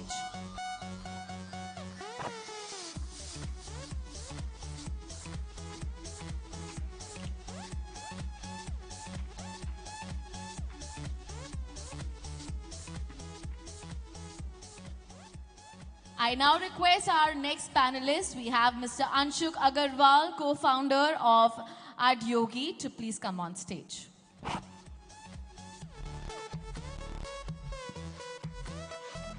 Come on, come on, come on, everybody. And the last panelist, we have Mr. Bakar Naqvi, founder and CEO of Upriver. Please, everybody, give a huge round of applause and let's welcome all of them. I request our moderator, Mr. Sachin, to kindly take over. Thank you so much. I think one thing which I can tell you to keep it loyal, बेवकूफ नहीं बना सकते आप customers को. So, the topic for the session is about building brand loyalty amongst young aspirational customers. Looking at my receding hairline, I'm sure you can make out I'm not young anymore. But when we all started, you know, one of the product category which was loyalty was all about, we all know that, right? Colleges. Anybody which product category you are mostly very loyal to? Toothpaste could be one. I know many of you will talk about cigarettes. If people have been smoking Wills, Goldflake, they will always stick to that. But one thing which I grew up was the newspaper. I always read one particular newspaper. Still I am reading the newspaper. But when these phones came, I think I realized I don't need to, you know, I'm still reading the newspaper, but particular brand of newspaper, but I could have downloaded Times of India, Indian Express, I could have downloaded Hindu, but then I went global. I said, let me download BBC, Al Jazeera, and I could flip through. Then one of my young colleagues said, why don't you look at InShots? That is a great way of looking all the news which are coming through various channels. Suddenly, in my brand loyalty, you know, Times of India or Indian Express was right on the top. It went to different channels, and then it went to InShots, and then others said, forget, you have got WhatsApp University. You don't need anything else. So in this era, where brand loyalty has been going all over the place, there are some of the companies which have done wonderfully well when it is keeping customers loyal. And one of them I have with me is Saurabh from Daily Objects. So Saurabh, when we spoke, you mentioned that how you have been innovating for last 10 years and keeping your customers loyal, maybe far more than the categories in which you operate in. So for example, you are maybe 35, 36%, but the category may be operating in 22, 25%. So can you tell us the Raj kya hai is baat ka? Sir, everything starts from product creation, right? So if selling comes, you know, at a very later stage, तो जब एक product को हम create कर रहे हैं, so there are three basic tenets, you know, that I feel are very important. कि हम क्या बनाने वाले हैं, हम किसके लिए बनाने वाले हैं, और वो उसकी क्या problem solve करेगा. अगर हमारे को ये तीन points का अगर हमारे को clarity है ना, and that is the only way, you know, you can create, if you are trying to create a brand, like I'm talking about my early days, when, you know, we used to sell cases at, you know, probably 800, 900 or 1,000 bucks. You know, we used to get a lot of people, like, you know, from marketplaces, कि अच्छा marketplaces पे रोज के 50,000 cases बिकते हैं 199 rupees में. तो बहुत बड़ी market है वहाँ पे. Amazon पे भी 50,000 बिक रहे हैं, Flipkart पे भी 50,000 बिक रहे हैं. But the point is that, you know, if you do not have the clarity of what you are trying to create, who you are trying to create it for, and what is the solution that you are trying to build for your customers, right? Then, you know, you will go all over the place, and then, you know, there is no reason to, you know, brand loyalty or for brands to stick to you. अगर आप ही अपने vision के साथ stick नहीं कर रहे हो, आपको ही नहीं पता है कि आप कहाँ जा रहे हो, किसके लिए कर रहे हो, when you have that clarity, then, you know, things start falling in place. So our vision was clear. Like when we talked about Daily Objects, you know, the rationale for building Daily Objects was when we talk about, you know, designer products, designer brands, you know, we talk about Italian designs. But when we talk about, you know, we thought, you know, why can't we have good quality, great design products, and a brand which is built in India, which is homegrown brand, but it has to be a great design and good quality. So why only there are international brands, Italian design, Spanish design, that is what comes to our mind. So with that, clear statement, we are not going to compromise on quality, we are not going to compromise on design, we are not going to copy anyone in the market. जो भी हम करने वाले हैं from scratch, it looks very easy, but it's very tempting कि अच्छा हम Amazon पे देखते हैं sleeves बिक रही हैं, चलो ये हम भी इस तरह की launch कर देते हैं, but it is the most easiest way to build business. But that is, you are building something for short term, but if you're building something for the long term, it has to be original. People will start recognizing you. Today we live in an era, apart from functionality के लिए तो हम सब product purchase करते हैं, but today 75 to 80% of the products that we buy, there are two specific reasons that I feel people buy the products for. One is, you have that faith. If I'm buying a Maruti car, तो मुझे पता है कि यार इसमें economy या mileage मुझे मिलेगी, so that is a basic tenet. तो वो जो belief है, trust है उस brand में, मैंने Apple का phone लिया हुआ है, so मेरे product में कोई problem आएगी, they'll take care of it. So that belief and trust that you have in brand, that is one reason for people to stick to that brand. So you should stick with the brand. Should have so strong, you should have so strong belief in your product, you can give that trust to your customer. That is one part. But the second most important factor, which is 75 to 80% of the products that sell in the market, the reason is कि intangible aspect है. People buy products to create their own identities. People buy products कि if I buy this product, what will this make me? How I will see myself when I'm buying this product? How will people look at me when I'm buying this product? So जब आपके brand में originality जब तक नहीं होगी, then you will never be able to create that kind of aspiration. And once people start associating that design element आपकी philosophy, and they will realize कि अच्छा मुझे ये चीज़ के ये लोग experts हैं, if so then people start sticking to your brand, and they they stick to you. So that is what has been the core tenet. Excellent, excellent, lovely. Designed in India, made in India. So tell me, I will just add a follow-on question. You said you have been profitable since 2018. A startup, sometimes you all associate with it is more about top line funding. But has loyalty been one of the factors that you have been as profitable?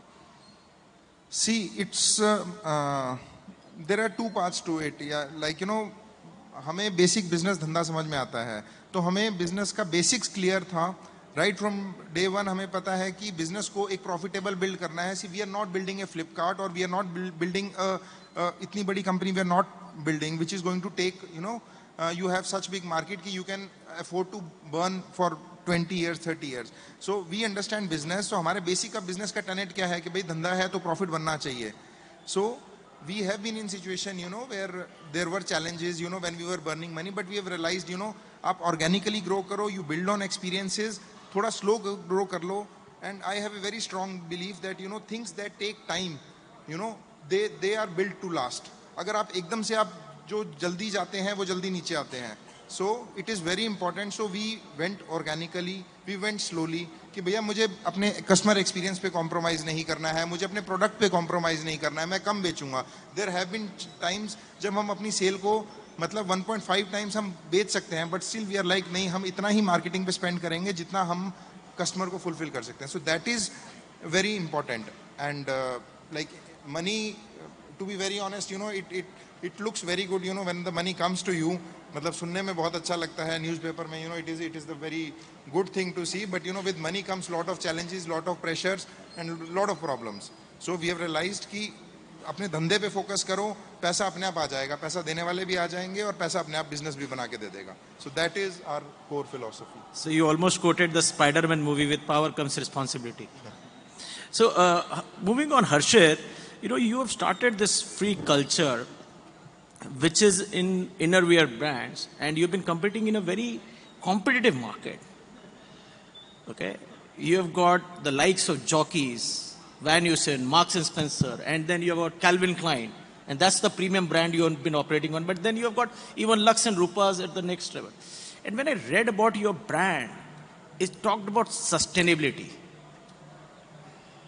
So tell us about how sustainability has been a key feature of your brand to make a brand loyal to your customers. And before I pass it on to Harshit, there is something which I read also. Please answer this question first if you can. That you started this business idea when you were doing a karobar with Stray. Yeah. So you have to explain first of all karobar to people, which I had explained to one of my colleague was from Mumbai, what is a karobar, and then how did it happen, and then the first question. Please. Thank you. I'm glad that you know this. So me and Shrey, we both go back almost 30 plus years as friends. And we come from same family friends background, and my father and his father are friends from last almost 40 plus years, and both are into textiles. And so ideally, and in fact very near to this place, just across this road near Lodi Road, we were just so karobar. I think I'm sure Delhi वालों को तो यहाँ पता ही होगा कारोबार क्या होता है. So but still I think ideally we were just having food and couple of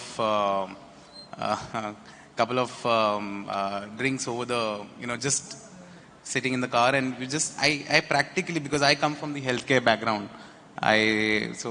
serving for 10 years in the healthcare background, I had a very curious question to Shrey. Shrey comes from textiles background.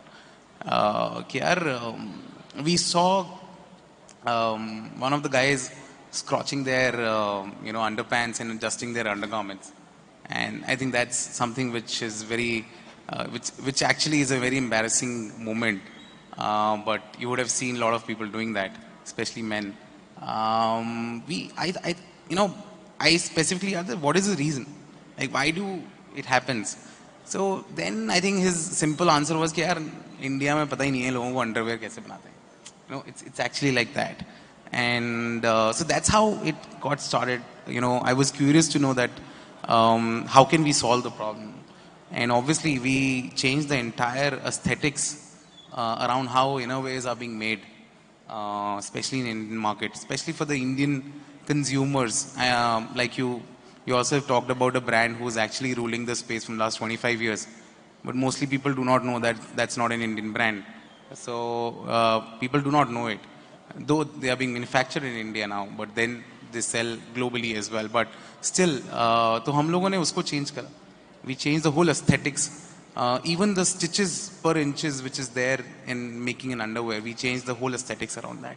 So that's how we started. I mean, to answer your question, and we flaunt that story because I think that's how we started it. And are you sticking to the same brand what you were drinking that day now also? Because that gave the idea. Sorry. So anyways, that was not the brand what you were drinking. So now tell us sustainability. So my question also was the main question, because today's young generation is about quality of life. Our past generation was about survival. Our generation has been more about standard, and next generation is quality. So how important is sustainability to have somebody as a loyal brand? So I think it's a long way to go as of now still in India, but things are picking up. I think most of us, like down the line, a couple of years back, I didn't know what is green sheen. I didn't know what is green marketing. I didn't know what is, like the perception of Indian consumers is changing. It's actually changing. They want to spend, but they want to help and contribute towards the Mother Earth as well. That's what probably everyone, and especially the new Gen Z and Gen Y, the generation, they're actually taking care of. They want to. I mean, this is one part which, because of which they can contribute towards Mother Earth. Otherwise, there's a huge shift wherein consumers are actually now buying, and it's not just in our category, not just in apparels. I think across the categories, I know some categories, some founders who are actually, we talk about that how consumers' perception is changing. They want to buy ethically sourced products, because sustainability is not just, so for example, we do bamboo. So we make our inner vest and outer garments made out of bamboo. Sirf bamboo banane se, it won't be sustainable. It's how the crop has been ethically sourced. Bamboo is pure, organic and natural. अब उसको सिंचाई करने में कितना ethical चीजें use हुई हैं, that's sustainability. Just bamboo is not sustainable. But consumers, I mean, they want to spend, they spend like anything. They want to kind of, I think the main perception is they want to do their part. They want to do their bit. कि मैंने आज sustainable कपड़ा खरीदा, तो मैंने contribute करा Mother Earth की वजह से. And that's how people are concerned. We have almost more than, in the last quarter, our cohorts are more than, since the time we are heavily going into innerwear and bamboo products, our repeat cohorts has been more than 40%. So that's how the consumer perception has been changing. And it's a new India altogether. Absolutely. And there you answer the question. Oh, thank you so much. So it's very important to have what is it you are standing for? This is what I understood. Now, Anuradha, you are from a big powerhouse, Aditya Birla Group, and they have offline stores. We all have been to all those offline stores, right? And then, a year back or so, you decided to launch tomorrow, because we read then it is tomorrow is part of Aditya Birla, but otherwise it's a standalone more like. Right, and you are absolutely. adding more and more brands through that. So tell us more about how's the difference in brand loyalty when it comes to offline stores versus online, and what is it for this audience to take away if they have to build brand loyalty on this online marketplace? Absolutely, absolutely. So I think, see, there are many drivers that decide whether a customer is going to be loyal to you. Your product quality is, of course, one of the key factors. It's also about how are they purchasing, where are they purchasing, are they able to find your product again for their repeat purchase? How was their post-purchase experience? Did they get the product like a week or 10 days after they placed the order? Did they get it 2 or 3 days after they placed the order? How was their returns experience if they decided that I want to return this product? And you as a brand, are you going to say, no, I'm not going to accept any returns? Or are you going to be like, okay, hey, tell me where I went wrong, and then, I'll accept your returns and maybe I'll make some changes. So there are, and in that, if you give a customer a good returns experience, they may still be willing to come back and buy from you, right? So there are many, many, many levers that a brand can employ to help increase the number of loyal customers. And of course, when you think about online versus offline, again, the question is, sure, like today's customers, a lot of them are present in online channels, and hence the whole D2C revolution has happened, right? One of the major reasons why D2C brands started with sales on their own websites or sales on marketplaces is that they can reach out to the customer directly. You don't have to depend on your distribution channels. That was the key value add of D2C, is that you own the customer relationship, and hence you can give them a better experience and you can drive loyalty through that. But this was true when the D2C industry began to take off a few years ago. It's still true today, but the lines are a little bit blurred between how much loyalty can be driven by online versus offline. You have many, many D2C brands in India today. Everyone is aspiring to reach the same set of customers. The same 200 million customers who are shopping online in India today, the number of brands trying to reach them is really huge. So then how do you stand out? Right? How do you ensure that when your customer has an intent of making a purchase of a similar category item, they think of you as opposed to somebody else? If they go to the marketplace and enter a search term, we had a question from a gentleman earlier today where he was asking about, earlier when customers came onto a marketplace and entered my brand name, my product used to show up, but now a competitor's or some other product shows up and my brand is no more recognized. So this is the case of a customer actually knowing your brand, wanting to purchase your brand and searching for your brand on a marketplace, but it's really not visible to them, and hence they may go and purchase something else, right? So it's a collection of a bunch of different issues. So when we come back to this online versus offline debate, there's a reason I've gone into so much of elaboration. So it comes down to a question of when the customer thinks, has the intent to make another purchase, are you present there? When they think about, it could be anything, right? For example, I have an event tomorrow, and I'm going to speak primarily of apparel because that's what we are into. If the customer thinks I have an event tomorrow and I need to purchase an item today, if I'm going to place an order online, am I going to get it tomorrow? They may love your brand and they may really want to kind of, buy from you. And they may have bought from your own brand.com website in the past. But in cases where the need is more immediate, the customer will kind of fall back to what is able to kind of solve for that. You may not be selling on Amazon Prime. If you're selling on Amazon Prime and can deliver in one day, good for you, then they'll go for you there. But if you're not, then they'll be forced to make that decision of, I really like this brand and I really want to buy this. However, it doesn't suit my need as of this moment, which is to have a much quicker turnaround time. Right? So then that is where the offline play does become important. However, that's not to say that it's going to be easy to set up offline for everybody. The guest of honor today earlier, Varun Alag, was saying that offline stores, setting up an offline store is an extremely expensive proposition. So that is not something that you want to do unless you really have the kind of capital or the kind of investment that you're able to make behind it.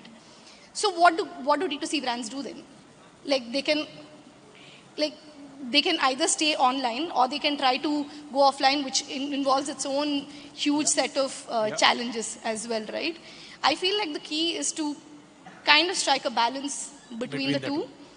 Have your strong D2C presence, but also wherever possible, try to have pop-ups, try to have some kind of offline presence so that people are able to access you, you stay on top of the mind, you're reminding the consumer about your brand constantly, and that's how you'll be able to drive loyalty. Go ahead, feel free to add, Saurabh. I kind of agree to that. In India still there is a perception कि अगर एक brand अगर offline में उसका एक आपको अच्छा सा एक अच्छे mall में if you find a store, so your brand perception improves. You are like, this brand has arrived, ये बड़ा brand है, इसके तो offline stores भी हैं. Still we have that perception.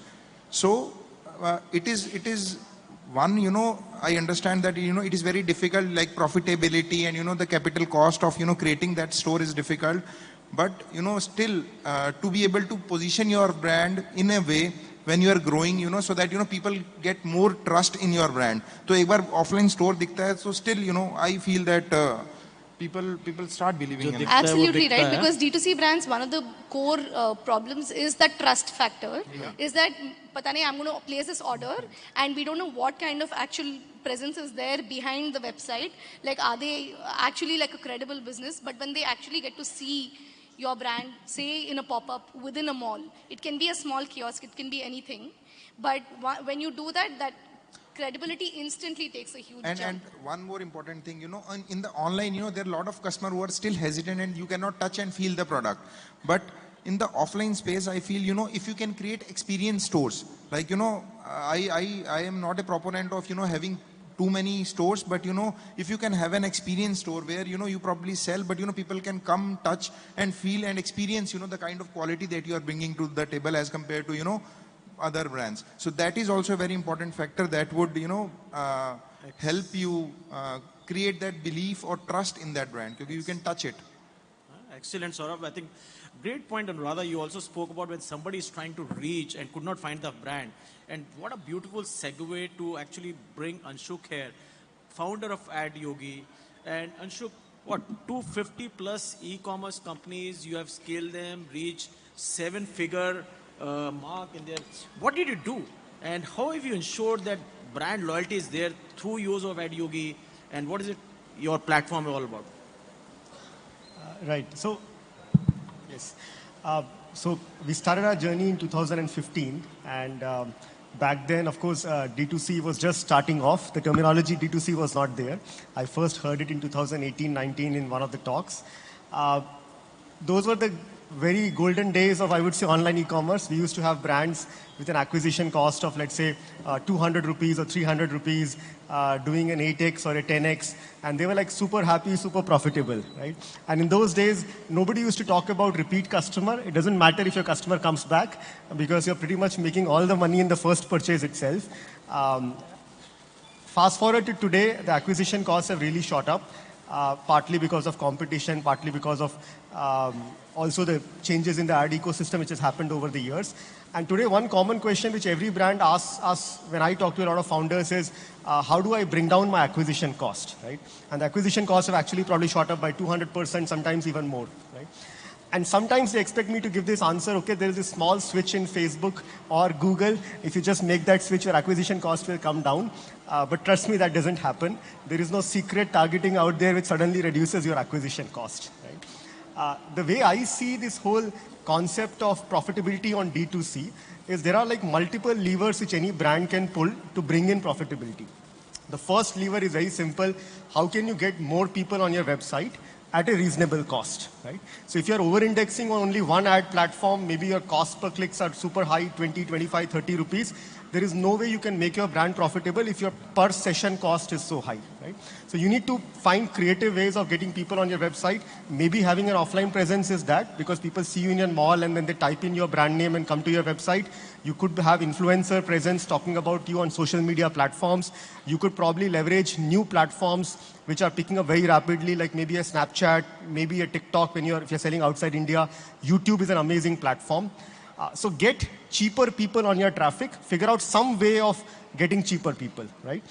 By cheaper people, I mean spending less to get each people on the website. Second is, what are you showing them when you are getting them to the website, right? If it's just an image on the website, then I think every brand is doing that, right? Anybody can pull an image from the website and show it in the ads and get people. So you need to be more creative in your creative content, right? And by creative, I mean it could be probably if you're an image, then you can put some overlays on top of it. You can talk about festivals. You can talk about Valentine's Day, Women's Day, make it contextual.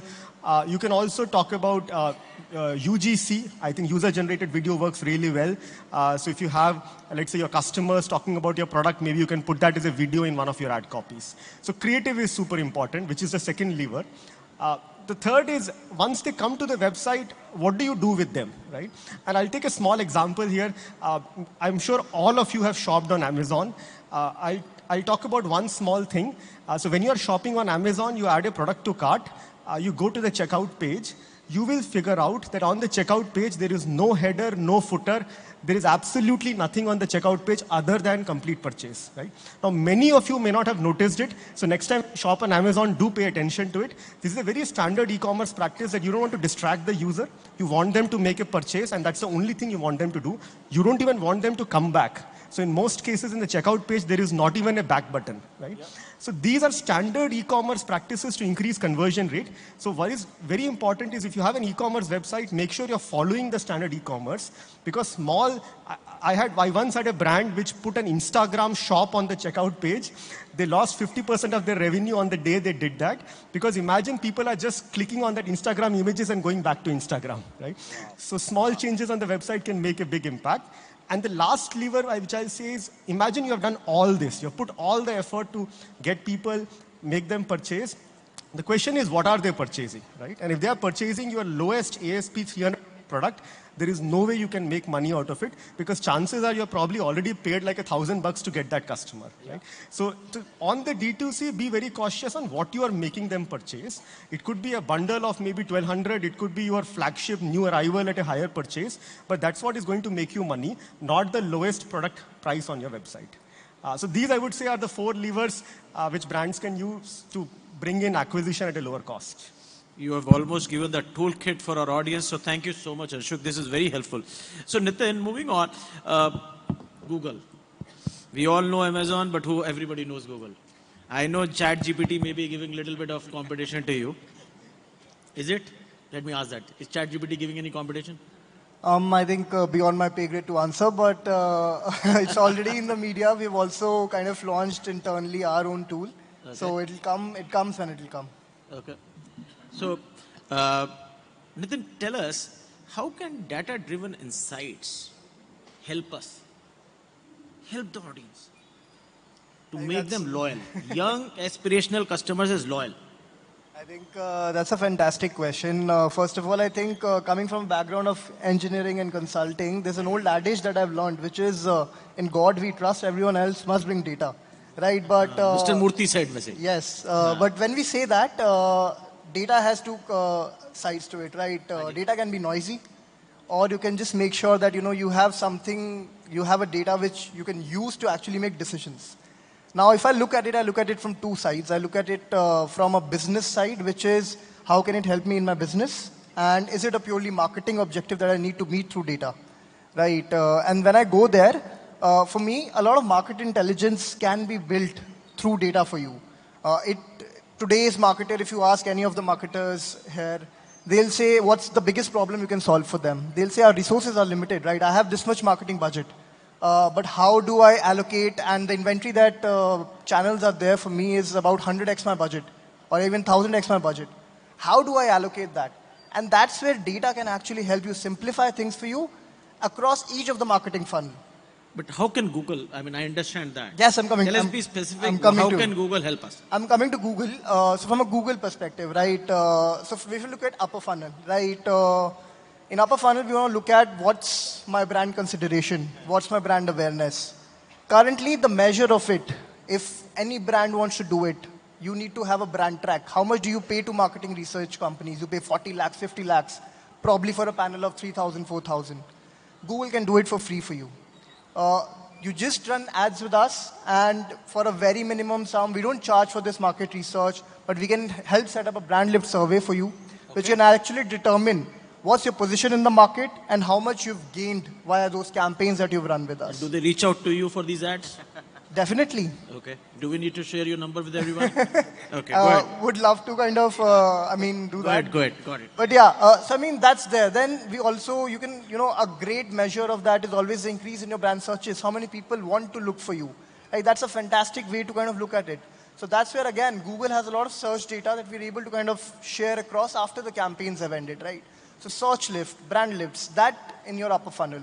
Now, when I talk about the consideration funnel, right, which is where, what is the engagement rates that are happening with the brands?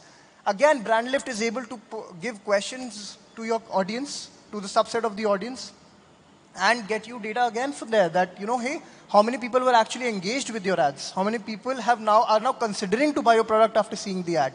So that's another way of, kind of making sure that you're able to do it. And finally, I think the lower funnel, everyone's aware of how Google's, literally performance marketing. I think Anuradha spoke about intent. I think Google's the mother of intent, where, literally if you're buying something, your first search is Google. Just a fun fact, I mean, we're speaking about young aspirational user. 18 to 24 years of age people, 93% of users have shopped online.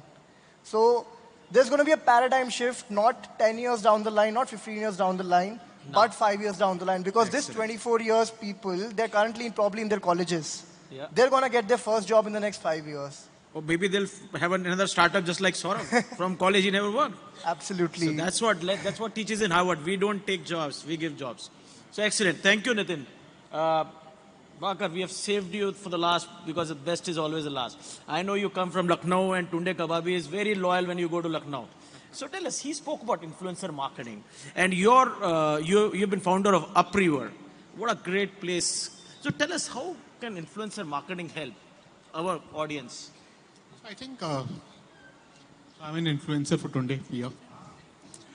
So I think traditional marketing is almost dead. It's lost its sheen, and most people do not believe in Shah Rukh Khan selling a Santro because they understand he's not driving one. It's now more about peer-to-peer marketing, influencer marketing, and I think the way the influencers are going, and they are also becoming affiliates and taking money, very soon it will also go the same route as advertising, because they're influencers with millions and millions of followers, and they are now becoming a part of affiliate ecosystem and charging 15, 20, 25% or whatever. I think, so firstly, I don't think there is anything called loyalty amongst any consumer today. People are loyal to a value system, they're not loyal to a brand. The young consumer is loyal to a purpose, they're not loyal to any product. So as far as you are in that ecosystem where the young consumers believe set lies, I think you will sell. So earlier what used to happen was people used to buy products and then they would become a part of a tribe. So I buy a Royal Enfield and then I'll say, yaar, maybe abhi iske 15 groups that operate. Today it's the reverse. People operate in a lifestyle and they want to buy all products in that lifestyle. I believe in an ecosystem. I believe in a lifestyle. I aspire to be in a certain lifestyle. And I will buy those products. So I think the loyalty on that part is more about that lifestyle, about that belief set. Coming back to your question, so I think influencer marketing is though in a very early stage today, but the way it is going where influencers are also becoming affiliates, charging money. Many influencers now have millions of followers. The moment they start, it's an antithesis of sorts. I came to influencers because I didn't want a 1:1,000,000 kind of a communication. I wanted a more engaging conversation, and yet the influencer who is the engager is again going back to the same 1:1,000,000 conversation kind of a thing. So I think if it goes beyond, it's dead again. On the other side, I believe the micro and nano influencers will continue because again, that's a one-to-one kind of a communication. So influencers will continue because right now it's a very early stage. But over a period of time, my understanding is that the nano and micro influencers ecosystem will lead to higher convergence because engagement is better. Coming back to the overall theme, how do you kind of create loyalty? I think the only way to create loyalty in any age group today is engagement. It's not about sales. You have to be engaged with the customer in terms of his mindset, in terms of his belief system, in terms of his lifestyle. And if you are a part of his lifestyle, he will buy and he will continue to buy. If you're only trying to sell, selling is dead. Excellent. You know, when he spoke about engagement, I'm sure entertainment was one dialogue which reminded me. But, you know, I had a very engaging conversation with my fellow panelists. I hope you enjoyed as well. I know we are running out of time. I'm sure if there are any questions, I'll encourage you to please, we'll be standing outside if you have any questions. I hope you got to learn a lot from the story of what Saurav and Harshit have been able to do. You've been able to learn about how, you know, Anuradha has been able to scale from offline to online. And with Anshuk and Bakar, for both Ad Yogi and Upriver, amazing job what they have been doing to help each one of you. And thank you, Google. Thank you, Google. You are mother of all. Thank you so much, everyone. Thank you, gentlemen, for sharing your insights. Thank you, ma'am. And it was truly enlightening and informative session. And we are grateful for the knowledge that you've shared with us, to all the panelists. And thanks to our moderator. As a token of appreciation, we will be presenting each of our speakers with a memento. So I would request Aanchal to kindly come on the stage. Also to inform you, our gifting partner for this session is Power Gummies.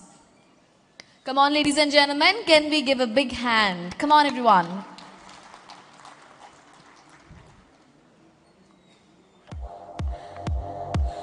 In the meantime, may I request all of you who are sitting at the back, जो बिल्कुल पीछे जाके बैठे हैं, वो जो दूर दिखाई दे रहे हैं तारे की तरह, वो प्लीज नीचे उतर के आ जाएं स्टार की तरह. Please stand up, please walk the red carpet and come and be seated. आगे आ जाएं आप सब लोग.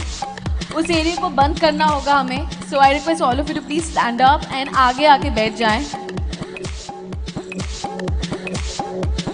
We need all of you to please be present in the front.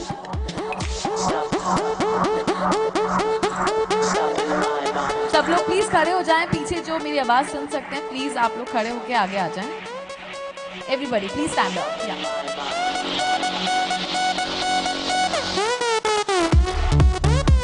Thank you.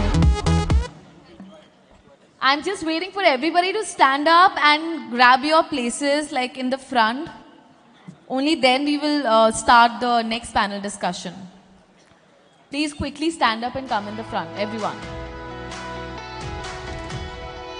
Fill in the spaces आगे ना, सब लोग आगे आ जाएं.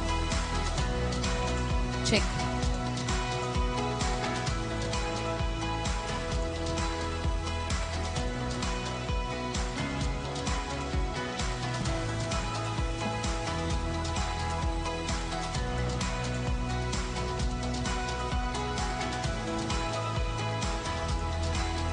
Please, everyone, quickly come forward.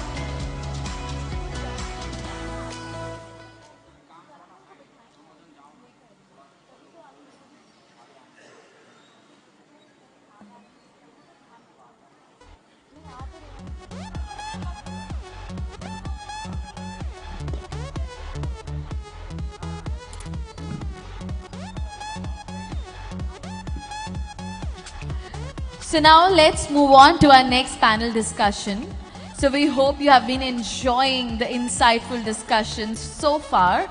It's time for our fifth panel discussion in partnership with Shopify titled Decoding D2C.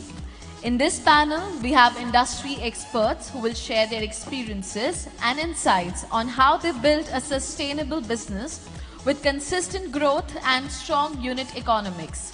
Please join me in welcoming our moderator and eminent speakers who will share their insights and experiences on this important topic. We have our first person to come on stage, Mr. Gautam Kapoor, co-founder of Ship Rocket Fulfillment, will lead the discussion as a moderator. Please everybody give a big hand and let's welcome Mr. Gautam Kapoor.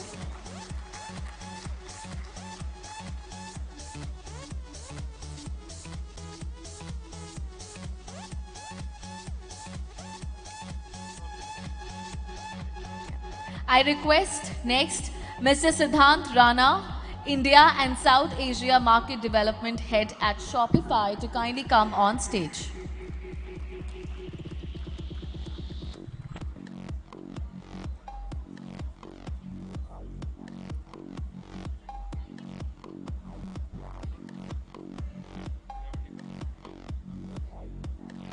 May I next request Ms. Smita Singh, Head of DTC Strategy at Samsung, to please come on stage.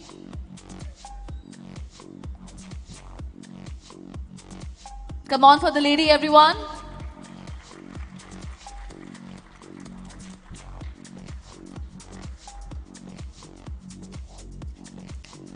Next, I request Mr. Ankit Gupta, President of E-Commerce at Fab India, to kindly come on stage.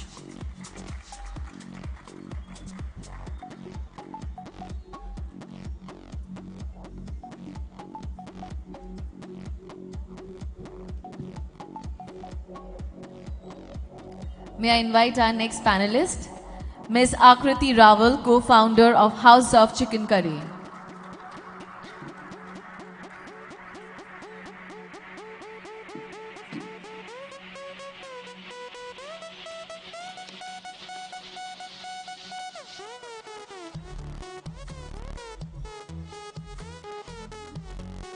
And our last panelist for this discussion is Ms. Ritika Taneja, Head of E-Commerce at Group M.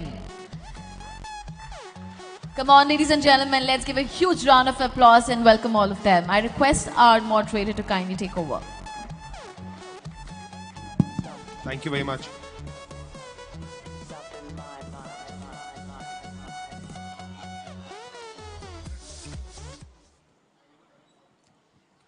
Fantastic.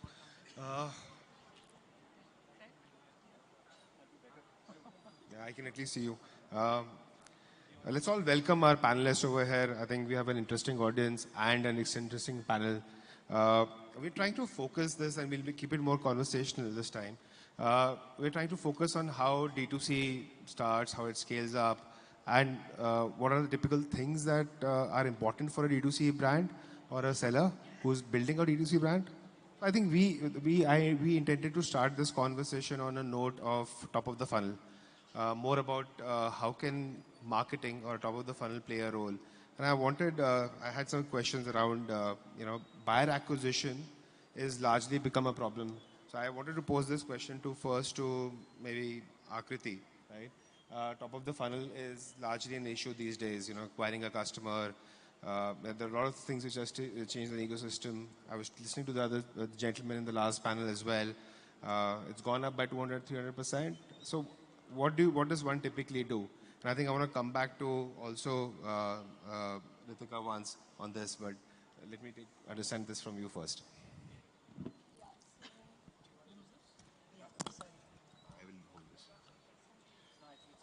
Hello. So even in the previous panel, Anshuk from Adyog, was saying the different strategies that brands today can use to bring the acquisition down. And from my personal experience while building House of Chicken Curry, like influencer marketing is something that we have strongly used. For the first 10 to 11 months, we were strongly an Instagram only brand. We were not spending on performance marketing. So, you know, the acquisition cost rising and the CAC increasing for us was not even something that we faced for the first 11 months, because we were so heavily focused on getting audience at a, you know, lower cost on our Instagram platform. Compared to when obviously we had a website and we started spending on performance marketing, the CAC and the buyer acquisition costs increased for us. But, you know, having the reliance on a marketing strategy like influencer marketing and our constant, I think, focus now along with performance marketing on different brand collaborations, wherein we can, you know, benefit from, say, the target audience of another brand and don't have to spend a lot of money to get new people on the website and get good traffic, is something that, you know, we focused on in the last, I would say, 1.5 years. And now, in the current stage, after 2.5 years of being in business, the next, like, you know, thing that internally we're also focusing on is having a strong SEO, so that the organic ranking of House of Chicken Curry increases on the search engines, because we're a fairly new brand, right? 2.5 years, so that the organic traffic is also coming on our website. Thank you very much. I think, Ritika, also picking up on what Akriti was talking about, what is the same challenge for a more scaled brand? Similar to, you know, how can they use their marketing strategy to be able to improve their top of the funnel? See, you know how I look at things.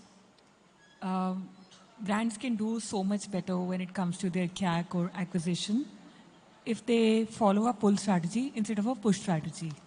So pull strategy is when you really know what your ethos are. You know, what is it that you stand for, what niche you are addressing to, who are your customers.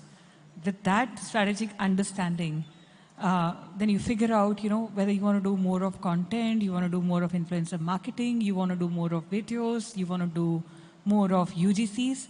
So the baseline understanding is clear. Therefore, you may just use a pull strategy to figure out what are those cohorts which can possibly work for you. And then CAC is an outcome of it.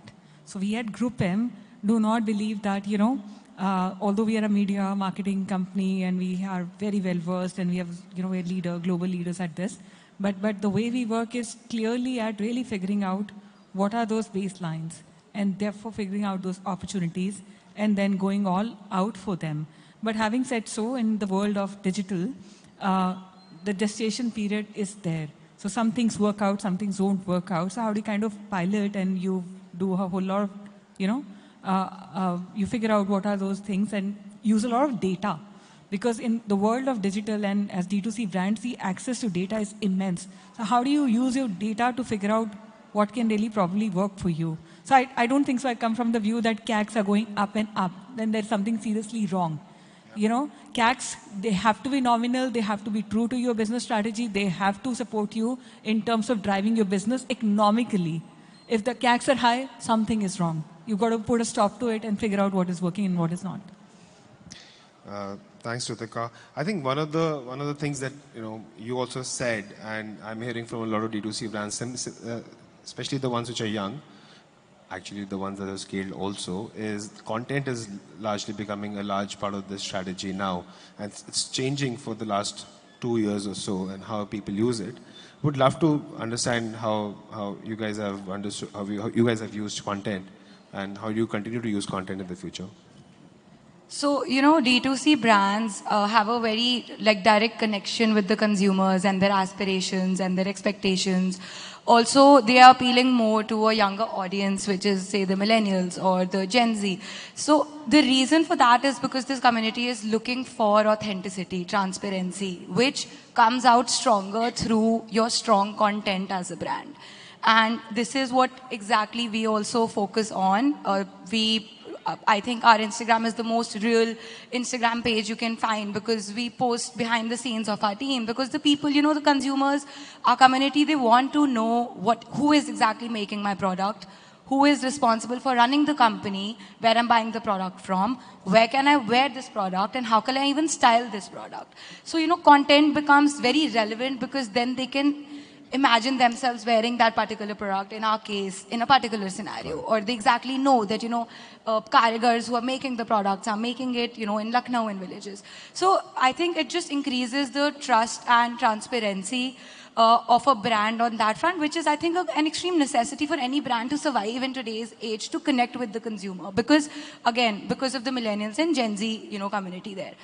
And UGC again is something that, you know, Ritika was also mentioning about. I feel even in content, branded content is something that consumers today easily know is staged. That, you know, this content is created by the brand to sell something to me, the product to me, but not to give me or provide me with the value which is beyond just the product.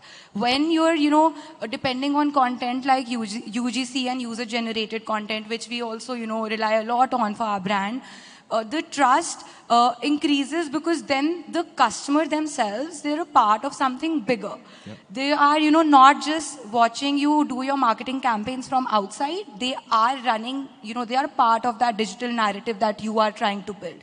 So I think that really increases the trust, and that leads to a very loyal community. And sometimes through content, even a community which, you know, does not who is not even shopped from you, but loves your content, so it's already a brand advocate before becoming your customer. So I think that's the strength content has. People are brand advocates before experiencing your product. Thanks, Akriti. So I'll quickly jump onto, because we're on a timeline also for the event, and you know, getting the traffic is one challenge, but once they're on your website, it's a lot of science after that. Getting them to actually click on the buy button, more so click on the checkout button, and more so actually take the parcel if it's on a cash on delivery order. So I would straight away go to Siddhant. Siddhant, you know, how would you solve for conversion, assuming the customer is now on your website or your landing page, etc.? Yeah, Gautam, that's a big topic in itself. I think we could sit here for 45 minutes and talk about that. We should actually. Backstage. Yeah, so I basically break this down into a few steps. First and most important is to get the product right?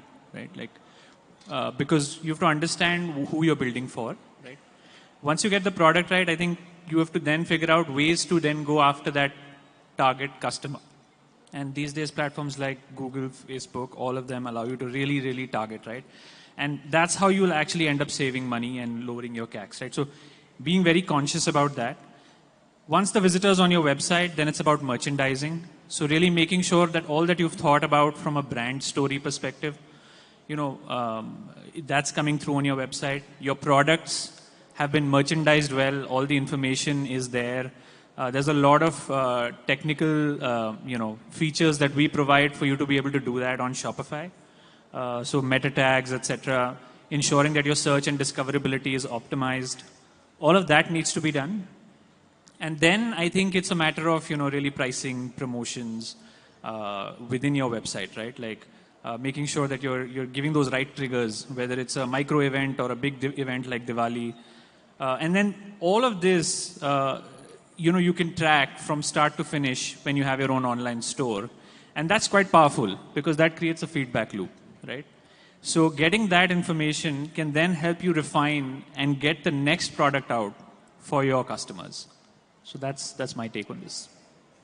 And, you know, thanks for sharing that. There are a couple of things that I was listening to. The panel before this again was talking about speed. And the panel before that when I was sitting in the audience. Speed of delivery is something that the customer is really looking for. And would love to take, maybe Ritika, you want to take that up, or Siddhant, you want to take that up. How can you really make sure that the customer is actually on your product page now, getting onto the checkout page, he's got all the information that he needs, etc.? Okay, I'm not so much of an expert, I'll be very honest, but, you know, been in the industry for a long time to really answer this question. See, primarily it's about expectation setting. As a customer, if I know this is what is being promised to me, and if I like it, I'll go for it, then the chances of frictions will be very less. So when it comes to speed of delivery, I, you know, there is quick commerce which claims 30 minutes delivery. But if I were to really ask a question to people over here, how does it even matter that you want a soap or you want a packet of noodle and it doesn't get delivered to you in 30 minutes? Will it really matter? Not beyond a point, right? So speed of delivery does matter, but it may just mean different things to different people. But in general, they say, you know, up to 2, 3, 4 days. If the product gets delivered from a regular marketplace channel, it's just about 5. But any additional day, it leads to a lot of dissonance. So yeah, it does matter, but yeah, expectation setting is important. Thank you. I think, Siddhant, just to build upon that, I think expectation setting is more important. 100%. 100%. So I think we all falter on that, right? A bit. Yeah. You wanna share some thoughts around it? Yeah, absolutely. I think definitely delivery promise plays a key role in a buyer deciding whether he wants to go ahead with you. Just to give you an example, right? Say you're, say day after is Diwali and you're looking for a product, right? And you find it both on Amazon and on the website of the brand, right? And you see that the delivery promise is there for tomorrow. Then that will make a buyer sway, right? Everyone is aware of that. I don't know if quick commerce down to the 10 minutes is the need of the hour, but definitely a delivery promise and expectation setting plays a key role. And there are ways to do that on your site. So if you're a D2C brand, you can do that today, right? So going ahead and implementing that will definitely result in a higher conversion. So just calling that. Talk to me, मैं तो filter ही लगाता हूँ. So, what is coming to me tomorrow? That is more important. I don't know. It's just buyer behavior for me. I don't know how many people are like me out there, but I'm hoping there are more than me. So I think that's very important. So I think we covered marketing, top of the funnel. We've covered conversion. One of the more important things these days is omni-channel, and this is true for traditional brands who have been largely mastered the offline world, now trying to go online, or they have gone online in a sense of selling through marketplaces by selling goods to them and then they're selling it further on. But beyond that, there are D2C brands now which are trying to look at offline channel as a major channel for expansion, generation of revenue. And I think we have Ankit over here. Ankit has been on the other side, taking an offline business online, and actually even Smita, right? Smita is actually running Samsung, and Samsung is a distribution mammoth in some way or the other. A product company, yes, but a large distribution company as well. But I'll start from Ankit once. And Ankit, you at Fab India, I know I buy a lot of things from Fab India website. You want to share your experience? What was the journey like for you guys? Yeah, so thank you. So I think from a Fab India standpoint, first of all, I think why we... Closer. Can you just keep it closer? Closer to your mouth. Am I audible now? Yeah. That's fine. I think one of the things which I want to clarify is that we also consider ourselves as a D2C brand. Not new age, old age, but yeah, D2C. A lot of what we sell is through our website and also through our stores. We don't primarily sell through partners or through other partner websites. We have started a little bit, but not much. Now, coming to the question which Gautam asked, I think both from new businesses point of view and old, 2-3 things I think why omni-channel is important is, one is from a brand perspective. So if you are present both online and offline, one thing clearly is marketing for new age brands, at least having a physical store. There is some bit of marketing, there is some bit of organic traffic which comes back. Second is trust. When you have stores, obviously there's a touch and feel. There's a lot of trust. Sometimes, actually jokingly, we talk amongst ourselves in the team. And I often crack this joke that just think about the good old days of matrimony where a studio picture was sent, and then the product that you get, I mean, you cannot do anything about it. It is too late. In online, it does not work like that. If what you are showing and it is different from what is there on the PDP, right?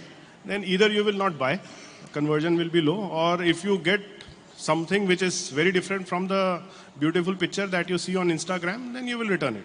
Any which ways, the brand will suffer. So I think that trust bit is very important. I think for any brand which is scaled or is scaling to continue. And third, I think, is from a speed of delivery, which we discussed, and fulfillment. I think you cannot have warehouses everywhere to reduce the speed of delivery, but stores kind of act as your experience centers and your mini warehouses, which I think is largely also proven by the fact of after Zomato, Zepto and Blinkits have come and people expect 15 minutes delivery, 20 minutes delivery, and you don't want to wait. So while Ritika had a point of view, I think there are enough and more people who have a different point of view where when you want something, you want same day, next day, right? So you should be available in the neighborhood, or you should be available at a distance where you can service the need in next, whatever, 3 hours maybe for apparel or 4 hours. So from that standpoint, I think from brand perspective, it is very important to be present offline and online. I think from a customer perspective, because we often talk about omni-channel from our perspective, from customer perspective, I think the experience should be largely similar, offline or online. They should be able to, if for example they buy something online, they should be able to return it offline, which often does not happen because people will ask you for your bills. No, it is not from our store, this, that, etc. So that takes away some trust and some seamlessness. And also I think from an experience point of view, I think soon enough with Meta and all these conversations, we will have things like virtual stores on your online website or on app where you can steer through the store. The look and feel will be very similar to how it is in offline. So I think from a customer point of view, it is largely that you should have the same experience offline and online. Then only one becomes true omni-channel from a customer standpoint. So that is my view. Thanks for the insights, Ankit. Actually very important. And Siddhant, you work with a lot of large offline brands as well. A lot of these brands are traditionally offline as well. And a lot of our brands that we work with together have opted to go and maybe do experience centers or actually go into proper general trade, modern trade distributions. Anything that from your side, insights that you would like to share over here, how it works the other way around, D2C going online and then going offline? Yeah, so it's an interesting topic again. So I think post-COVID, right, retail has come back in a big way, and so I think all brands out there, whether D2C, traditional, everyone's thinking about, okay, what's the next version of offline, right? And one of the big things, like you said, Ankit, is experience, right? Like it's truly 1 in 3 customers actually go and shop in a store because they like the experience of it. So it's very critical that you provide that. Some of the hygiene factors that are there for omni-channel, definitely brands are already beginning to take those journeys, right? But I think we're still early, but we're going to get there, I think, this year, right? And I feel, I think having a store for a D2C brand, right, it's a big commitment. But you have to realize that once you have a store, there are very clear benefits also that come with it, right? There's almost a 37, somewhere around that number, 37, 38% increase in online traffic that you will see just because you have a store in that particular city, right? And we've seen a bunch of the D2C brands who've invested in this actually have that benefit, and vice versa, right? So that's very clear. And I think one of the things that I want to just call out in terms of brands taking this journey of offline and omni is that it's a totally different mindset. You have to first understand if it's right for your business, prepare for it well, and make sure that your team is also ready for this journey with you, right? I think it's no longer about just having a cash counter and somebody's just sitting there, right? That's over. Now you have to have a full experience in store. So can you create that? And if so, you have to really invest in the team and take them on that journey with you. So that's my two cents. Okay. Thank you, Siddhant. Actually, just sure. Because he said something. One of the things I think for everyone's benefit, we did some survey and it was not Fab India specific. I think there is a huge trend which all of us know. What we saw is that 60% of the customers going to the stores also these days, in some ways they are influenced by an online ad. Most of them come to the website first, check out the range, and then they choose to go to the store to buy from experience point of view. So I think till the time we don't merge both channels, it will not happen. And that is what the biggest issue is with, I think, scaled brands, that we operate as offline team and online team. It will not work in future. It does not work that way anymore. One company that and I wanted to come back to you, Smita. One company that I know has done it very well. We had a S23 launch, I think. Yeah. So you want to talk about what does it mean to Samsung, right? The omni-channel experience. Yeah. So anyways, for Samsung, DTC means online and offline. It has never been online as a part of vision. It was always online plus offline, which has started as a concept of DTC for Samsung. And for us, we did a very detailed study of how my consumer is moving, and across different phases, whether it starts the discovery, purchase, fulfillment, or any phase, consumer is just shifting between online, offline. So for me, it was very critical that as a brand, I should stand as one brand across my offline as well as online retail channel. What happens if a consumer goes to my retail store and says that, oh, look, their online channel is selling something which is very different at the price, the offers that's very different there. So for us, DTC was all about bringing the two together. It's just like, and for us, the fulcrum of bringing the two together is the app. The app you hold is the app one where you go to a shop, you get the app experience, you can do everything on the app within the retail store.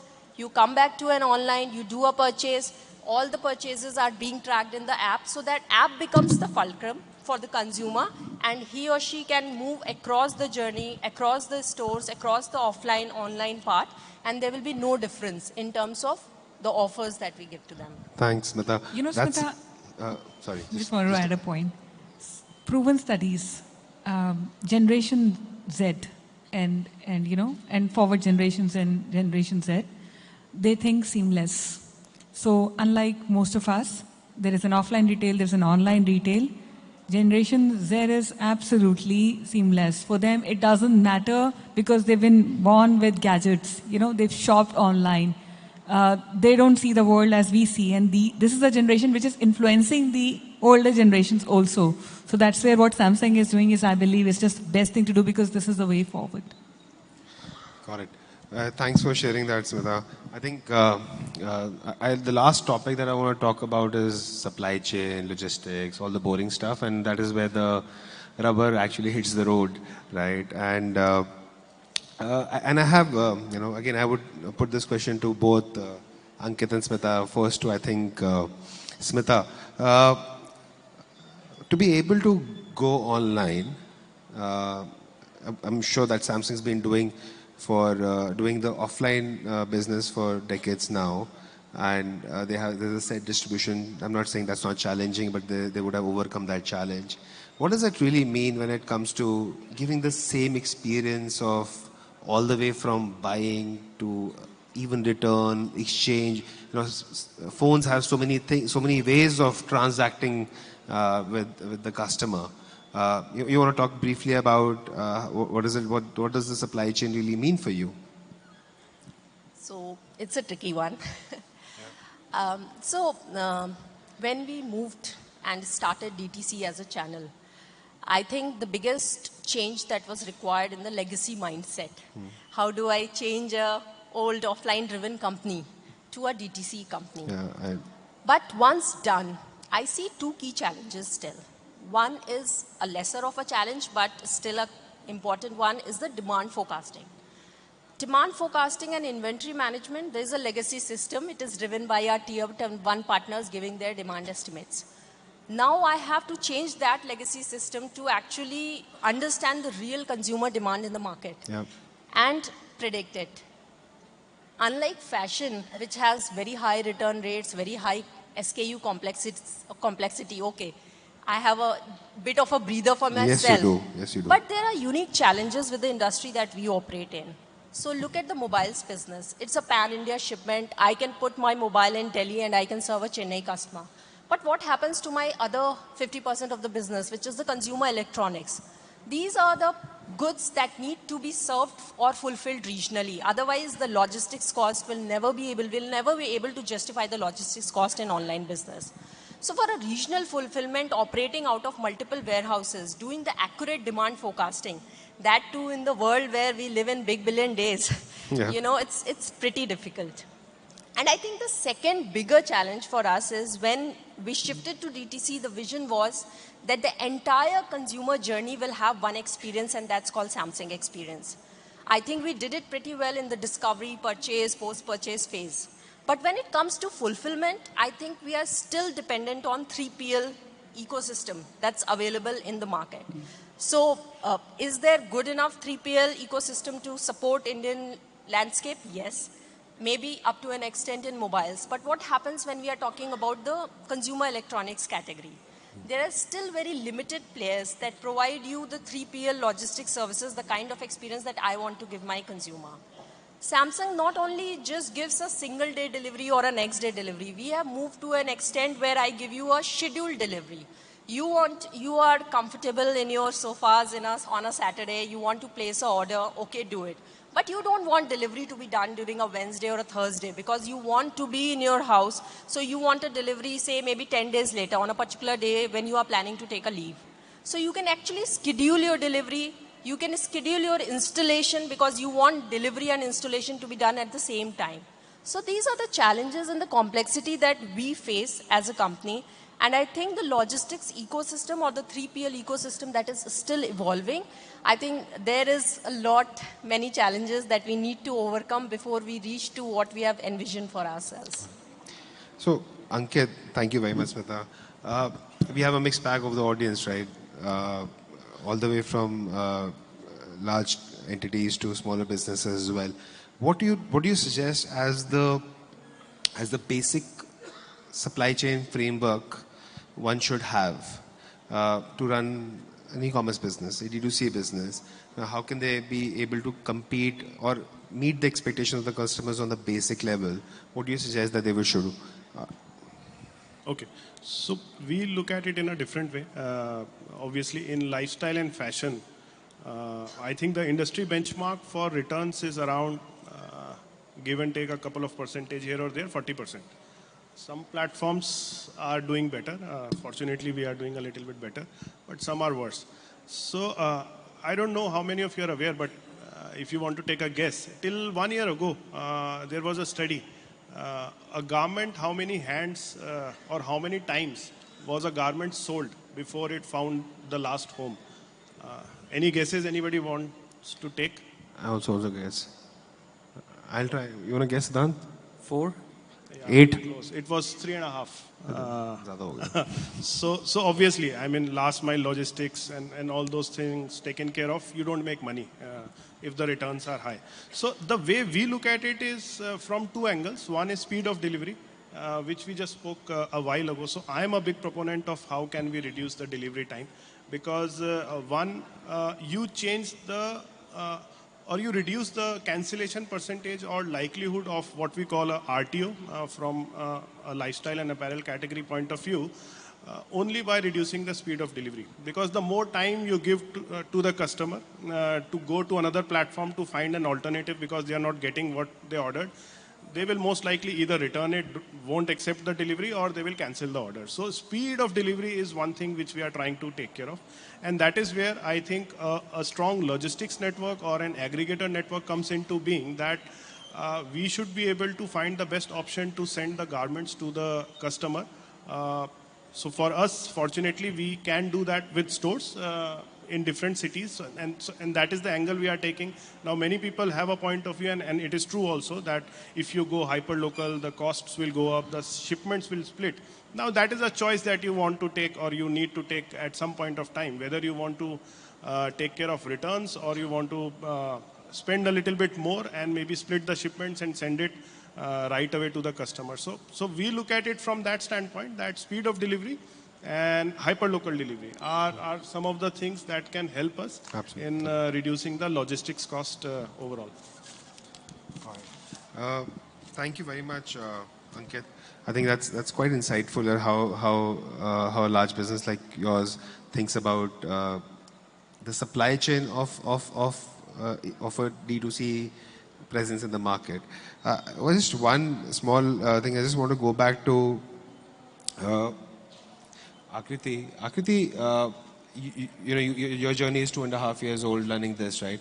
What were your early supply chain challenges? I'm trying to change the question a bit more towards smaller businesses, scaling to mid-scale and then large scale, but wherever you think your business is, how do you want to share the journey between that and somehow supply chain?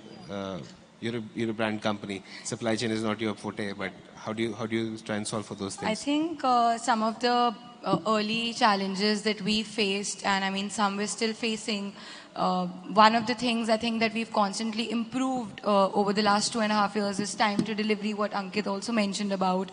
We're trying to keep the goods like ready to dispatch and trying to dispatch it and partnering with, logistics partners where within the next day in tier 1, the goods are with the customers. So that is, I think, one thing that we've worked on to improve customer satisfaction. A challenge that, we faced majorly, I would say, was that any, problem or any error made from the logistics partner's end, where the delivery guy is not going to the customer, for example, and the customer says that no one came to, give me the product. But the delivery company says we did try. Any error made from our partner's end comes on the reputation of an early brand. And that is a very difficult challenge because you're still trying to gain that trust in the market and, you're trying to make the consumers understand that you're a reliable brand. And when there's one bad incident, it's not the logistics company that is to be blamed. Your trust, deteriorates amongst the consumers that you're acquiring, and you still need to work a lot on to build that trust. Got it. Yeah, that's very true. And I think the company that I represent, we work with a lot of small and medium-sized businesses, and this is a number one, if not number two, number one problem which a customer faces. And I think we live in a world where there are issues which will happen on the ground. The need is of a system by which you can keep the customer informed and the true information can come through and you at least speak to the customer back and then arrange for that delivery to happen again. Thank you very much. I would like to thank the whole panel. Thanks a lot. I hope the audience enjoyed this. We are on time and I think somebody will come and throw us out of the stage now. So, yeah. I got a warning before I stepped up, so I thought.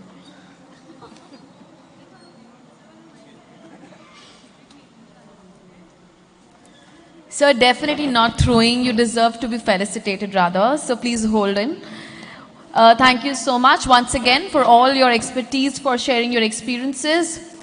We would now like to express our gratitude to all of you and to our gifting partner for this session, which is Power Gummies. I would request Aanchal to please come on the stage on behalf of Unicommerce to present our panelists with mementos.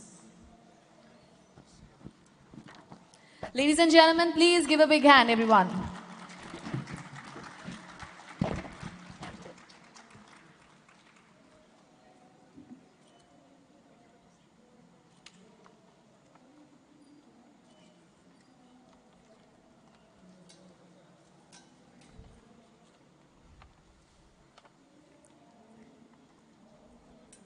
Let's pose for a nice picture. All of you, please come closer.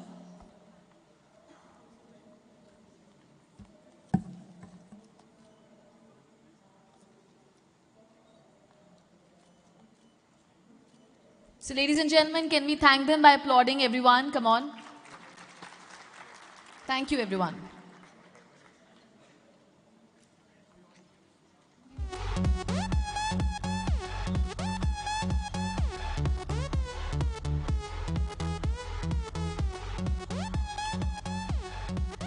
So 1 minute to go before we start our next session, which is a conversation by Ship Rocket, a fireside chat by Ship Rocket. So please hold on.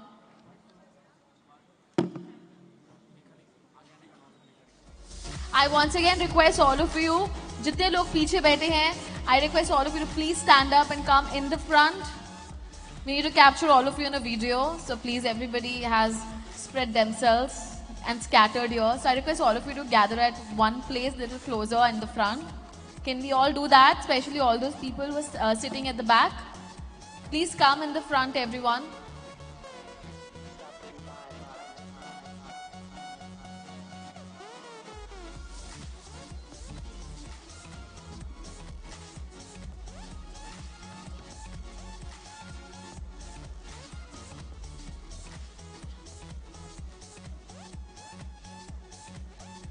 Can we all please fill in the chairs in the front? I request you. It's a humble request to all those who are sitting at the back. Sorry to trouble all of you. Can you all please stand up and come in the front?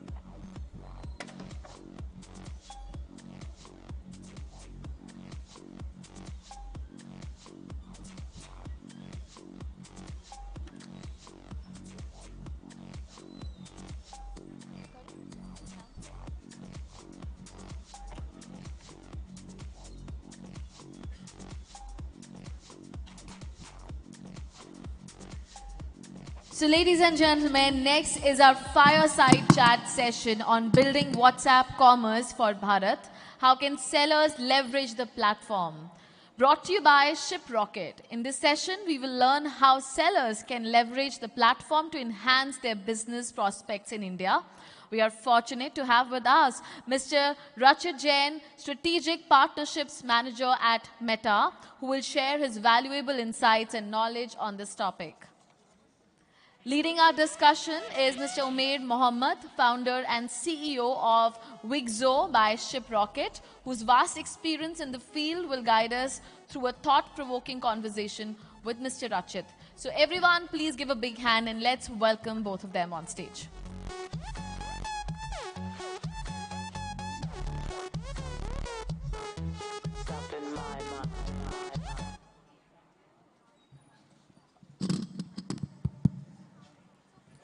Hello. Yeah, is it? It's working for me. Yeah, it's working for me. So, hi everyone. My name is Umair. I'm the founder and CEO of Wixo. Now it's Wixo by ShipRocket. In January 2022, ShipRocket came and acquired my company, and we've managed to bring in 1,000+ D2C brands engaged on WhatsApp. So I thought it's only fitting that we invite our partner from Facebook, Rachit. From Meta, not Facebook, right? From Meta. It's all the same thing, but I'm okay. Yeah, so hi guys, I'm Rachit. I work as a strategic partnerships manager. I'm based in Gurgaon. My charter is to build partnerships from scratch, and I'm working very closely with Wixo, ShipRocket, and few other partners in India, and enabling commerce and a lot more on WhatsApp for sellers of all shapes and sizes. So, Rachit, before we begin this, fireside chat, I think यहाँ पे सब लोग थोड़ा सा I feel their energy is a little low. Yeah. So I want to give them a little bit of provocation, right? Like Anupam said yesterday's Shark Tank, provocation चाहिए. तो वो provocation देने के आप सबसे पहले तो ये बता दो WhatsApp पे user कितने इंडिया में? I think हाँ. You can hear me, right? हाँ. Okay, so I'm not allowed to sort of give out any official numbers, but I think it's fair to say that about 400 million. 400 million? Yes. 400 million users are using WhatsApp on a day-to-day basis. Yes. मतलब 40 करोड़ जनता India में WhatsApp use करती है. I think that's the key takeaway, guys. I think इससे ज़्यादा कुछ कहने की ज़रूरत नहीं है. 40 करोड़ लोग यूज करते हैं. And I think I was reading some about the D2C or the seller ecosystem still works on the top 5%. So there is a huge opportunity, right? There's a massive opportunity. Think of it for a minute, right? At least I've been brought up in an environment where they've always said that this country runs on chai. Today, I think in the last few years, there's one more thing that's sort of added to that conversation, that this country runs on chai and WhatsApp. So you look at your family members, you look at your colleagues, you look at your friends, every form of communication, every single second, people are using WhatsApp to send photos, to send audio messages. Good morning messages. Everything. And these greetings that we get every morning, right? And then before we go to bed. But people love WhatsApp. And brands have understood this very well. There are 400 million people that use WhatsApp in this country today. Brands know that if they want to talk to these consumers, this is the place they have to, have to go to. And I'm sure you would have seen, at least in the last year and a half or 2 years, a lot of brands have jumped onto this. So the largest of the largest e-commerce brands, the largest of the largest government brands, most of these guys been using WhatsApp to not only drive a lot of outreach, but there are so many innovative use cases. At times it sort of blows my mind, as to how people are able to think, beyond the conventional use cases. Bangalore Metro is one of them. Think of it. People in Delhi, they spend so many hours standing in queue. At least for Bangalore Metro, people can now book tickets on WhatsApp. Wow. That's very powerful, right? That is very powerful. That's changing the economy at scale, is how I would want to say. Absolutely. My only problem with WhatsApp, Rachit, is that I'm in a lot of family groups. Okay. Which I can't, unfortunately. I've muted all of them. All of them. Or the moment I exit, someone adds me back. So I can't leave that group. But other than that, I think we all love the platform. Yeah. No question about it. I think WhatsApp, like you said, India wakes up with WhatsApp. And sleeps with WhatsApp, and every age group uses it, right? It's Yes. not just young users. Yes. It's not just old users. I think every age group uses WhatsApp. So I think my next question is, and this is what everyone's question is across the industry, is that we understand there are users, but we also understand that so sellers want to know exactly how do we enable sellers to reach out to this 400 million audience. This 40 crore ka jo audience hai, how do we make sure that, and what are the entry points, for example, right? So as Meta, as Facebook, as WhatsApp, what are your key sort of points to the sellers as to how to acquire an audience on WhatsApp? I think that's a very relevant question, right? Because the more deeper we're getting into India today, that is beyond the tier 1 and tier 2 cities, the real Bharat is also sort of asking us the same thing. And I think there are a few things that I sort of want to share and then get to your answer, right? So today, while I've sort of given you a quick background on what our user base is, how many people use WhatsApp, in what form they use WhatsApp, a lot of brands today primarily use WhatsApp for outreach, and it makes a lot of sense. If you look at a conventional channel such as an SMS or an email, the chances are you would spend a lot of money, but you might not get the desired result. And that's one of the reasons why a lot of brands are embracing WhatsApp and reaching out to their prospects. Now, the biggest problem for a lot of these brands is how do they acquire these users, right? So if you look at the largest e-commerce platform in this country, they would work with, or they would have access to about 100 or 150 million users at best. Yeah. And that's where the bus sort of stops for them. But if you look at the real Bharat, the tier 2, tier 3, tier 4 cities, that's where their audience starts from, right? And it makes a lot more sense for them to reach out to these users. So within WhatsApp, the WhatsApp Business API, which is meant for businesses of all shapes and sizes, there's a product called as Click to WhatsApp Ad. Now it's pretty interesting, right? I'm sure a lot of you would have used ads to grow your business. You would have run ads on Google. You would have run ads on our family of products on Facebook, Instagram. The problem with a conventional ad platform is that while you'll still be able to use it for retargeting, you don't really know that who your audience is. For instance, they know that somebody sitting in Lajpat Nagar is trying to buy this product and he could be the right prospect, but they don't know my phone number unless they explicitly ask me for that. And I am not comfortable sharing this. And that is where this product comes in. So the way an SMB seller can use this today is they can run ads on WhatsApp. You necessarily don't have to be on the WhatsApp API. You can be on WhatsApp business app, and you can run an ad. Now, the way this works is this ad would be shown on our family of apps, which is Instagram and Facebook. You can also use the link that you get of the ad, and you can use that for indexing on Google if you want to further, increase your outreach. Somebody, when clicks on that ad, they are taken right to your WhatsApp brand page, which means, hypothetically, if Wixo is pushing me an ad and I'm able to see that ad on Facebook, the moment I click that ad, there's a pre-populated message and I am able to talk to your sales rep or customer service rep or whatever use case that for which you're running, or a bot, right? And I can talk to them there and then itself.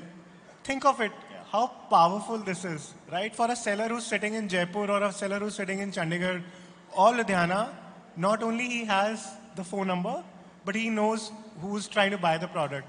Now the interesting piece is this is not where the bus stops, right? So let's say as a seller you've acquired and you build a database of 1 lakh numbers. Now you can use these numbers and retarget them through a marketing notification on WhatsApp. That's really powerful. That is super powerful. So if you're not doing this today, if a lot of brands are not doing this today, I would sincerely ask them to sort of get started. And that sort of brings me to a very important question, right? As Wixo, you're doing this for masses, right? You've been enabling this for a lot of D2C brands in the country, and now you're also sort of thinking of enabling this for a lot of these SMB sellers. Do you think you would want to talk about that and tell these brands that are here today and the sellers that are here today as to how they can work with you, and then sort of you can help them power the entire conversational experience on WhatsApp and beyond? So, Rachit, I think very important, I think few points you mentioned. The way commerce, personally, I've been into e-commerce for almost 12, 13 years now. Okay. And I've seen that shift from marketplaces to D2C and then back to marketplaces. But one of the things, the fundamental shift in consumer behavior is what I'm seeing is a shift to conversational commerce. Okay. Right? When I say conversational commerce, the era of push messaging is sort of waning away. Yes. Push is not working as well. So two-way messaging, WhatsApp was the proponent of that. Yeah. In fact, WhatsApp was the first, I was just telling you backstage that I had a E71 phone back in 2009. Yeah. And WhatsApp was the app because I wanted to communicate with my friends, and across different operating system, it was the only common data-based messaging app. So WhatsApp really targeted that audience really well. I feel now is the time where sellers are understanding their audience, that 400 million and possibly more are on WhatsApp, but they want to hear, they definitely want to hear from the brand. Yeah. No question. Yes. So you saw some of the brands sitting here, Fab India, House of Chicken Curry. They want to hear from their favorite brands that they're buying. However, they also don't want spam. Absolutely right. Right? So one of the key things that we have done at Wixo, and we have enabled this, is to be able to capture that audience, leverage that, but also personalize communication. When I say personalize, that's the key, right? That's relevant. That's very relevant. So in today's time, an audience will give you about 8 seconds, right? An individual will give you about 8 seconds of attention. 8 seconds ही उसका दिमाग उसके phone पे आपका ad या आपका message देखेगा. 8 seconds. So in that 8 seconds, you can either say कि I have a 50% sale on my brand, right? Click and buy, and you can run as a discounting store for all your life, or you can build that relationship with that person in a human manner where your message is personalized to that individual. Yes. And say कि, hey, you bought a shirt from my brand last month. How was the feedback? Do you want me to send you the new collection? And with that, now catalog, by the way, API is coming to WhatsApp natively. Yes. So can you, if the person replies yes, you can push them the catalog. Push them the catalog. So that experience of two-way communication is what I believe is the next evolution of direct-to-consumer industry, and how the industry will change in the way, today it's the gatekeepers, right? Anybody who owns a marketplace or they are the gatekeepers today. Yes. So the brands are now building that relationship directly, and WhatsApp is enabling that relationship. right? So we have to think not today, but 2 years down the line. Are we present on the platforms that our audience is present? So it's very critical, and I feel that brands are now looking at WhatsApp. I think everyone wants to do something with WhatsApp. उनको समझ नहीं आता कि कहाँ से start करें. So I think इन्होंने time out का यहाँ पे banner लगा दिया है इससे पहले कि हमें like Gautam said कि हमें उठा के फेंकें. I think very clearly summarizing, Rachit, and I want you to summarize in your own words as well. Yeah. Click to WhatsApp ads, extremely relevant today and going forward. But also, do you feel that retail touch points and this thing, वहाँ पे कैसे लोग onboard कर सकते हैं users को? And finally, I think just summarize कि for going forward in the next 2 years, what does a journey for a brand looks like for WhatsApp? Okay, so I'll answer both the questions. I'll first start with as to how the small retailer, let's say somebody sitting in a Lajpat Nagar or Jwala Hiri market in Delhi, can embrace WhatsApp and find their customers, right? So brands today start with QR codes. This country knows how to use the QR codes. That could be your entry point to get the personal information, and that will help you get the number for the person. And once you've built enough and more database, you have an audience, you know that these are the relevant buyers and these are the buyers who have been buying from me on a weekly, monthly, quarterly basis. You can then start personalizing these campaigns, and I'm sure as Wixo, you can drive that intelligence for these small retailers, right? That's the first thing. What cleverly a lot of D2C brands are also doing today is they're also placing these links on their website, which means, let's say when you're trying to buy a product, I would always have an apprehension. I would buy a HUL product, but when I see a D2C brand, I might have a question, right? So very cleverly, they put a bot there. The moment you click, it takes them to a WhatsApp chat.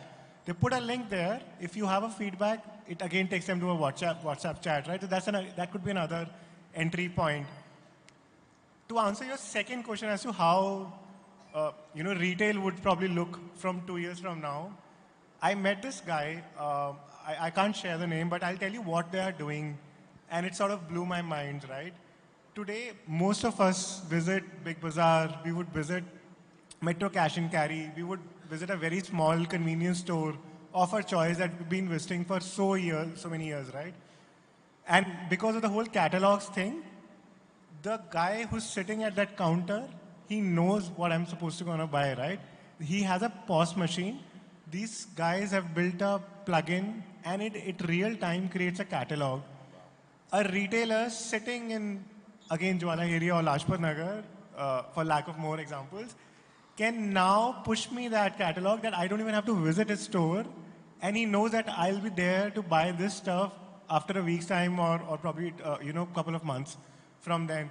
So this is what I think, in my opinion, retail is going to evolve to. It's going to be a lot more data driven.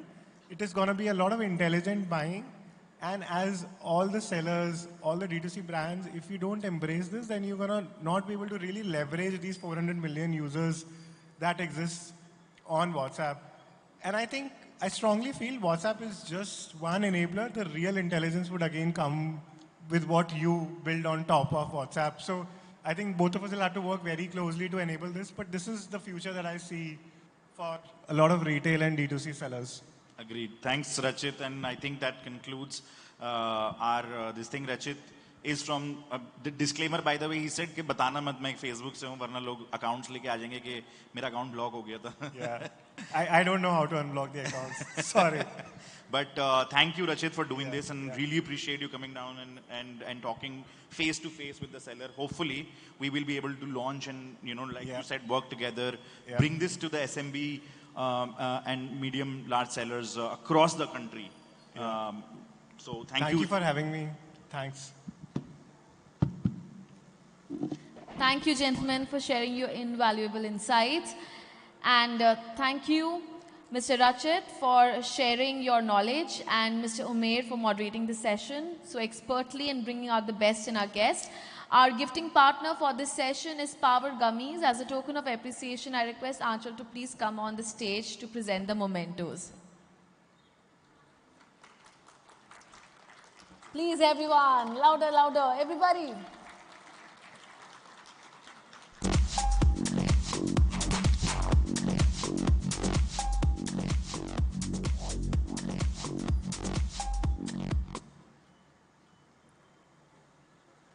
Thank you. So before we go ahead, there's an audio we would like to play for all of you. Please hear it out.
So this is all about Logic ERP, and our next session is also powered by Logic ERP.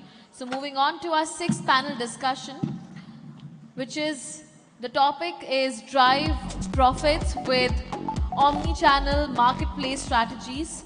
Today we have some of the most respected names in the retail industry who will share their insights on how to optimize sales, engage customers, and drive profitability.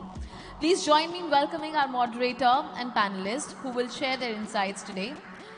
I request to please come on stage Mr. Swandeep Singh, CEO and co-founder of Logic ERP, who will be moderating the session. Please everyone give a big hand and let's welcome him on stage.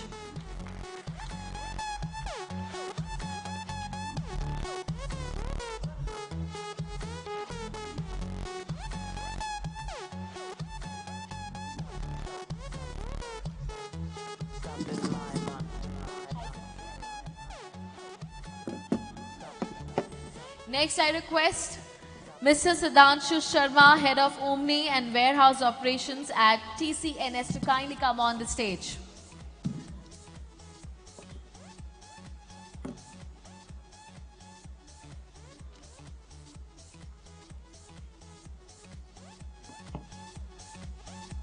I request Mr. Sudhanshu Sharma, Head of Omni and Warehouse Operations at TCNS, to kindly come on the stage.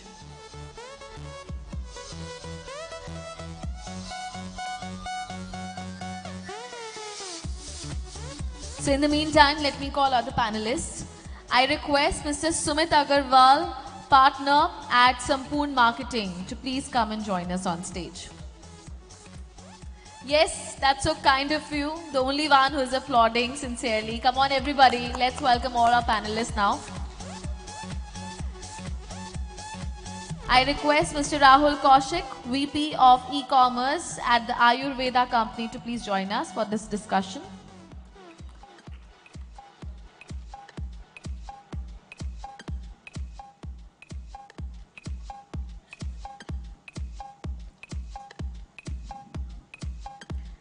Next, I would like to invite on stage Mr. Ishan Sachdeva, founder and CEO of Lumingos Ventures Private Limited.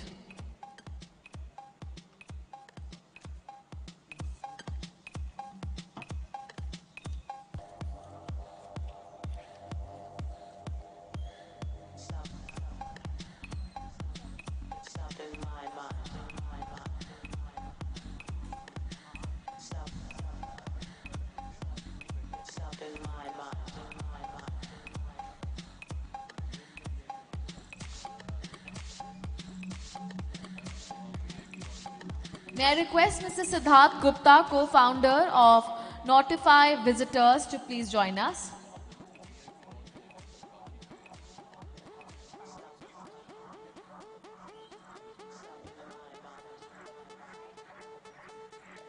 Next, I invite Mr. Rahul Grover, brand head at Little Tax, to please come and join us.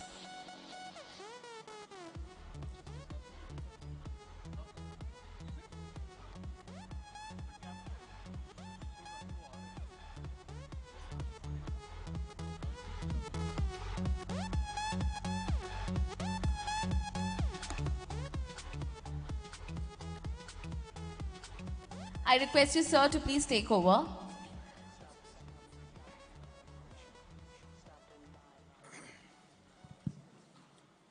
We have Mr. Ishan Sachdeva, founder and CEO of Lumengos Ventures Private Limited, joining us.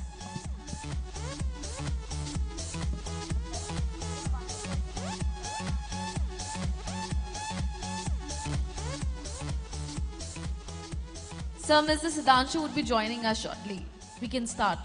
Thank you. Thank you very much. Say, I'm honored to be moderator of this esteemed panel. So the panel is, say, they have such a rich experience. Everybody have a diverse and rich experience.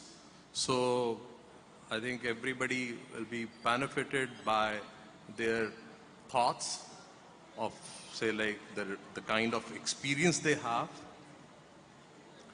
Say, before starting the session, I would like to put the canvas of India.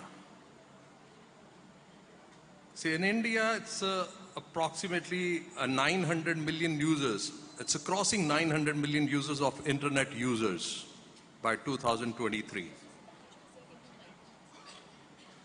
Sudhanshu ji, please welcome on the stage. We are waiting for you.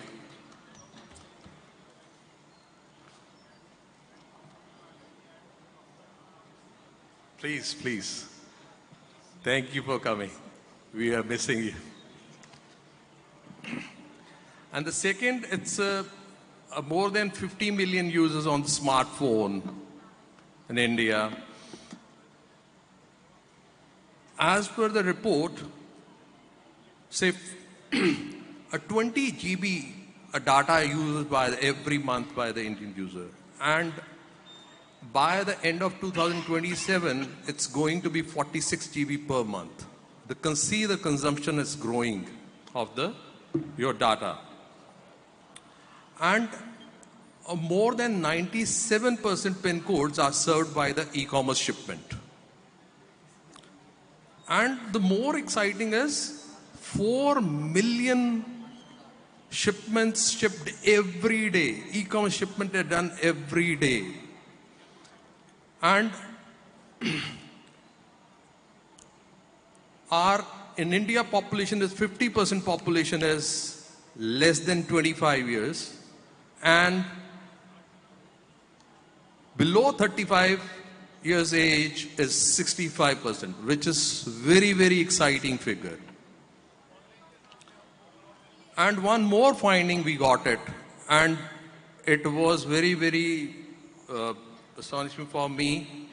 So when I came to know that 60% shipment or the business comes from the tier 2 and tier 3 cities. So Sudhanshu, I'll start with you. Say you have very, very diverse experience. Say like you started with telecom sales, then into the FMCG sales, then you came into the fruit and vegetable, and there's one more thing added into, you went into the sales as well as into the operations. And after that you joined the TCNS, that's the W or Elia, and there you took the responsibility of the Omni as well as the operations of the warehouse and etc. Right? Now, say, I would like to ask Sudhanshu, say like, what do you think about the Omni channel? Say, how it is going to impact the businesses in the coming years? As we all are aware about this, Omni is a very new concept. As in, the concept is not new, but if we talk about Indian market, this is fairly new as compared to older distribution channels. Then also coming to e-commerce industry, all the online business what we are having. So if you want to see Omni, I'll say ki we should, look at it by two lenses, as in the company point of view also and from customer point of view. If we talk about customer point of view, so exactly via Omni, what we are providing.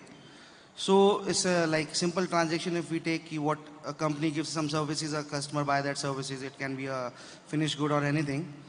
But when we, in terms of Omni, we are giving him so many options, as in, like, there is a point of sale, a store is there, which is on a regular day-to-day business, just a place where a customer can go and buy the product and that's it. But via Omni, we are, giving the customer an opportunity that he can go there, he can return there, he can buy from anywhere, he can return there, he can buy from anywhere and return anywhere. Lot of things. Basically, uniform, making it uniform for the customer, the entire business of the organization at one place. This is from the customer point of view, what I am saying. And if we talk about organization, an happy customer is one thing that every organization thrive for. So basically, Omni is bringing uniformity in the business for everybody, for the organization also, company also, standardizing inventory, whatever, we just one person, a single distributor has not to worry about only to keep high selling stocks, because otherwise it will lead to, inventory addition only if the product is not moving. But the same product, the cut sizes, it can be a width game also, because a customer sitting anywhere in the India can purchase that particular product. And similarly, the experience, after sales experience can be same for him. So this is what I think that Omni is, there for this is what Omni brings on the table for this. Sudhanshu, जो आपने एक बात की थी कि like कहीं से भी खरीदे और कहीं भी रिटर्न कर दे, तो ये शायद एक फैक्टर ऐसा है जो आपका ट्रस्ट बिल्ड करता है। ब्रांड के अंदर वो ट्रस्ट जो है वो इसी से बिल्ड होता है। से लाइक कहने को आप सेम डे डिलीवरी कर सकते हो, बट आप प्रॉमिस करते हो कि सेम डे रिटर्न लोगे। So this is exactly the point. जो एक स्टोर होगा, it will not be a point of sale only. It will be an experience for a customer, for any customer. Returns के लिए आप सबसे ज़्यादा देखते हो, कस्टमर सबसे ज़्यादा परेशान होते हैं। दे आर मोर कंसर्न कि I can buy, but what about if I have some issue, I am travelling, I am in Mumbai, I am at airport, I am buying something, but now I have to fly back to Delhi, but I bought the product in Mumbai. Now what is to be done if I am not happy, or if there is some after sales problem is there? So this is what customer is also realizing ki okay, this is a brand which which is ready to cater me anywhere on the move also. So correctly, sir, agreeing with your point exactly. Thank you. Rahul, you have started your career with the ITC, then you moved to the Marico. Then you went to the Lotus Herbal, and now here, say like into the Ayurveda company. Here you are taking the e-commerce and your D2C marketplaces, everything you are taking care.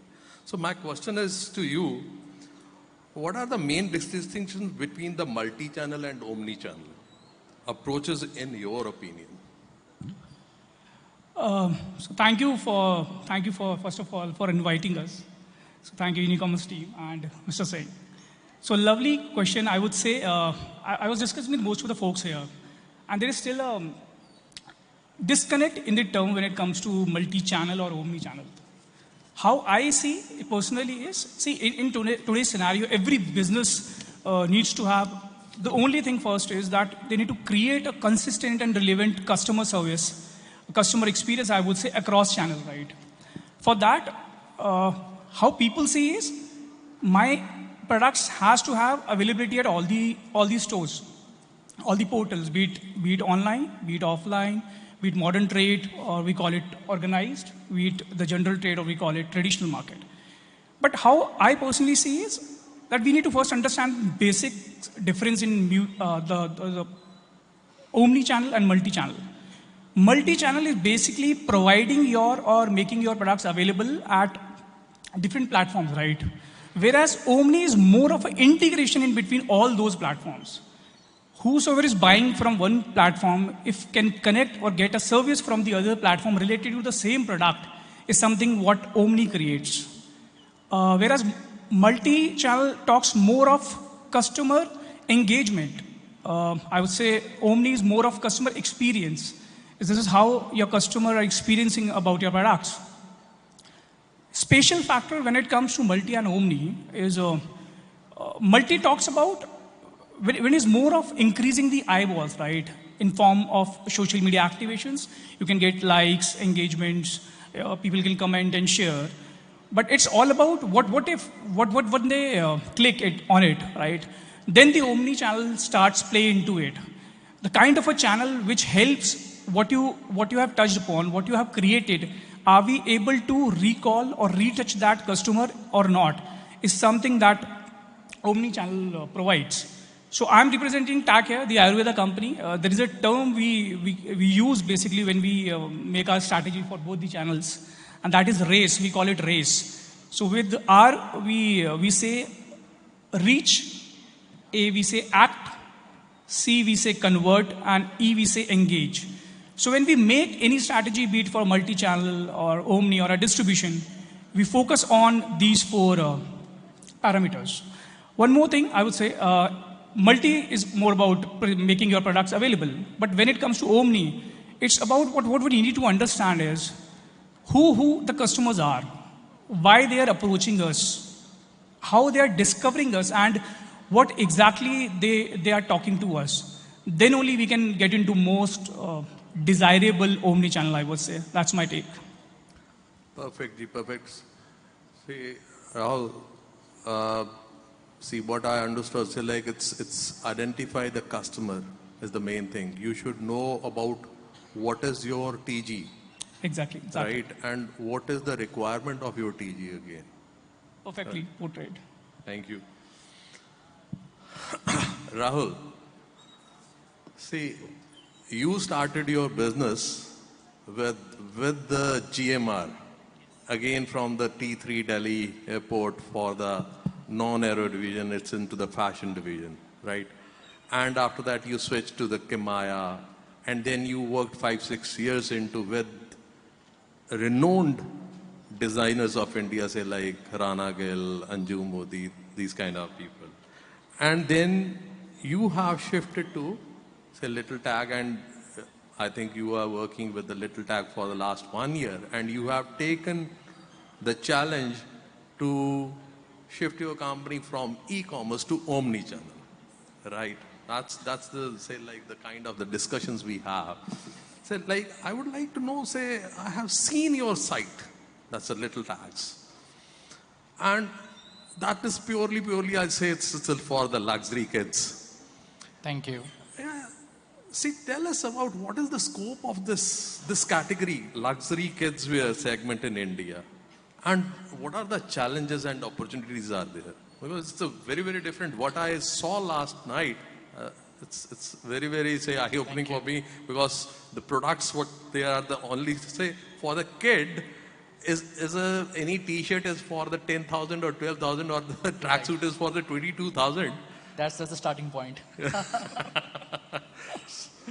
So, thank you for having me here. I would like to explain this segment, and thanks for giving me this opportunity. I think this is, kids as a segment is one segment where everybody thinks, okay, the margins must be low, or this category doesn't sell, but I want to tell you, with the statistics, as we were discussing with the Canvas of India by Surunji, kids as a segment is growing with a CAGR of around 21% in apparel category, vis-a-vis the men's and the women's category, which are growing with a CAGR of around 11 to 12%. So as growth, it has the highest potential. When we say the players into the kids segment, if in case you run through all the players into the kids segment, there would be just numerous pairs, less than maybe even 10, whereas the other segments are now completely getting saturated with the competition. A segment is completely nascent. It's a blue ocean. When we talk about luxury kids wear, the question was never that will it sell or not, will it sell in this market or not. It was always a question that is it available or not. Even I as a parent, when I have to buy something for the kids, I can't afford still. But whenever we have buyers coming across from different geographies, they even doesn't know that these things exist into India, that we can buy the brands like Boss, Moschino, Balmain, Michael Kors, all these brands, kids wear garment right in India from an Indian marketplace. That is Little Tags Luxury. So that's the beauty of it. And the opportunities is humongous. As I said, it's a blue ocean. Once you enter into this market, it's easy to gain the leadership because many other players are still not focusing it up. So whomsoever learns the art of categorizing and giving a better returns out of the kids segment becomes a market leader. Another major challenge what we have into this segment is the seasons. When we talk about the men's and the women, I have been into the fashion industry from the last around 10 to 12 years. So all I knew was it's a winter season, it's a summer season. But when we entered into the kids, the winter and the summer is not there. We do not have 2 seasons. We have 6 seasons. Every 2 months, the customers are coming again and again to the site, the same customers, and they want something new because the size and the age of the kid is increasing. So this is one category where the challenge is there that every 2 months you have to have something new, something dynamic, something fresh. But at the same time, I think it is a huge opportunity. The kind of loyalty what we gain in this category is humongous. The kind of repeat frequency of the same customers what we have in this category is super amazing. So it comes with a mixed coin of both opportunities and challenges. And here we are. Thank you. Thank you. Sumit ji, you have done your BTech and then done your master's from USA, from the Southern California University. And then you joined here as a lecturer, and after that you joined your business again and started from the lay as a distribution business. जब ये story मैंने आपसे सुनी कि like distribution business, वैसे तो ये लगता होता कि डिस्ट्रीब्यूशन बिजनेस रहेगा भी कि नहीं रहेगा. When I discussed with you, so you told me that there is still 85% business in the FMCG industry run by the distributors, that they're in a traditional way. So what makes this traditional trade so strong? And how do you see this evolving in an omni-channel environment? See, thank you for having me here. See, distribution industry, if I have to talk about its strength, what gives it strength, I have to summarize it. It's the continued cost effectiveness in spite of the majority market share it has. Very rarely you will see a majority market share player giving the cost benefit to the end consumer or the supply chain. Very rarely. So, ये जो चीज़ है, the cost effectiveness that it brings on table is immense. 4 ऐसी चीज़ें हैं जो distribution, जो traditional distributors हैं, उनके अलावा कोई मार्केट में लेके भी नहीं आ रहा है. Forget about the cost effectiveness, लेके भी नहीं है. There is no other option. Number 1 is credit. So no matter वो क्या ब्रांड क्या बना रहा है, whatever is there in the black box, whatever is the product, ultimately when it reaches the traditional system of distributors, the retailers, and the consumer, there is a credit involved. And the way the credit is deployed in the market by financial players is after a verified KYC, उनका पूरा KYC करेंगे, उनका पूरा security system, मतलब security checks लिए जाएंगे. A distributor on the other hand gives this facility, the clean credit, without any verification or minimal of verification. Now this kind of value addition that he brings on table is immense. Second is logistics. अभी हम बात कर रहे थे, सामान गया, आया. Who is going to bear the cost for that? In a traditional distribution system, जब तक सामान रिटेलर तक नहीं पहुंचा, no matter how many multiple trips have been there, सामान गया, वापस आया, the cost is not charged to the brand. It is there in the margin of the distributor. Now this value addition is immense. Third, compliance part. किसी retailer के पास whether there is a FSSAI license or the PAN number, the collection 10,000 के ऊपर का PAN होगा नहीं होगा, all these complications or the changes in compliance is handled by the distributor. Fourth would be assured warehousing. Companies do plan for a target. इस month में इतना हमको plan करना है. Plans go here way नहीं कई बार पूरे हो पाते. So distributor is assured कि वो उसको security देता है कि जो plan है वो पूरा होगा. ये चारों चीजों की facility is offered to a brand for 5 to 6%. Who can match that? That is the strength, and India is a very cost sensitive market, and that is why they have 85% market share in spite of 2 decades of e-commerce. And when you say omni-channel, nobody can miss the elephant in the room. जिसके पास 85% है वो तो omni-channel का part है ही. Anybody who is not catering to this traditional distribution, how can they call themselves omnichannel? Right. Very well said. Very well said. When it is well said, say 85% market ko if you are leaving, then how can you be omnichannel? Yes. Right? So main aim of any company to penetrate into the market. If you are not with the distribution system, so it means you are not penetrating and you are not targeting your customer. And you are not utilizing the most cost-effective method available on the table. So it doesn't make economic sense also. Great, great, great. Thank you, sir. Mr. Ishant Sachdeva, you started your career from Germany with the auto. And then you started with, say, Alberto Torresi. Then in the COVID times, you published a book, right? And after that, you started the Blue Mango. That is again the cataloging. See, what are the challenges faced by the brands going online channel? What kind of the solution you are providing to them?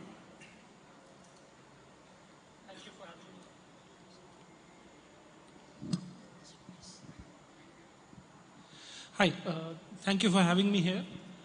Just to, well, online business the point is that if it's, let's say, one website or the other website, every website wants to differentiate that they want to differentiate from each other, that they have something different, right? One way they differentiate is that they have different norms, they have different values, they have different, recommendations to follow.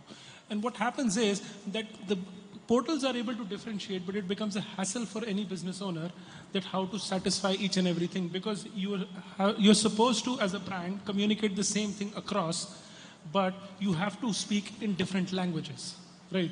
And what starts to happen is that this becomes so tedious because cataloging is such a manual intensive work that this becomes so tedious that it starts becoming your core business when it isn't. Your core business is buying and selling. You need to sell more. So what we do is we give you a platform in which this process gets simplified in such a way that hands down you save 80 to 90% of your time. So you can focus your attention more on your core rather than on a support activity like cataloging. That's one part of it. Secondly, with cataloging, the problem is that you're never on top of things. You would never know that if I've got 10 portals, where exactly am I live and where am I pending. With this instrument, this puts you in the driving seat. You're not dependent on one such person that, okay, this guy will tell me what is the exact status. And if that guy goes away, your entire business goes for a toss because cataloging is the root of online business. Yeah, rightly said. I think if you want to go on an e-commerce or the marketplace, the first thing is the cataloging. If the cataloging is not there, no matter what product you are selling or showing, etc. Cataloging is the quality of the seed you put in, right? If your seed is defective, no matter what you put on top, right, you'll not get that benefit. You can put in money in digital marketing, you can push the product, you can price the product, but if it is inherently defectively listed, you'll end up making incorrect decisions. You'll not be able to justify your product. Let's say if your catalog is wrong, or let's say it's listed at a wrong time, right? You'll miss the correct timeline, and then you end up underselling the product. You'll have to sell it at a discount. Or if it is defective, then you'll pump in money from digital marketing, and you'll end up investing too much in the product, and it will not be economically viable.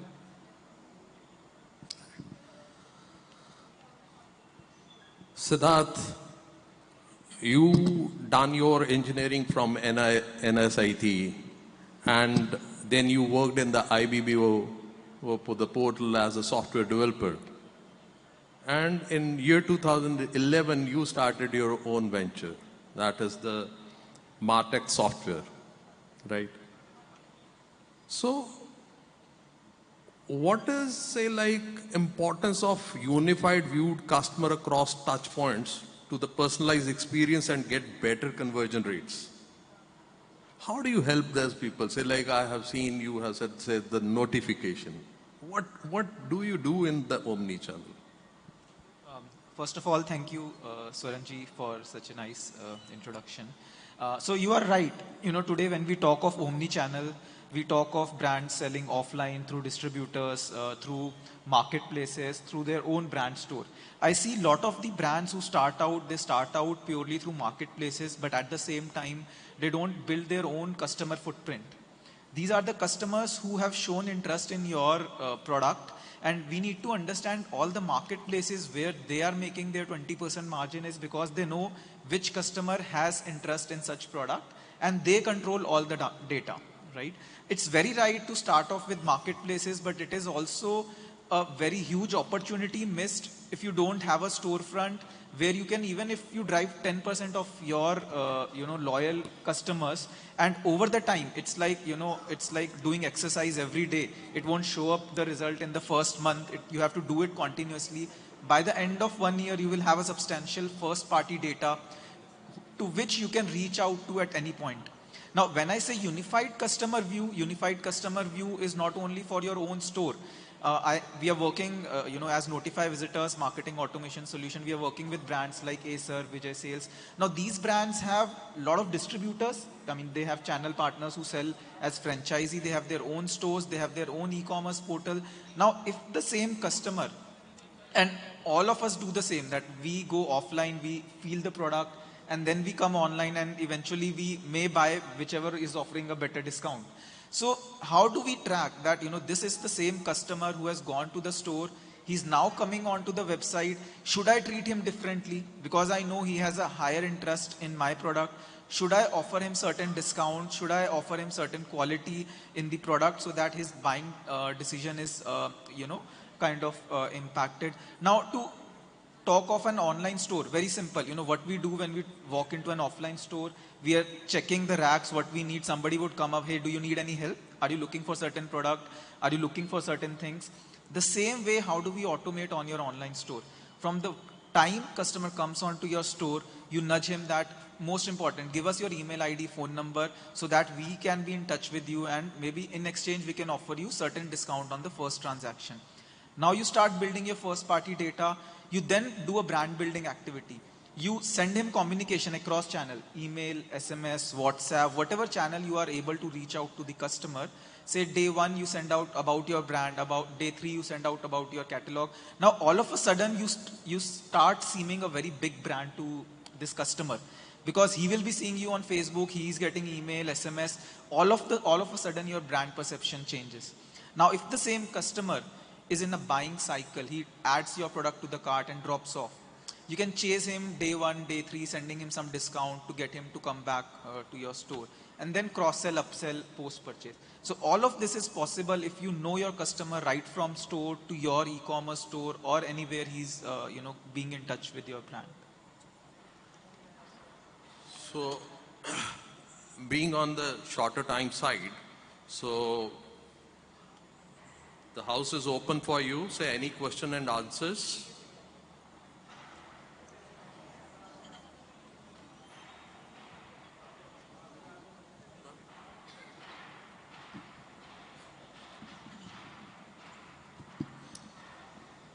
First of all, I thank you all for presenting with so much mind-boggling, innovative ideas. I was following each one very carefully, and few ideas were quite revolutionary, just like Mr. Rahul Grover's idea about how kids can be the area of more profits. So that's revolutionary. And then again, Mr. Agarwal, he came back from USA and he actually tried to capitalize upon the traditional base of Indian market. So that's great. And also Mr. Sachdeva, with his Anglo-German accent, he actually highlighted how cataloging is the crux of all such businesses. Thank you, and rest of you also. My question is, how government facilitates all of your innovative ideas, and how your feedback will help the government to upscale this omni-channel marketing and vis-a-vis this multi-channel marketing. That is my question. What is your expectation falls or any feedbacks? So I want feedback from you also, how to upgrade all this.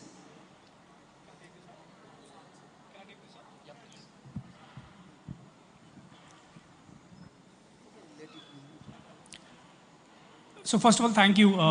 You asked something that shows that you were listening it very carefully. Yeah, definitely. So I'll try to answer it in a way because I can give you some examples exactly what we are doing and how we are approaching government so that they can help us.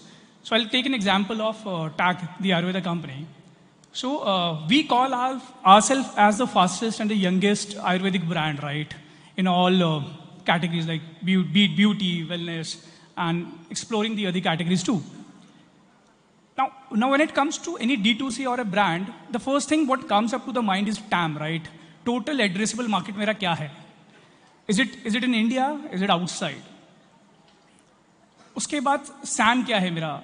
Total तो ये है, serviceable कितना है? कहाँ पे पहुँच सकता हूँ, right? So I'm just giving you an example how we recently started is first understanding the point that okay, in India we have figured out some places. This is how we have started. Now we are close to 2,000 stores offline.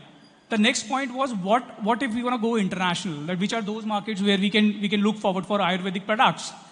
Recently we have explored. We were in touch with some government officials and observed that these Middle East area, Dubai, Australia, a part of Fijis are something where Ayurvedic product is something what people look for, right? So now we are in touch with them and they are helping us out exactly and trying to figure out right contacts for us so that we can start distributing and talking about Ayurveda in the international market. And this is how it is happening. So recently we were a part of Middle East event that has happened yesterday only. So we have cracked some parts of that and would be an exclusive Ayurvedic brand, right? Which will be starting our distribution there. So I think this is how we'll look forward. And yes, there has to be sort of an understanding about us, for us, and I mean, when I'm saying us as in the entrepreneurs and the government, there should be some sort of agency or some sort of middleman where we can look forward and understand which are the other markets we can explore, right? So I think this is my take on that. So yoga vis-a-vis Ayurveda can be a good idea also. Exactly. Thank you. Thank you for bringing upon this table. But yes, exactly on the very same line, this is what we are doing. Thank you. I'll take this question from traditional trade point of view. I think government can do what it does best to provide a level playing field to all the omni-channel players. Traditional trade की हम बात करें, आज भी गांव के घर में एक दुकान का प्रोविजन रखा जाता है कि अगर 4 बच्चों में से कोई एक कहीं काम नहीं लगता है, जॉब नहीं लगता है, तो कम से कम किराने की दुकान खोल लेगा. And that I think takes off lot of crime from the society also. So जहाँ predatory pricing start हो जाती है from different channels, I think that is where the traditional trade का जो partner है या जो उसका channel partner है, that is where he loses the most. How does the government brings all the multi-channel players on the level playing field? I think this is where they should look into. Okay, so in this regard, I think one part of Make in India must be actually focused upon all these traditional areas also, ancillary industry and other things, these traditional products, etc. As I understand. Yes, Mr. Swaran Singh ji. Swaran. Thank you very much ji. Say like it's time is already, we are running short. Say like there are so many signals, I got it. So let's wrap it up. So thank you very much for joining us. And thank you Unicommerce to give us a platform. Thank you all of you for sharing your reflective knowledge. Thank you to our moderator and distinguished speakers for sharing your experiences with all of us. And as a token of appreciation, now we will be presenting each of our speakers and our moderator with a memento. I request Aanchal to do the honors, please.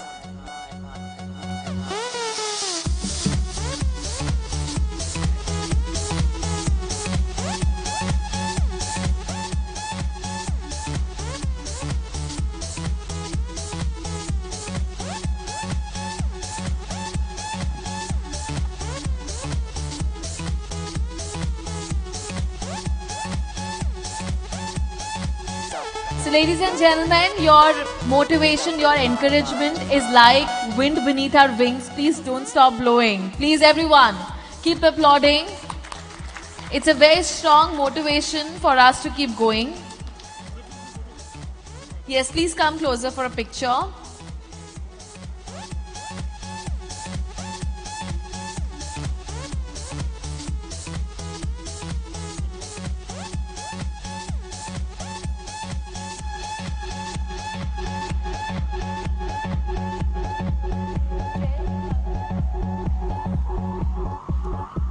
Thank you, gentlemen. Please take your seats.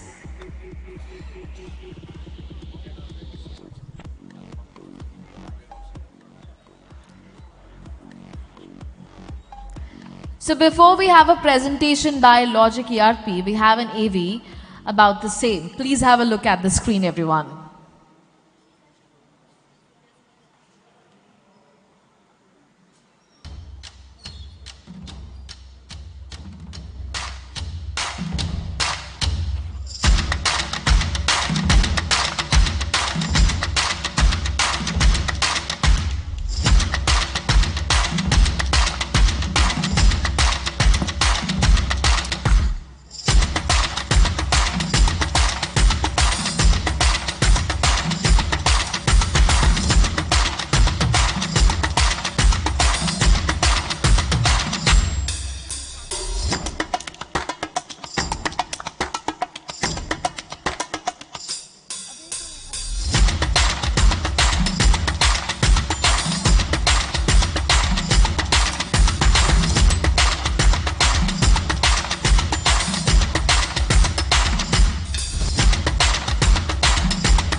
So ladies and gentlemen, we have a very special session today brought to you by Logic ERP. Our session is entitled Accelerate Growth with an ERP. Our esteemed speaker, Ms. Inayat Guram, the Business Development Manager of Logic ERP, will guide us through the power of an ERP and how it can help any business explode. So I request her to please take it away from me now.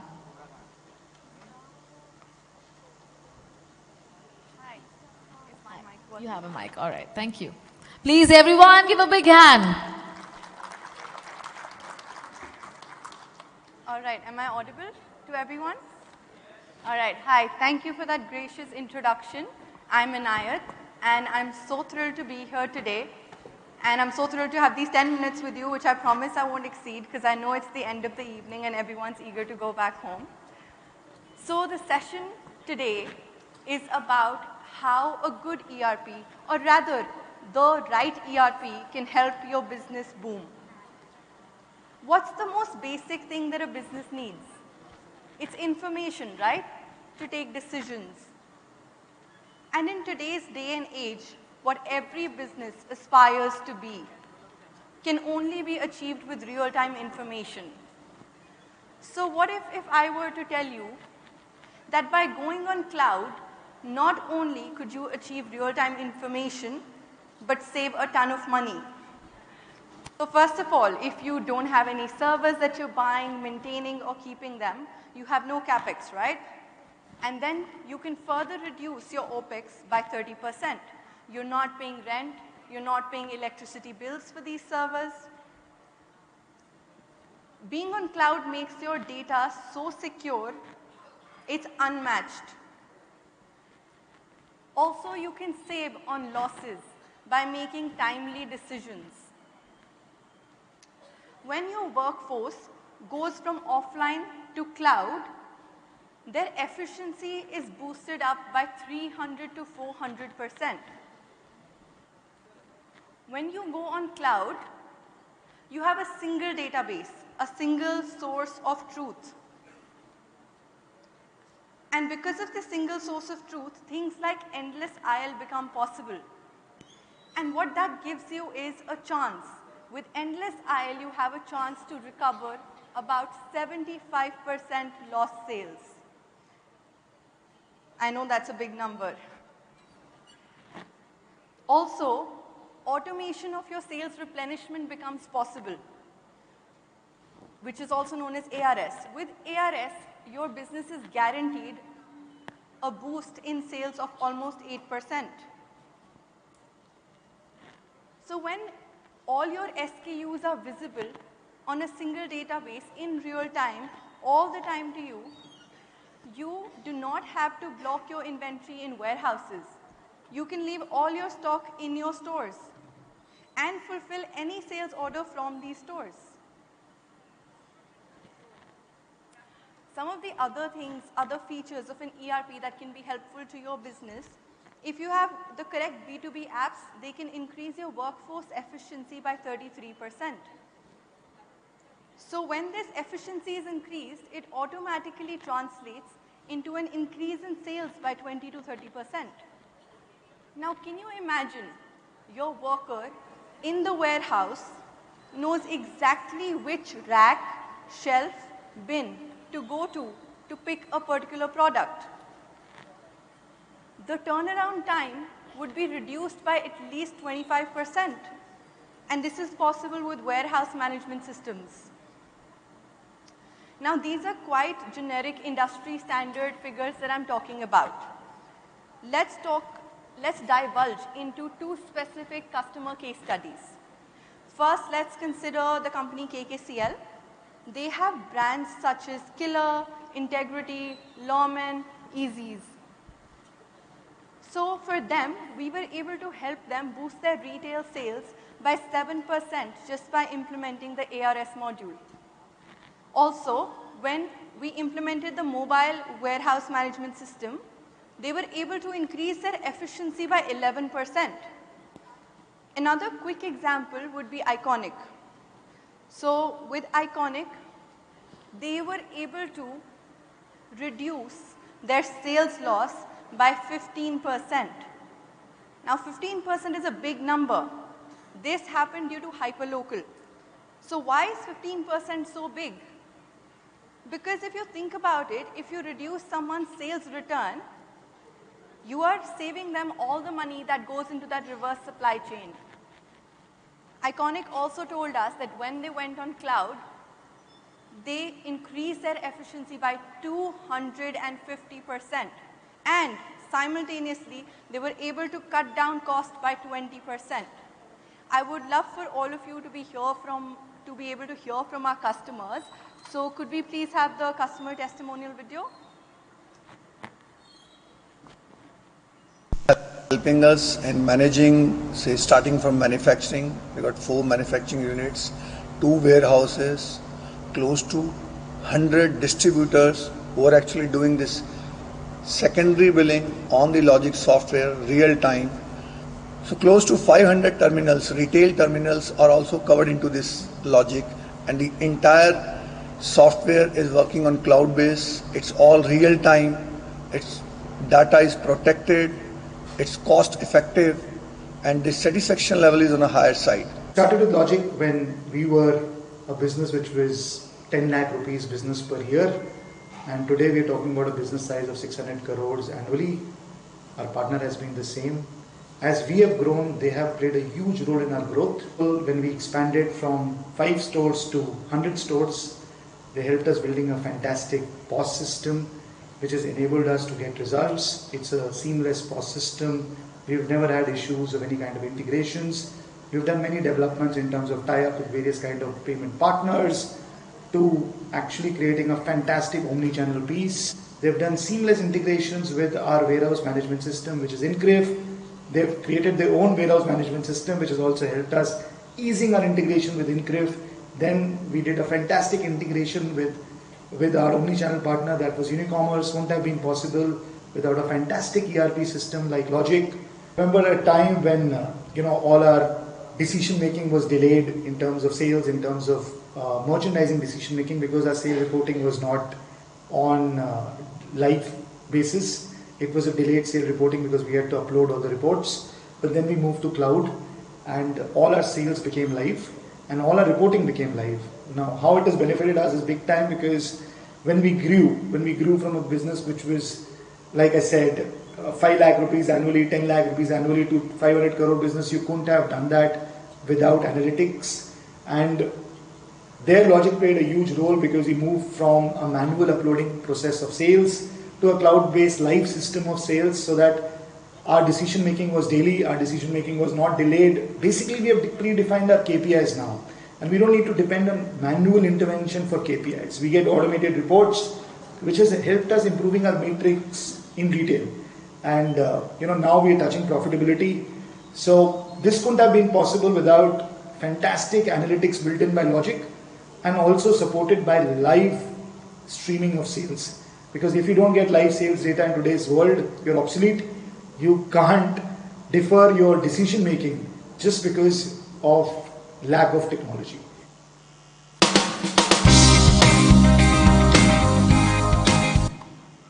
All right, so we don't have a lot of time today. I think we have to move on to the next session. So if anyone has any questions, please find me later and ask me whatever you need to ask. Thank you so much.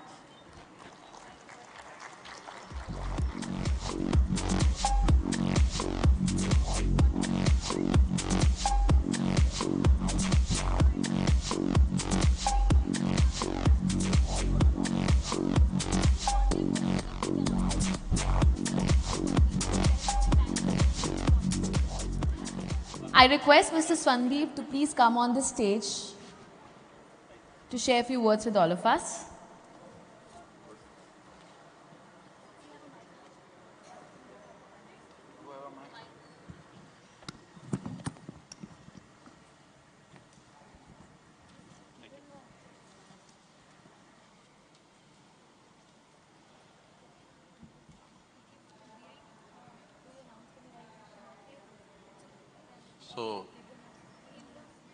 Kapil ji, ये दिन का मैं बहुत देर से इंतज़ार कर रहा था. आई थिंक आप भी इंतज़ार कर रहे होगे कि ये प्रोडक्ट हमारा एसएमई सेगमेंट के लिए ये लॉन्च हो.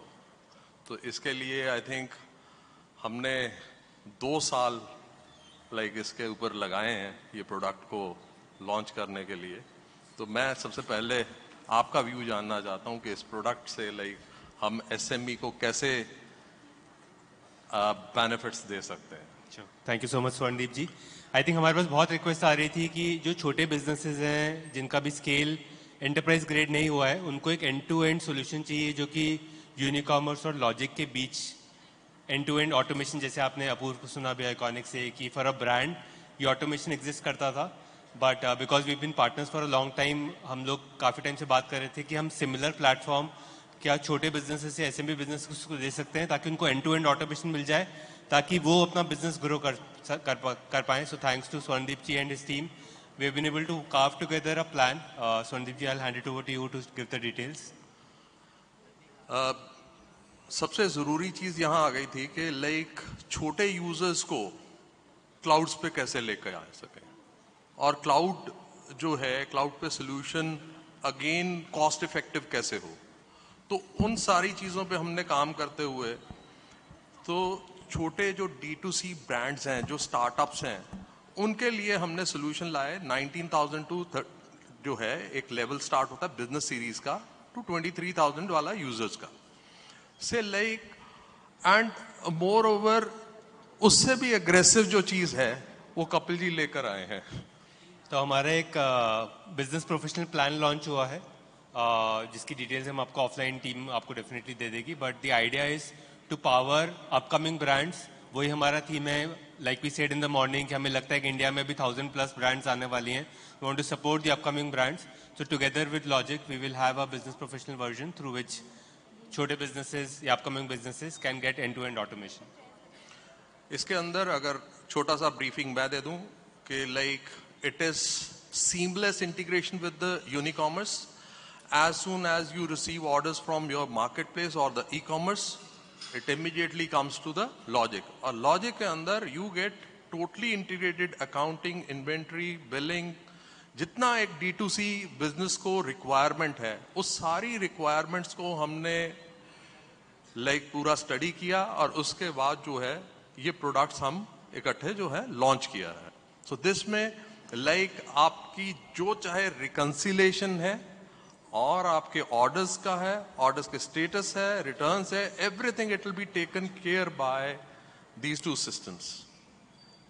Thank you so much, Swarnji. Thank you. Look forward to the partnership. Thank you. Thank you, everyone. Thank you. Thank you very much. Thank you both of you for expressing your thoughts vividly. Before we move on to the last session, I have a short game to play with you all, and we have a beautiful prize to give you away for that. So let's see. I think what we need right now is the energy levels to boost up. So I'm going to do the same. So here is the activity. Anyone who can blow the whistle, the loudest one will get the prize. Simple. सीटी बजानी है आपने.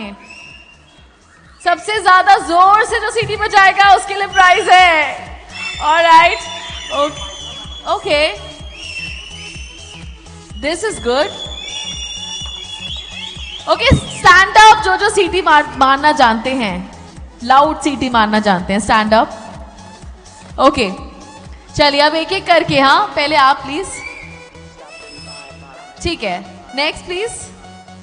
इनकी बारी. Good one. हाँ good one. Okay अब आपकी बारी. ओके और कौन है पीछे से. हाँ जी दैट इज गुड. आप आगे आ जाओ. आप दोनों को कंपटीशन एक बार करा देते हैं. आप आगे आ जाओ quickly. Come. I think you and him, you both are the loudest here so far. So let's have a competition between both of you.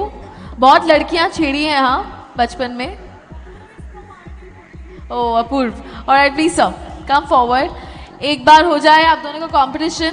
अच्छा स्टेज पर आइए. Very nice.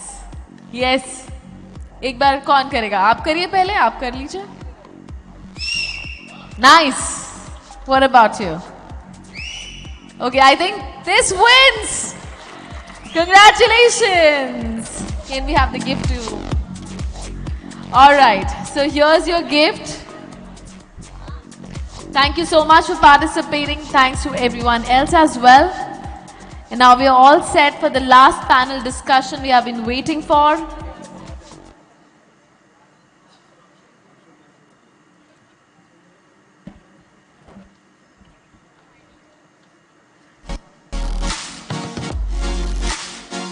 So just give me a minute before I start.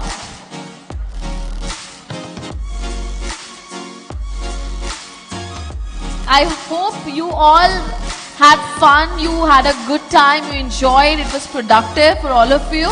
Was it? So far? Any feedback you would like to give? Anything you would like to say? Not a feedback, only any appreciation you would like to extend to us. I don't mind. We don't mind listening to that. Very innovative. Thank you so much. Any other appreciation? Oh, that's so nice of you. Thank you so much. Yes, please, sir. Please. Fantastic? Great. Thank you. Oh, thank you so much. Thank you. All right. I think it's a good time to start. So moving on to our 7th and final panel discussion on how do they do it, all about marketplace operations. This session promises to be insightful and engaging, with industry experts sharing their experiences and strategies for successfully running a marketplace. So before we begin, let me introduce our moderator and distinguished panel of speakers who have joined us today. I request and welcome on stage Mr. Gaurav Chadda, Partner Business Tax Services at EY India, who will be moderating the session. Come on everyone, let's give a big hand for him.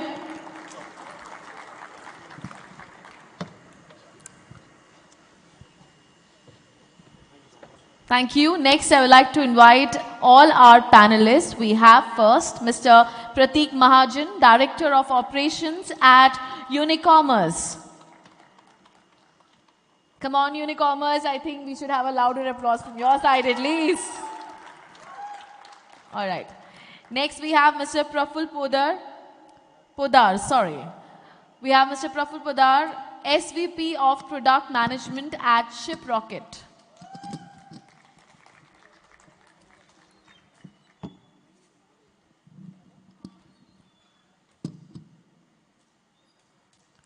Next, I invite on stage Mr. Chandrasekhar Y, AVP, Direct Sales at JioMart.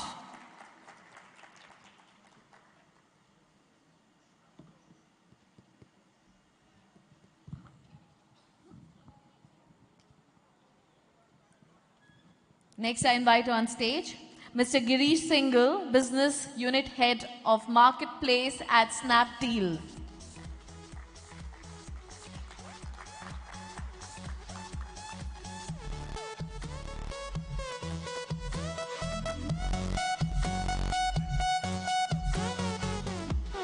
I now request and invite on stage Mr. Kapil Jain, Director of E-Commerce at Bombay Shaving Company, to please join us on stage.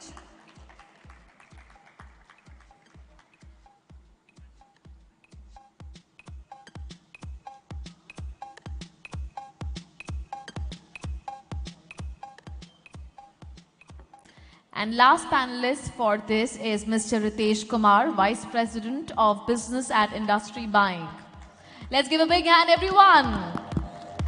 And let's look forward to a stimulating discussion.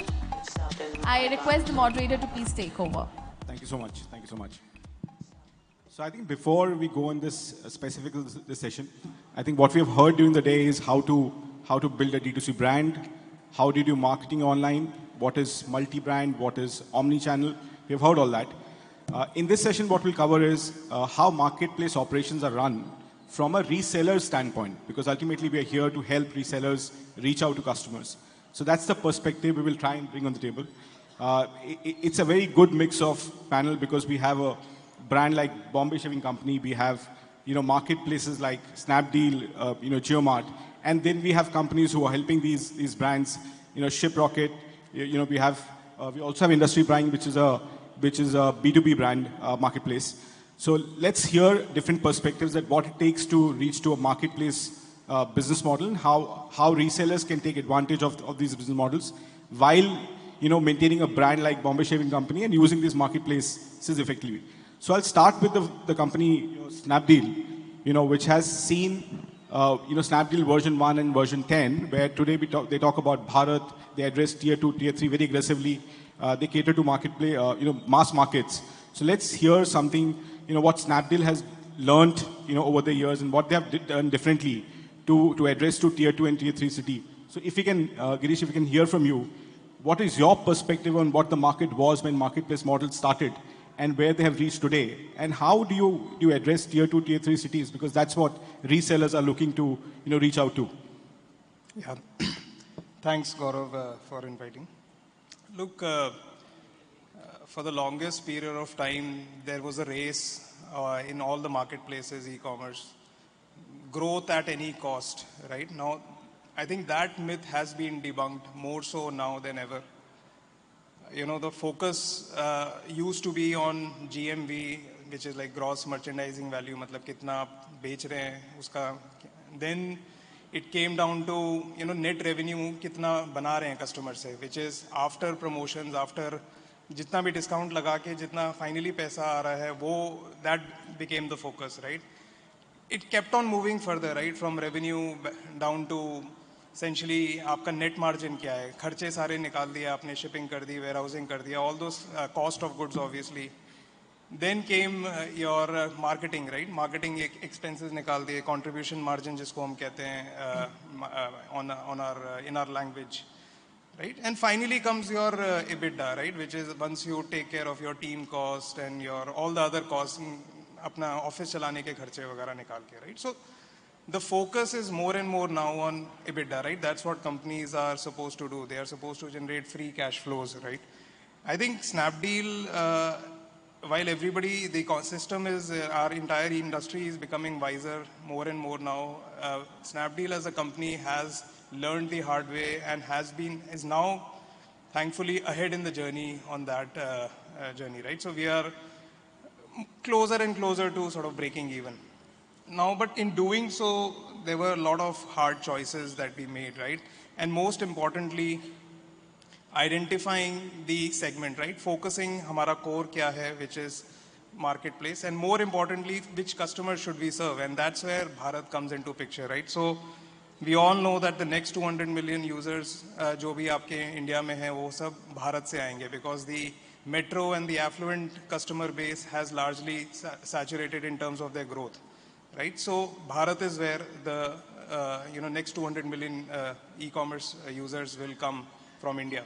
And even within that, lifestyle as a segment, right? So 90%, and there are statistics which says that 90% of this new users are going to come from lifestyle, value lifestyle, that too very specifically. Value lifestyle is merchandise in fashion, merchandise in home, and so आपके जो घर के kitchenware के items हो गए, kitchen appliances हो गए, these kind of items, and then beauty and personal care kind of items. These are all lifestyle, right? Broadly, under a price range of say around 1,000 rupees or so. That's the sort of sweet spot when it comes to what connects with Bharat as a customer, right? So we've made a very, very conscious call that we want to operate in this segment, right?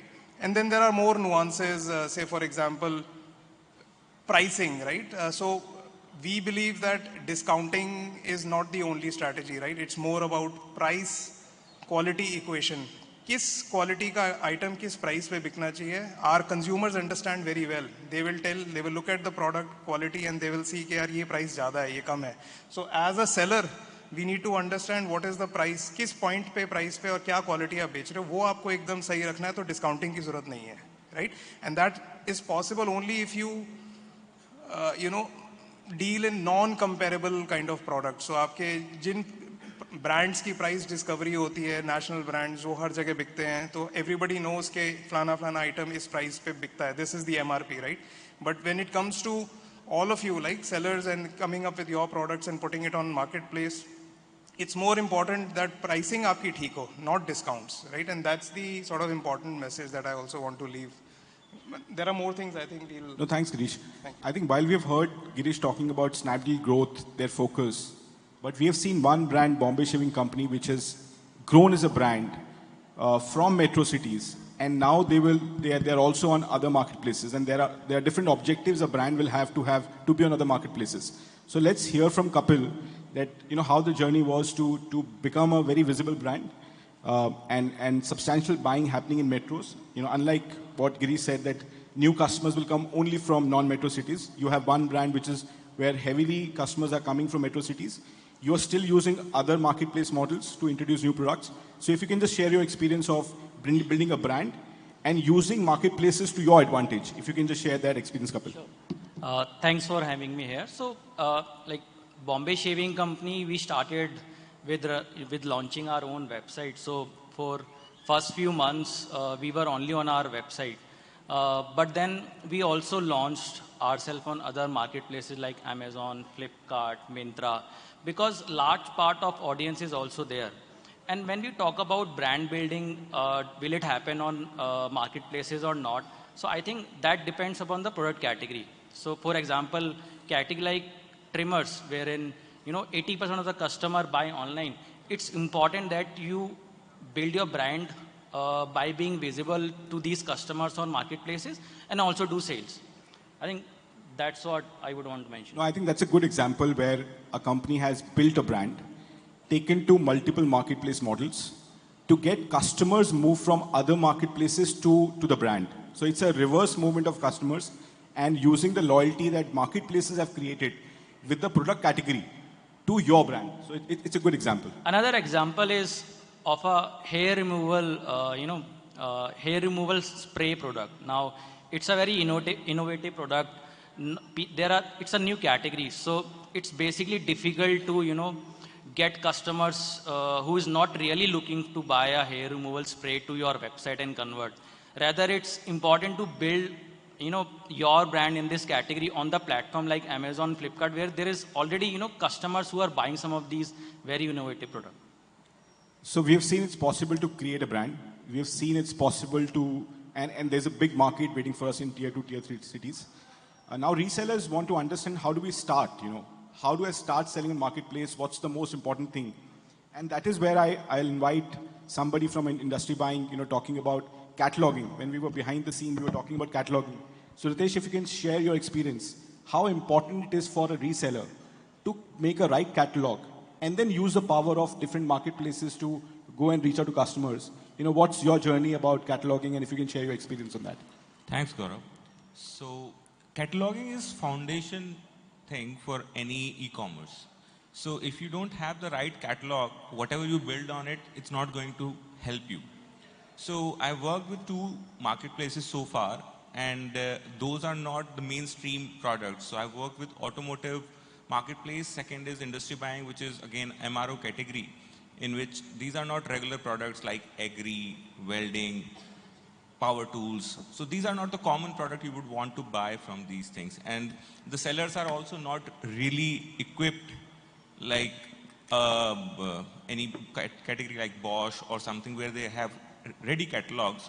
So these sellers struggle a lot to put their things online. And if they go directly to Amazon, Flipkart, where there are a lot of processes involved in which if they make any mistakes, so they will have returns, penalties and also, which becomes a non-starter for them. So if somebody wants to come on board and create right catalogs, so they can, if they want to really start, they can use some non-so mainstream platforms and start their categories. And cataloging is something which will help you navigate customers identifying the products. So if you go to the basics, when you open your shop, you have to put products on your shelves. So when you are putting products on the shelf, in the same way you have to put your products on catalog and present them online. So that's where the cataloging is extremely important for navigating the products. And even if when you put ERPs and kind of product, put the inventory online. So these things also based on right cataloging, right? If you don't have it, in that case, the returns can increase. So in nutshell, cataloging is the foundation on which you will build your e-commerce journey. And Ritesh, do you have to build catalogs for different marketplaces, or there's a way to have one catalog and integrate them in multiple marketplaces and have that advantage? So again, it's on the basics, right? So if you learn one language, how do you write, how do you construct a sentence? In a way, if you learn cataloging on one website, then it's just replica of the same catalog on various platforms, in which you will tweak a bit of attributes and you are able to present that catalog. So in my advice, go for a network or marketplace where you don't have a lot of constraints, who are in growth phase. They will help them grow their catalog in the best possible way without having too many difficulties and technicalities. And they can grow that way. And from there, they can switch to any other platform, learn the basics and grow from there. Sure. So there was a time when brands were trying to attract customers, right? That was the way you led a market, by brand attracting customers, giving discounts, all that happening. But we've reached a point where marketplaces will tomorrow, compete to have the right resellers. It's very difficult to imagine a company which is doing home grocery without Amul butter on it, because everybody wants to buy Amul butter. Therefore, let's go to a home-known brand, which is Reliance JioMart, and let's understand from Chandrasekhar that how companies like JioMart are making resellers' life easy, and how they can grow their business from, let's say, 1 lakh rupees to 1 crore. What JioMart is doing and what other marketplaces will be doing to attract resellers. Hey, thanks, Gaurav. So for the last 2 years, all of us have been working from home, thanks to COVID. And currently, organizations are thinking of having this policy to return back to office. Some of us like it, some of us don't like. But I have some good news for the sellers who are very interested today. So your life is going to be sell from home forever, right? So that's how easy it is to set up your business and run it forever on a platform like JioMart, right? Like not only on JioMart, but on any other e-commerce platform, right? So you don't need to have any technical skills, right? And everything is plug and play. So you can just think of what all you need to do if you want to set up a physical shop, right? Like you need a place, you need a product, and you need to create the demand. You need to generate those footfalls who will come to your shop to buy something, right? So now a e-commerce platform like JioMart can do everything for you. So what is the place where you will sell? It is a platform that you choose, right? Like it can depend on what kind of customers that you want to generate, and you can go with the platform that you want, right? Like which will cater to those footfalls onto your products. Then you need to set up your products in the display, right? So that is about cataloging, which the other panel member has spoken about, right? Like it's really important and it's very easy, right? Like you just need to have the product details, like the product title, the product description, its dimensions, the warranty information, etc. Just fill it into simple Excel sheets and then upload it onto any platform, and then the rest is taken care of at the back end. So your business can become functional in a span of 3 to 4 days only, right? Like you just upload your documents like GST, PAN, brand authorization, etc., and then get an approval, get yourself registered, and then upload your fab sheets, which contains the details of the products that you want to sell, and then in a flash your products are live on JioMart and you can start selling them, right? So now once your business is live, you just need to create that initial demand, right? Like by way of giving some discount. The foremost thing that is important is to be maintaining that price competitiveness, right? Like you need to have your product very competitively priced along with the competition. So which will improve your conversion onto your products, right? And once you start getting those first few orders, it is very easy for you to get accustomed to the process of how to pick, pack, and then dispatch. You will get comfortable working with LSPs. You will also handle a few returns, right? Like you will get your first set of reconciliation and payments from the platforms. So once this cycle is finished, then you will be at ease in terms of continuing and scaling your business, right? So you don't need any technical knowledge, and it is just in a span of 3 to 4 days that you can just get your products up and running and start selling across the country. So that's one more big advantage on a platform like JioMart or any other large e-commerce platforms today. Yeah, so from building a brand, we've reached a point where somebody has registered with JioMart and he has become a reseller. Now he's worried about what is his post, sale experience. And now we can go to ShipRocket and understand, how ShipRocket can help resellers in managing their post-sale experience. So if you want to share about, what is the post-sale journey, how ShipRocket can help resellers, what it has done over the period, for marketplaces and the resellers, let's hear from you. Sure, absolutely.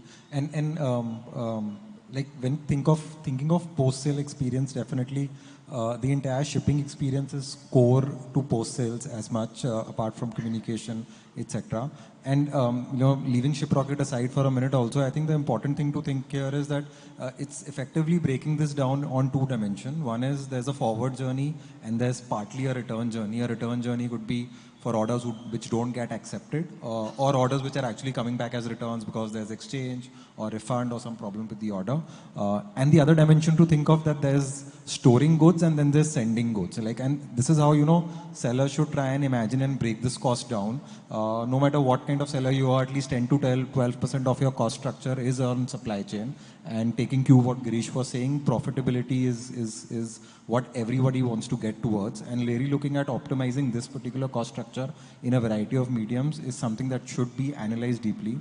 Whether you should be storing goods in your own warehouses or take warehouses which are offered by marketplaces to be able to ship goods faster, where inventory storage, packaging, customer experience is much better taken care of, not to mention delivery timelines. And does that result in better business for the brand? Net giving a better ROI versus, shipping from one central location, etc. are things that could be analyzed very deeply using data analytics as well. The return journey also becomes really important. Having a transparency and information asymmetry on who's right or wrong, because you'll see a lot of things get broken when things get hit the ground running. There are so many intricacies, so many subjective decisions that are getting taken on the ground by the field executive that is actually delivering the order, by somebody who's QCing the order when he's taking it back, etc. How do you make sure that you can bring about more and more of this data, transparently? Maybe having a third party which is sitting in the middle, maybe at ShipRocket, where they are serving as some part of the supply chain partners, to say, hey, I see this kind of information which is sitting between a seller, a buyer, and a courier partner, and I feel this is where I can try and solve solve and resolve a dispute in the best possible way become important aspects of this post-order journey that are available. And also like expanding the need to say, hey, I have this option of, taking services and shipping definitely from marketplaces, which are really gold standard. But I have certain niche products which I need more time on, or I can ship through my own warehouses, do drop shipping, looking at some of those partners as well, to really figure out the optimal cost structure. Again, I'm going back to cost because there's really a cost center when you think of operations. How do you bring down that cost should be the super key aspect that, brands try and evaluate themselves at. And Praful, if you can talk about, because people are more concerned about customer experience. So it's not just about making sure my product reaches on time. It's about, we heard people talking about customized delivery. I want my goods to be delivered on Saturday. I don't want them to deliver on a working day. So, and if you can talk about what ShipRocket or companies like ShipRocket, what you can do for resellers. And at what point a reseller should think about outsourcing this to a player like ShipRocket or some other company, where there's a cost benefit advantage. What is the kind of turnover or number of shipments I need to have where I need to look for an outsourced partner rather than helping or managing my on my own, That's a very, very important question that resellers will have in mind. Sure. Yeah, I think when it comes to operating on marketplaces, there's a lot of the logistics services that are operated by marketplaces themselves, again, which are extremely high standard as well. There's a lot of control mechanisms and for the right reasons. For people who are either choosing to do some of the shipping directly or selling through their direct channels outside of marketplaces, obviously players like ShipRocket exist. I think one very key element in the Indian ecosystem is this entire concept of COD, which is where a lot of the problem really starts, is to say, hey, there's cash on delivery and there's no skin in the game for the buyer to say, I want this order. And then there's non-acceptance of orders that happen. Correct. And then at least 30% of orders that are placed on COD don't get delivered, which is just added shipping cost for the sellers. It's I charge you on forward and I charge you on reverse and I really get no revenue. So it's just pure bottom line hit. Now, how do you optimize that? By bringing in experiences which some marketplaces offered as well as partners like ShipRocket offers is, can we communicate with the buyers in an efficient manner? Either before shipping or even during the shipping process to say, hey, Gaurav, do you really want this order? Do you want it today or do you want it the day after? Has your address changed from what it was? So that the attempt rate that we're going to attempt at for your location for delivery is much higher and results in better success rate of the delivery happening, lesser revenue loss for the sellers, lesser RTO cost for the sellers. Those kinds of experiences. WhatsApp has become a really important medium of communication. While it started to touch the boundaries of spammy across many channels, and I'm sure WhatsApp is going to bring along a lot of test and control mechanisms there to make sure that it doesn't get there. But a lot of they're targeting the buyers at the right channel with the right communication and then using that information downstream into supply chain ecosystems, whether through the marketplace channel or through a channel like ShipRocket, is super important to make sure that buyer experience can be optimized, which results in better financials for the seller again. So Prateek, if you can, talk about postal experience, how Unicommerce, is helping the marketplace operations and what Unicommerce like companies do better to improve the postal experience of resellers. Sure. So when a seller starts selling on a marketplace in the initial days, they have a few orders from multiple marketplaces. The first problem they end up facing is how do we get the maximum inventory exposure across all marketplaces? A seller is selling on, say, Snapdeal, JioMart, Flipkart, Amazon, so on and so forth. And they have a limited inventory, say 50 pieces of total of the SKU. Now, earlier on and even now, a lot of sellers that they tend to do is put 5 pieces over here, 7 pieces over there, 8 pieces over there, which basically makes it very inefficient in terms of inventory exposure, in terms of sales. And people have to keep moving in from one panel to another. The other thing that people tend to do is while multiple marketplaces are there, each of them have their own seller panels. And learning how to operate each and every other seller panel is also inefficient. People need to be trained again and again. What Unicommerce specifically helps into this is that you have a single inventory, you expose it across multiple marketplaces. Second is that you have a same process across all marketplaces.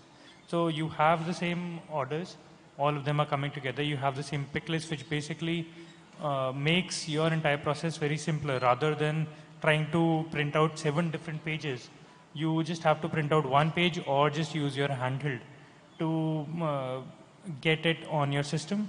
The person will go pick all the products, scan and ensure that when you're scanning the invoice comes, which also ensures that you are not missing or mis-shipping any particular product. You need to ensure that you're doing a good quality check if you're not sending the wrong product, if you have to ensure that you are not sending a dirty or a bad product. How do you track if something like this happened?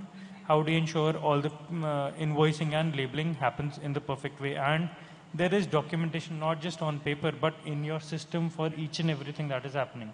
This makes your system and your life very, very easy to track. Now, once this is done, the journey doesn't end there for a seller, right? They've dispatched it, the marketplace over here does all the shipping. But there is a journey after that also that comes in, the returns part. Now in India, what we've seen is that returns, RTOs tend to be around 25 to 30%. And in some cases 20% in a good sense if it is there. And CIRs, which is customer initiated returns, also tend to vary from category to category. Highest being in fashion, lowest being in categories where you are not allowed to give returns. So when these products come into your system back, if you don't track where they are, if you don't track how do you invert them, which are right, which are wrong, and do not raise the escalations to marketplace in case of a wrong product at the right time, you will tend to lose your entire bottom line. And bottom lines is exactly where sellers really need to focus on.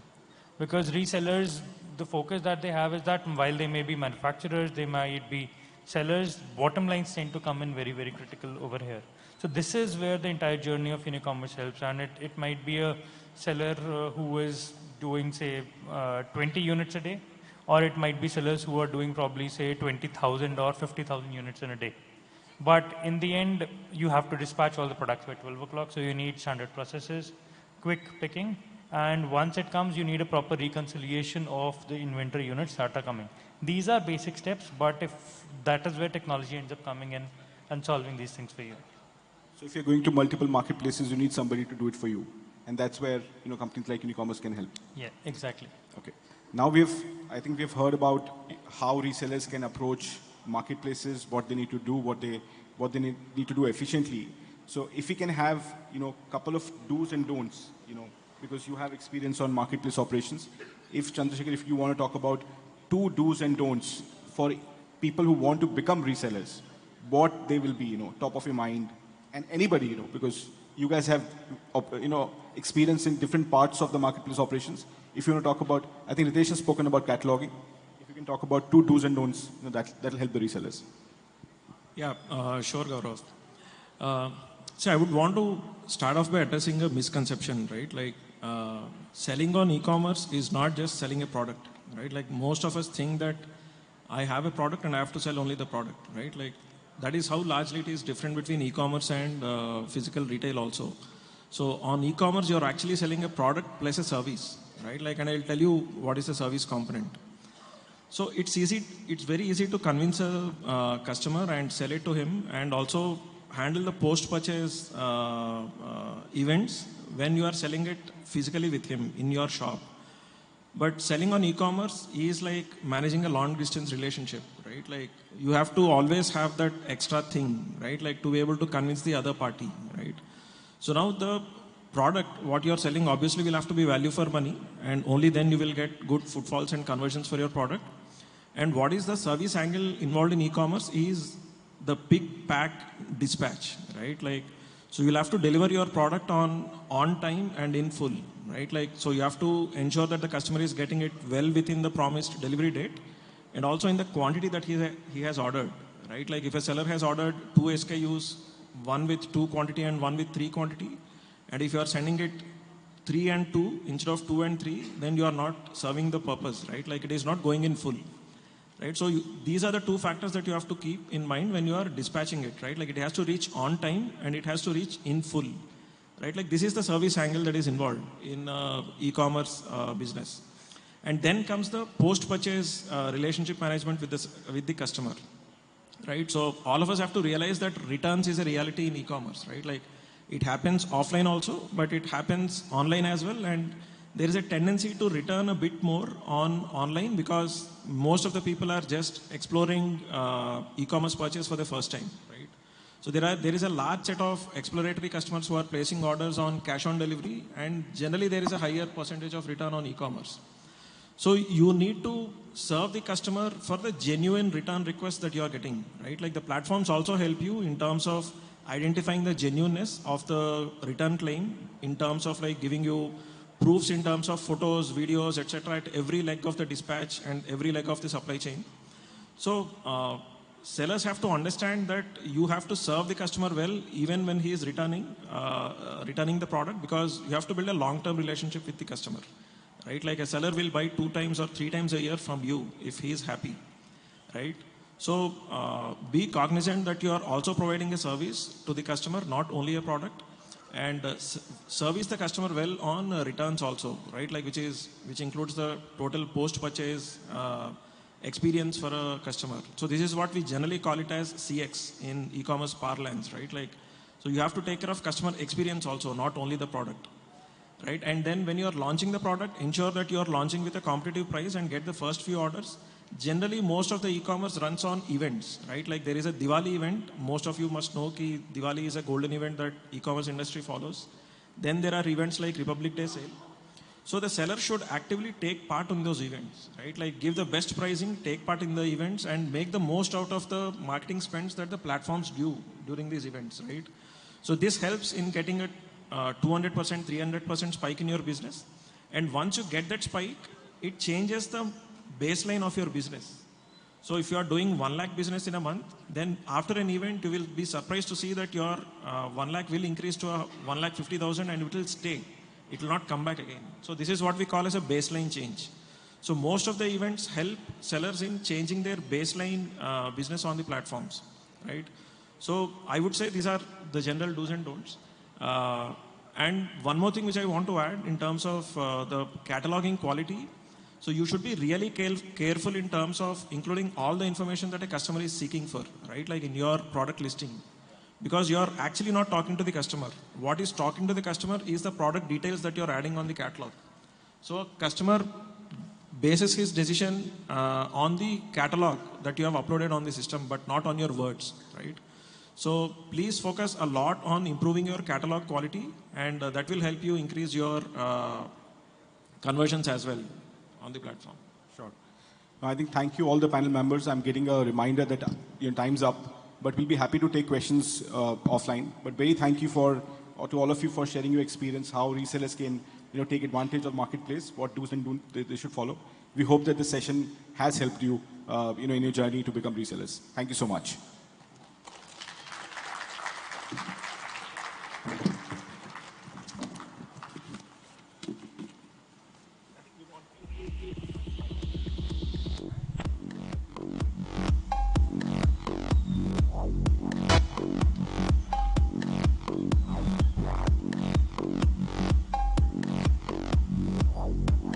Sorry to keep you waiting. Thank you so much for sharing your insights. We would also like to express our gratitude to our gifting partner for this session, Portronics. I would request Unicommerce to present our panelists with a token of appreciation. Can we have Aanchal on the stage, please?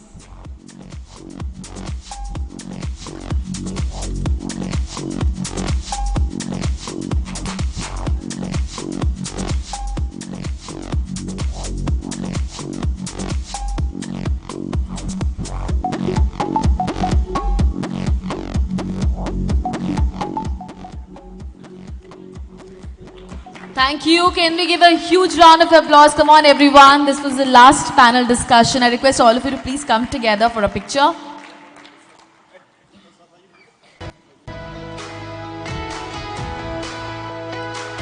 I hope you all found it engaging, thought-provoking, informative.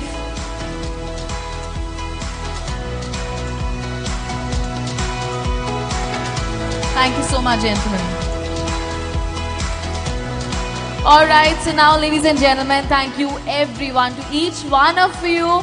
In order to participate in this event, I think you all deserve a huge round of applause. एक बार खुद के लिए ताली बजा दे. Come on, everyone. This is not it. I would need your 2 minutes. We would also like to express our gratitude to Unicommerce for making Marketplace and Carts Conclave possible, and to all our sponsors, co-presented by Ship Rocket, powered by GeoMart, co-powered by Logic ERP, Cart Partner, Shopify, Platinum Partner, eBay, Gold Partners, Adyogi, ENS Enterprises Private Limited, Blumingos, Upriver, Woovly. Silver Partners, DTDC, Tele, 99 Years, Calls for Loan, Netcore, Website Speedy by MacPress, Voila Cart, Media Partner, Indian Retailer, Exhibitors, Frameware, IARDO, Exitamin, AcuPro, Build with Innovation, Superbolt, Super Seller Buddy, Superboat, Gifting Partners, Power Gummies, Portronics, and National Handicraft Enterprises, Ecoliterate. Throughout the day, we have the opportunity to learn from some of the most innovative minds in the industry who share their insights and experiences on a range of topics, from building successful marketplaces to leveraging technology to enhance customer experiences.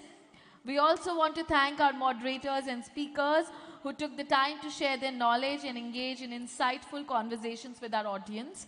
We appreciate your expertise and your willingness to share it with all of us. Thanks to all of you once again. Lastly, we would like to thank our audience for joining us today and for their participation in the sessions. Your presence made this event a big success, and we hope that you found the discussions valuable and relevant to your work. We look forward to continuing the conversation and bringing more insights and opportunities to the community in the future. Thank you so much. Have a great evening. This is your host, Kamal Homi Mistry, signing off.